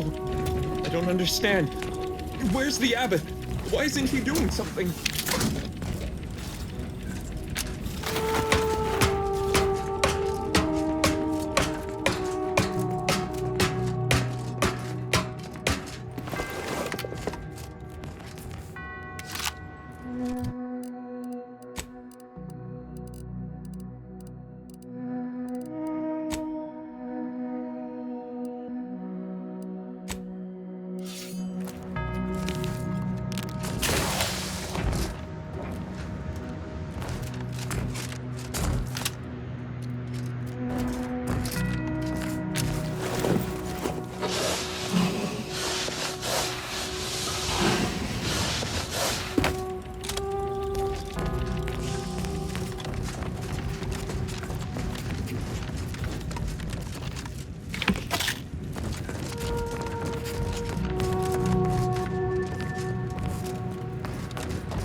Reckon the Order teaches this flair for the dramatic to all their seers? Or is he a special case? We are the catalyst, setting into motion the future most aligned with the plan. Hold that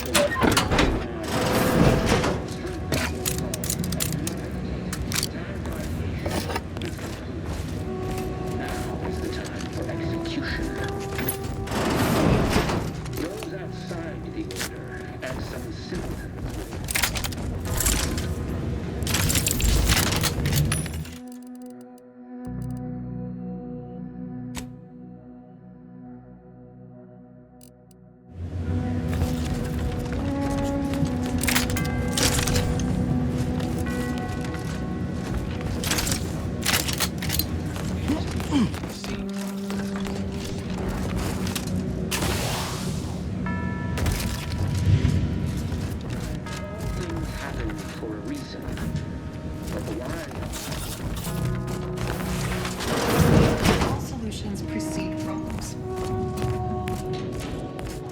nice of Danger. Give me one and I'll take care of it, Commander.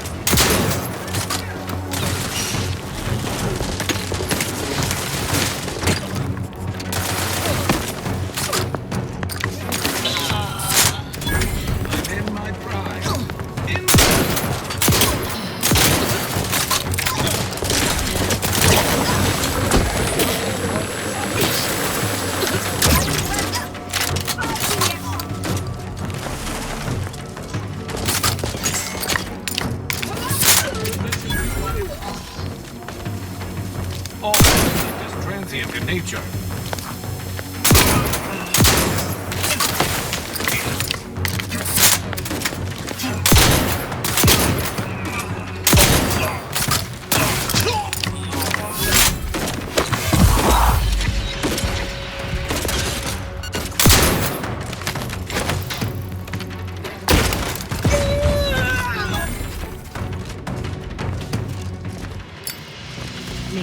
Junction boxes. Threat assessment confirmed.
Found another one. Enemy approximating in our vicinity.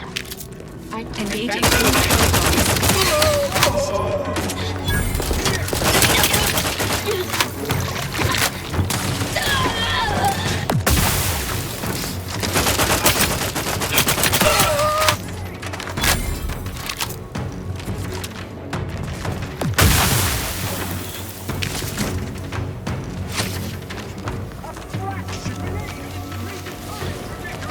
Enthusiastic unfriendlies.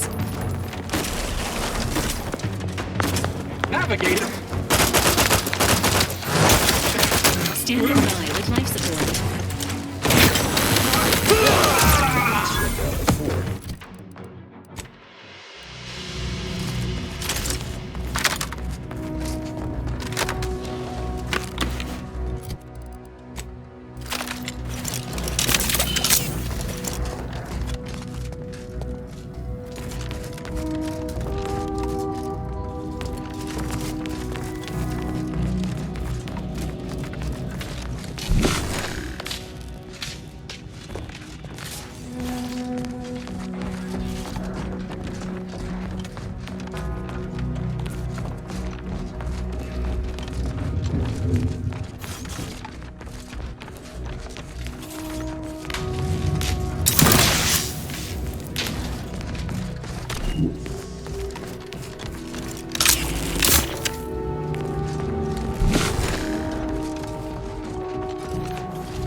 Huh.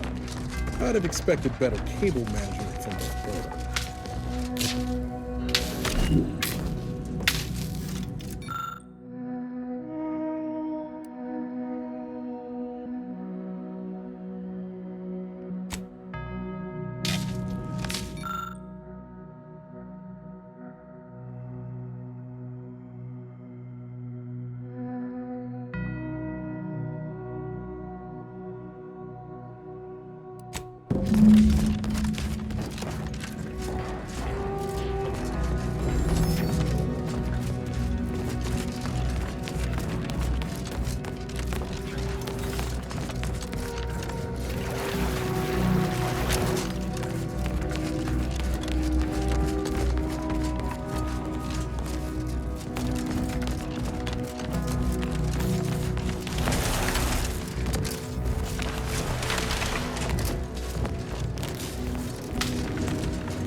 perspiring brow if you try to cite the fourth pillar to me one more time. Scientific advancement should not come at the cost of the grace and dignity of innocent lives. That is all I am saying. Armed conflicts are not the inevitability you are making them out to be, Anya, but rather the result of a populace failing to adhere to scientism's stoic imperative. Oh, and I suppose we're going to pretend the second pillar doesn't exist? I must have just imagined reading Alfred Long's 75 thesis on determinism then.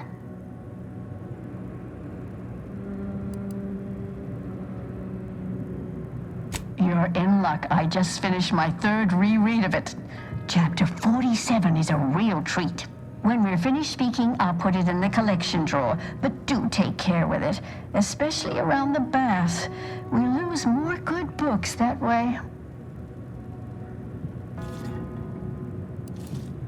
The anchor hold is proofed against sound to allow us to conduct our work in quietude, hence the speaker unit you're using now.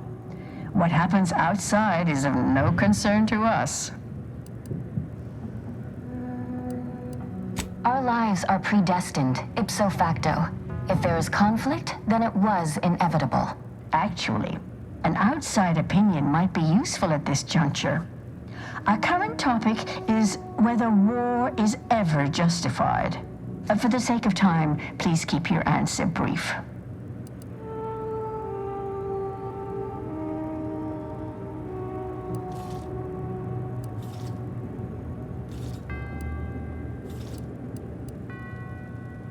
And how do you predetermine the harm of action against the harm of inaction? We make those estimates all the time. That's the whole reason we employ seers. We're going in circles again. If only we had access to the materials we requested, perhaps we could settle this debate.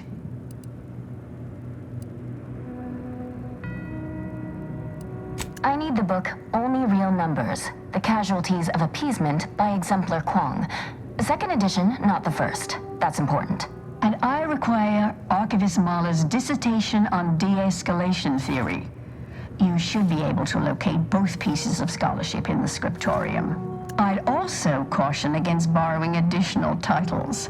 The scribes are absolute fusspots when their work goes missing. Much appreciated. We'll present our final arguments once you've returned with the research.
entering a conflict. Will be terminated.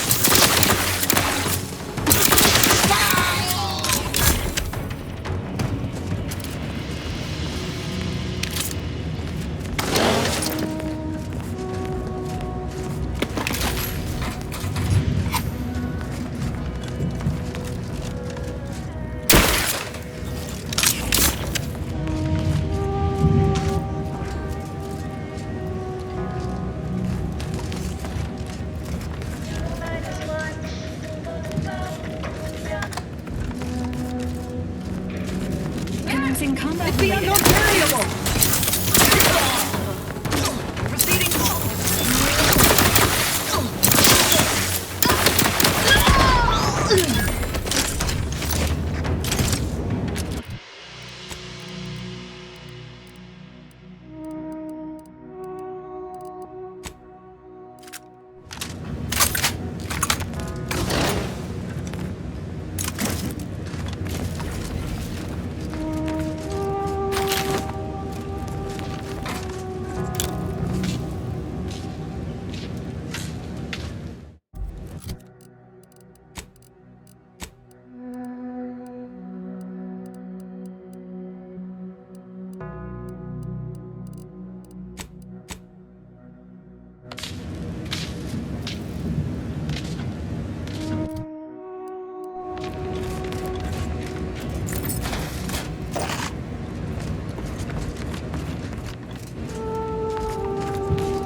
I know this ain't gonna get to the abbot, but I have complaints that need registering anyhow. This monastery's too big for the staff we've got, and it sure seems like the scienticians and theorists here ain't fixated on keeping neat. I might just be a novice, But at 73 years of age, I have enough self-respect that I shouldn't be picking up another body's latavation towels. This the Abbott's room?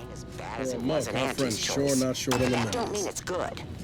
I just ask you folks to remember that there's more of importance out here than just your numbers.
And whom do we blame when a student fails?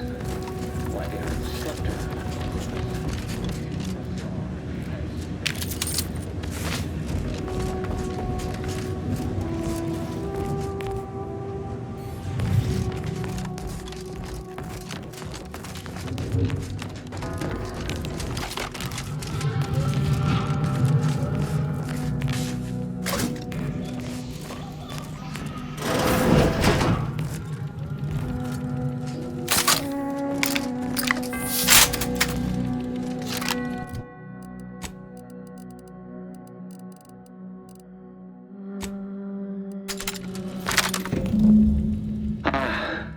The stalwart agent arrives. I need more time to finish my work, so I've prepared a choice for you. The hostages in the card press before you will die unless you intervene. If you go through the door on the right, you'll find the means to save them by solving a simple puzzle. Leave through the other door, however, and they will die, screaming in abject terror. But how could you call yourself an Earth Directorate agent if you allowed that to transpire? Attempting to rescue the hostages may significantly delay your mission. Awaiting orders, Commander.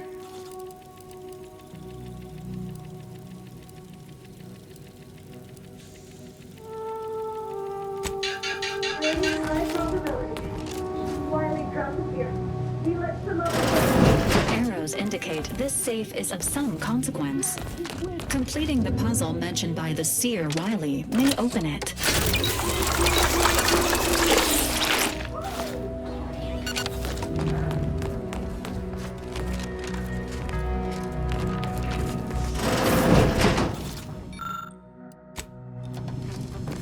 Enemies detected.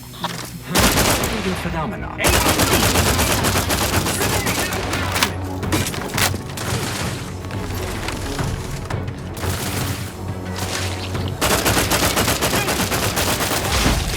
Cost me minimizing.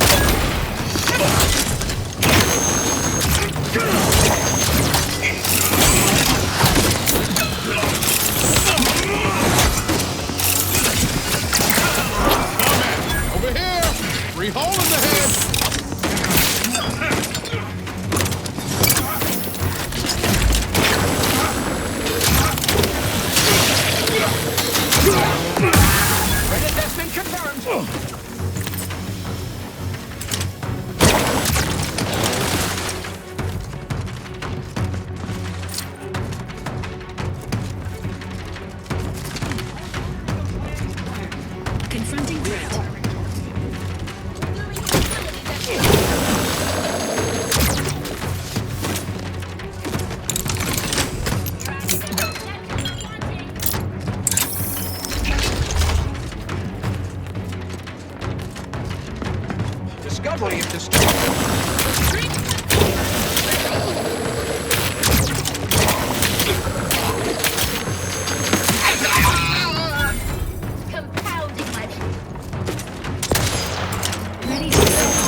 Engaging. Give the order, and I'll take care of him, Commander.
Initiating positive reinforcement.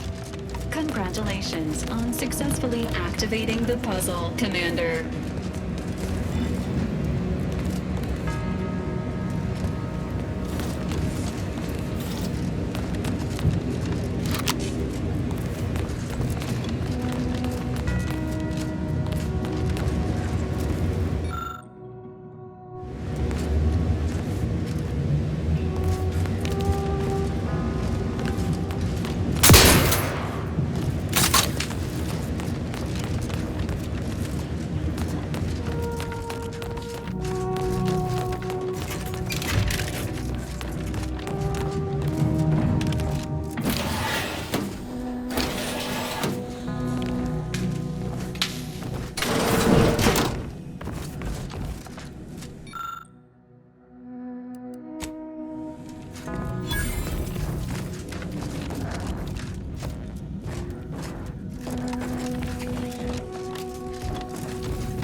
No, I haven't encountered this much of a waste of time since I tried programming Val to understand sarcasm.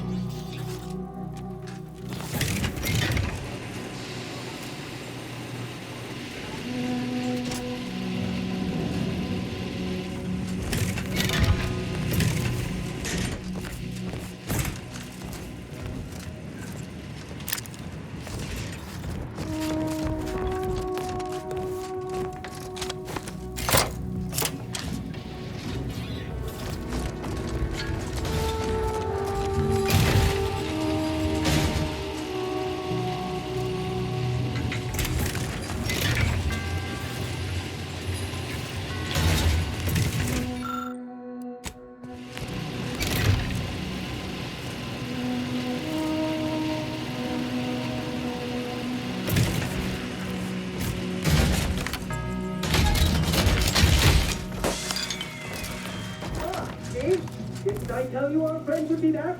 Hurry! Disable the contract machine!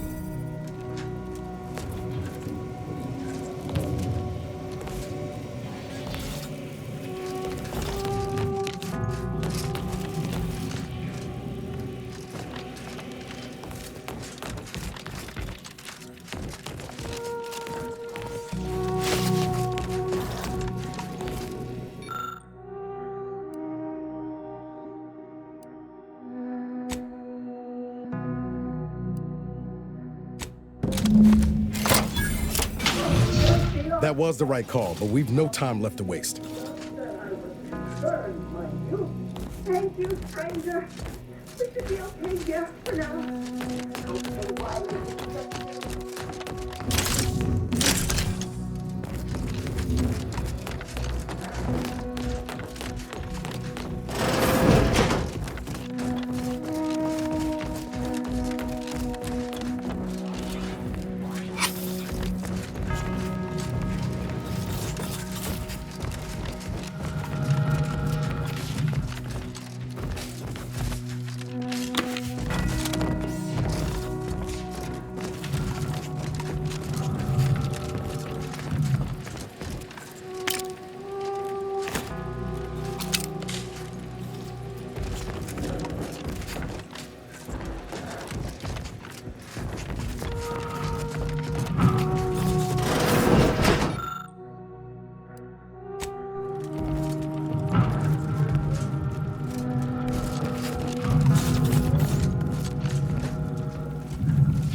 Hey, body's not even cold yet. Show a little respect.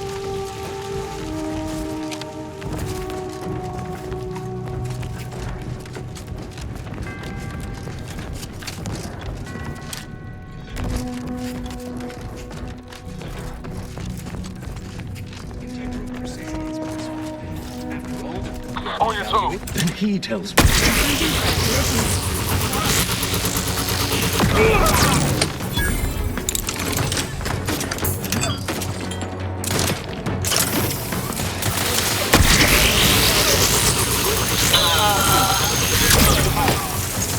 The coordinates yield diminishing.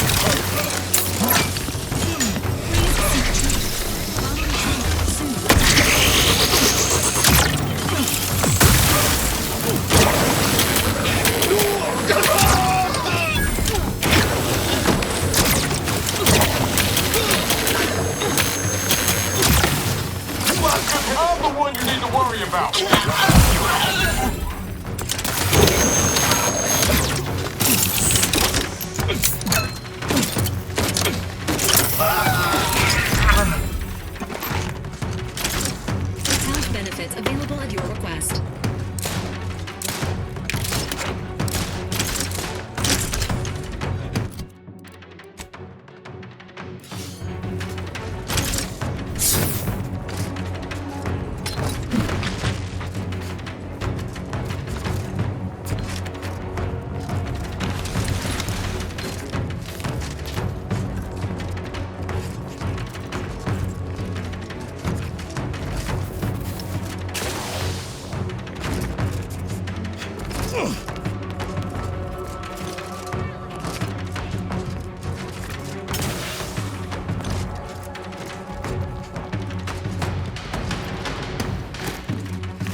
waste him. On your command.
Random element.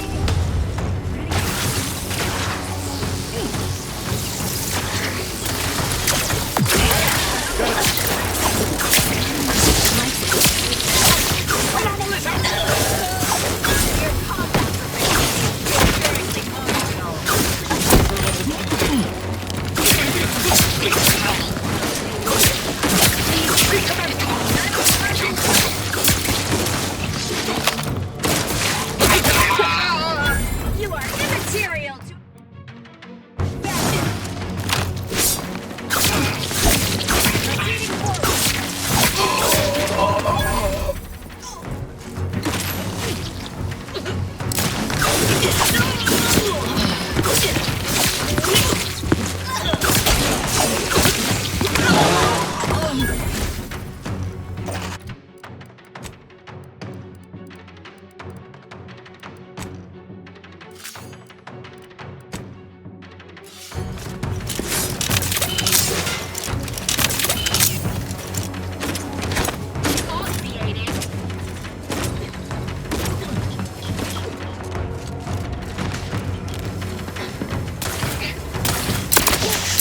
Let me know when you need it.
Lay your oculars on this, Val.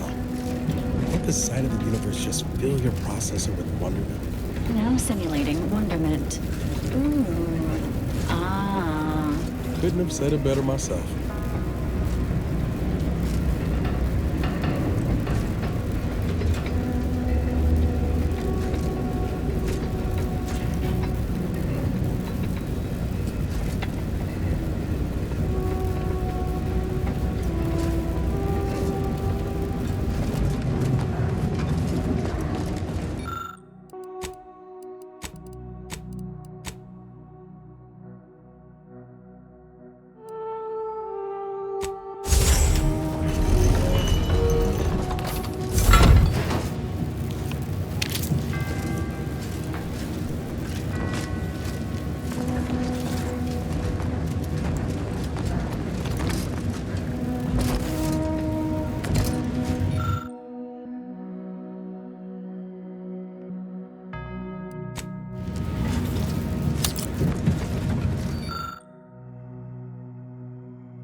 So Clemens and Svoboda's killer arrives. So much of our plan ruined because of your meddling. Victor's explosives would have minimized casualties on both sides. You may have bested my peers, but they were never my equal anyway. And neither are you. You took so long, I was beginning to think my little puzzle actually stumped you.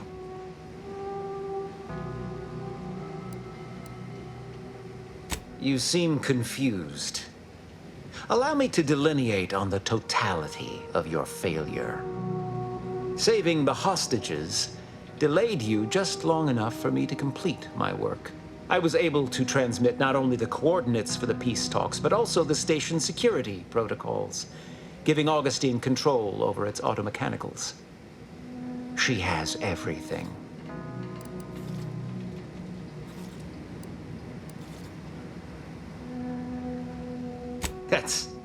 preposterous.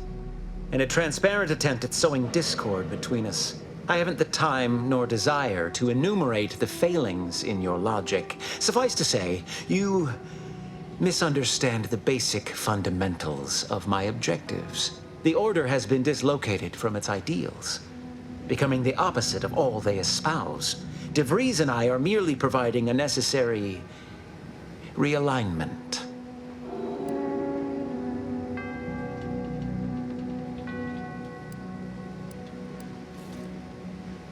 What in the Architect's computational summary are you on about? This proves nothing, except your willingness to trespass into other people's correspondence, and Joseph's inability to express himself clearly in the written form.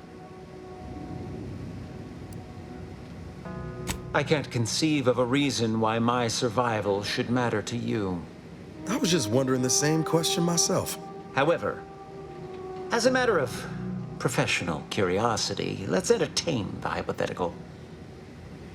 I stand down. Then what?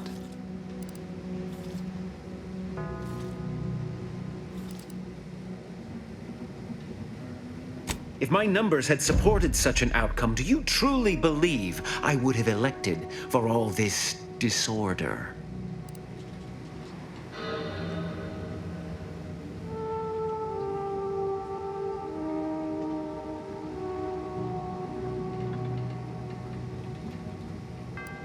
And with that, I think I've gleaned from you all that I need to judge your true measure.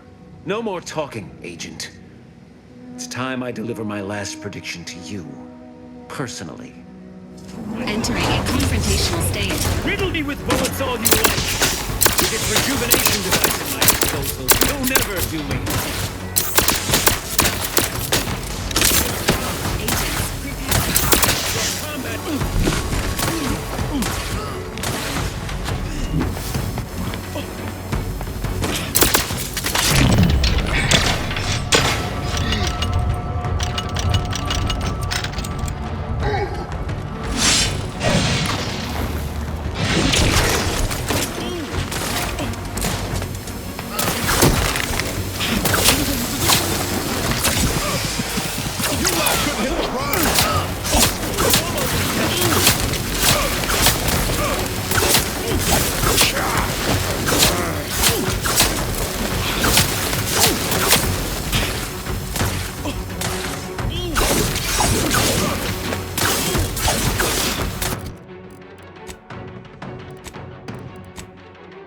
Replenish!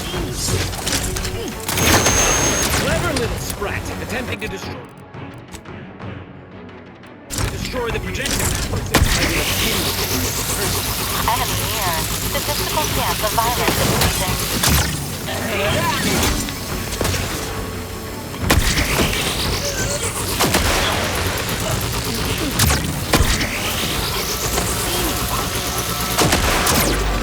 This is not in my position.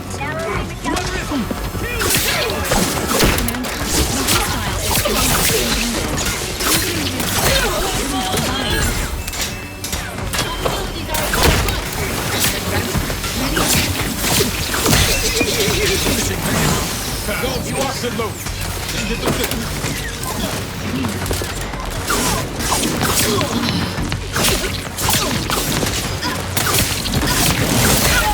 Moving up.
take the heat off you, Commander. Just stay with me. Over here! Tree hole in the head! Hey!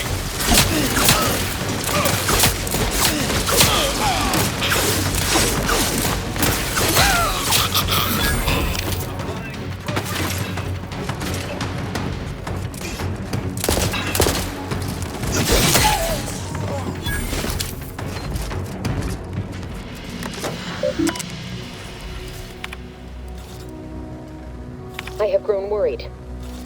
I have not received word from Archivist Clemens in some time, and I imagine you would have relayed any pertinent information by now. I fear this bodes ill. Without him, our only option is a direct assault. A risky proposition, to be sure. The last thing any of us want is for our plan to spiral out of control. And so it falls on you to seize back that control. Use the methods we discussed to take command of the monastery. When it is done, I will send further instruction. You have my trust. See that it is not misplaced. I'm much obliged for your tireless work. With this knowledge of Greater Tranquility Substation and its security codes, our plans for the peace talks can finally be spurred into motion. However, without Archivist Clemens and his explosives at our disposal, we've no choice but to proceed with our contingency plan. A direct assault.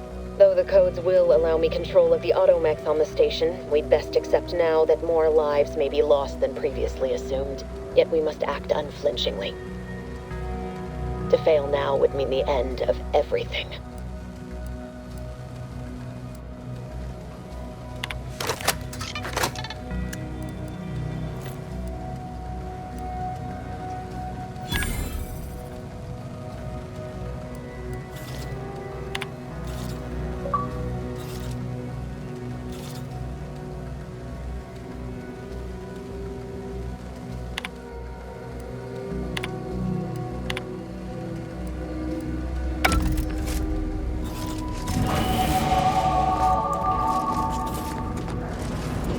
Return to the aircraft window. Get on over to the location of those peace talks. God will beat DeVries there, but we ought to try.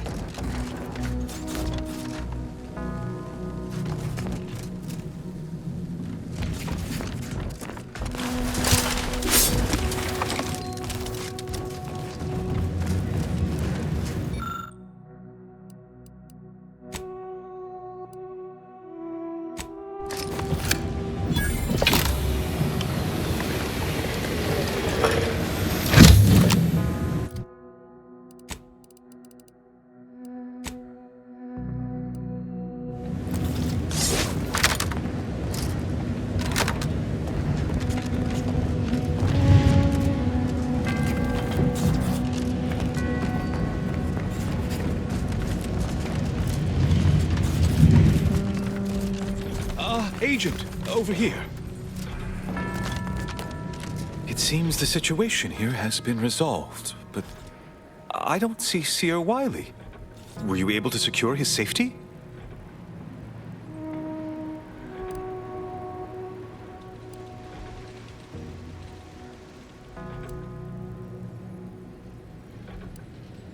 You are welcome to collect the experimental weapon inside the observatory, the Oracle. It was Landon's design. Only seems fitting you take it. This key will unlock the case. May all your future endeavors proceed in accordance to the plan.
Excellent timing.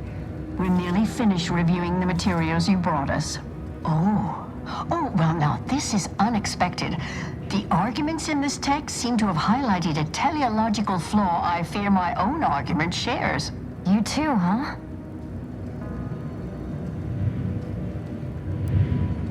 Under certain conditions, de-escalation becomes impossible, leading to negative outcomes, including outright annihilation.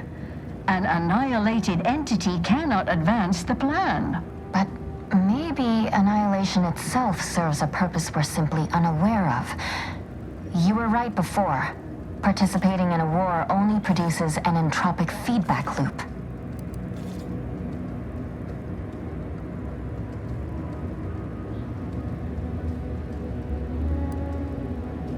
Interesting. Unless I'm mistaken, you advocated just the opposite at the start. It seems each of us has evolved our positions. Given your stance, I expect you'll want armor over a weapon. You can retrieve it from the same drawer where you deposited our research materials. We appreciate your time. If you have a spare 4 hours, feel free to stay and observe our period of silent, sustained reading. Otherwise, until we next confer.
Roger always said he wanted his body donated to the Order if it helped advance the plan. And I'm sure this was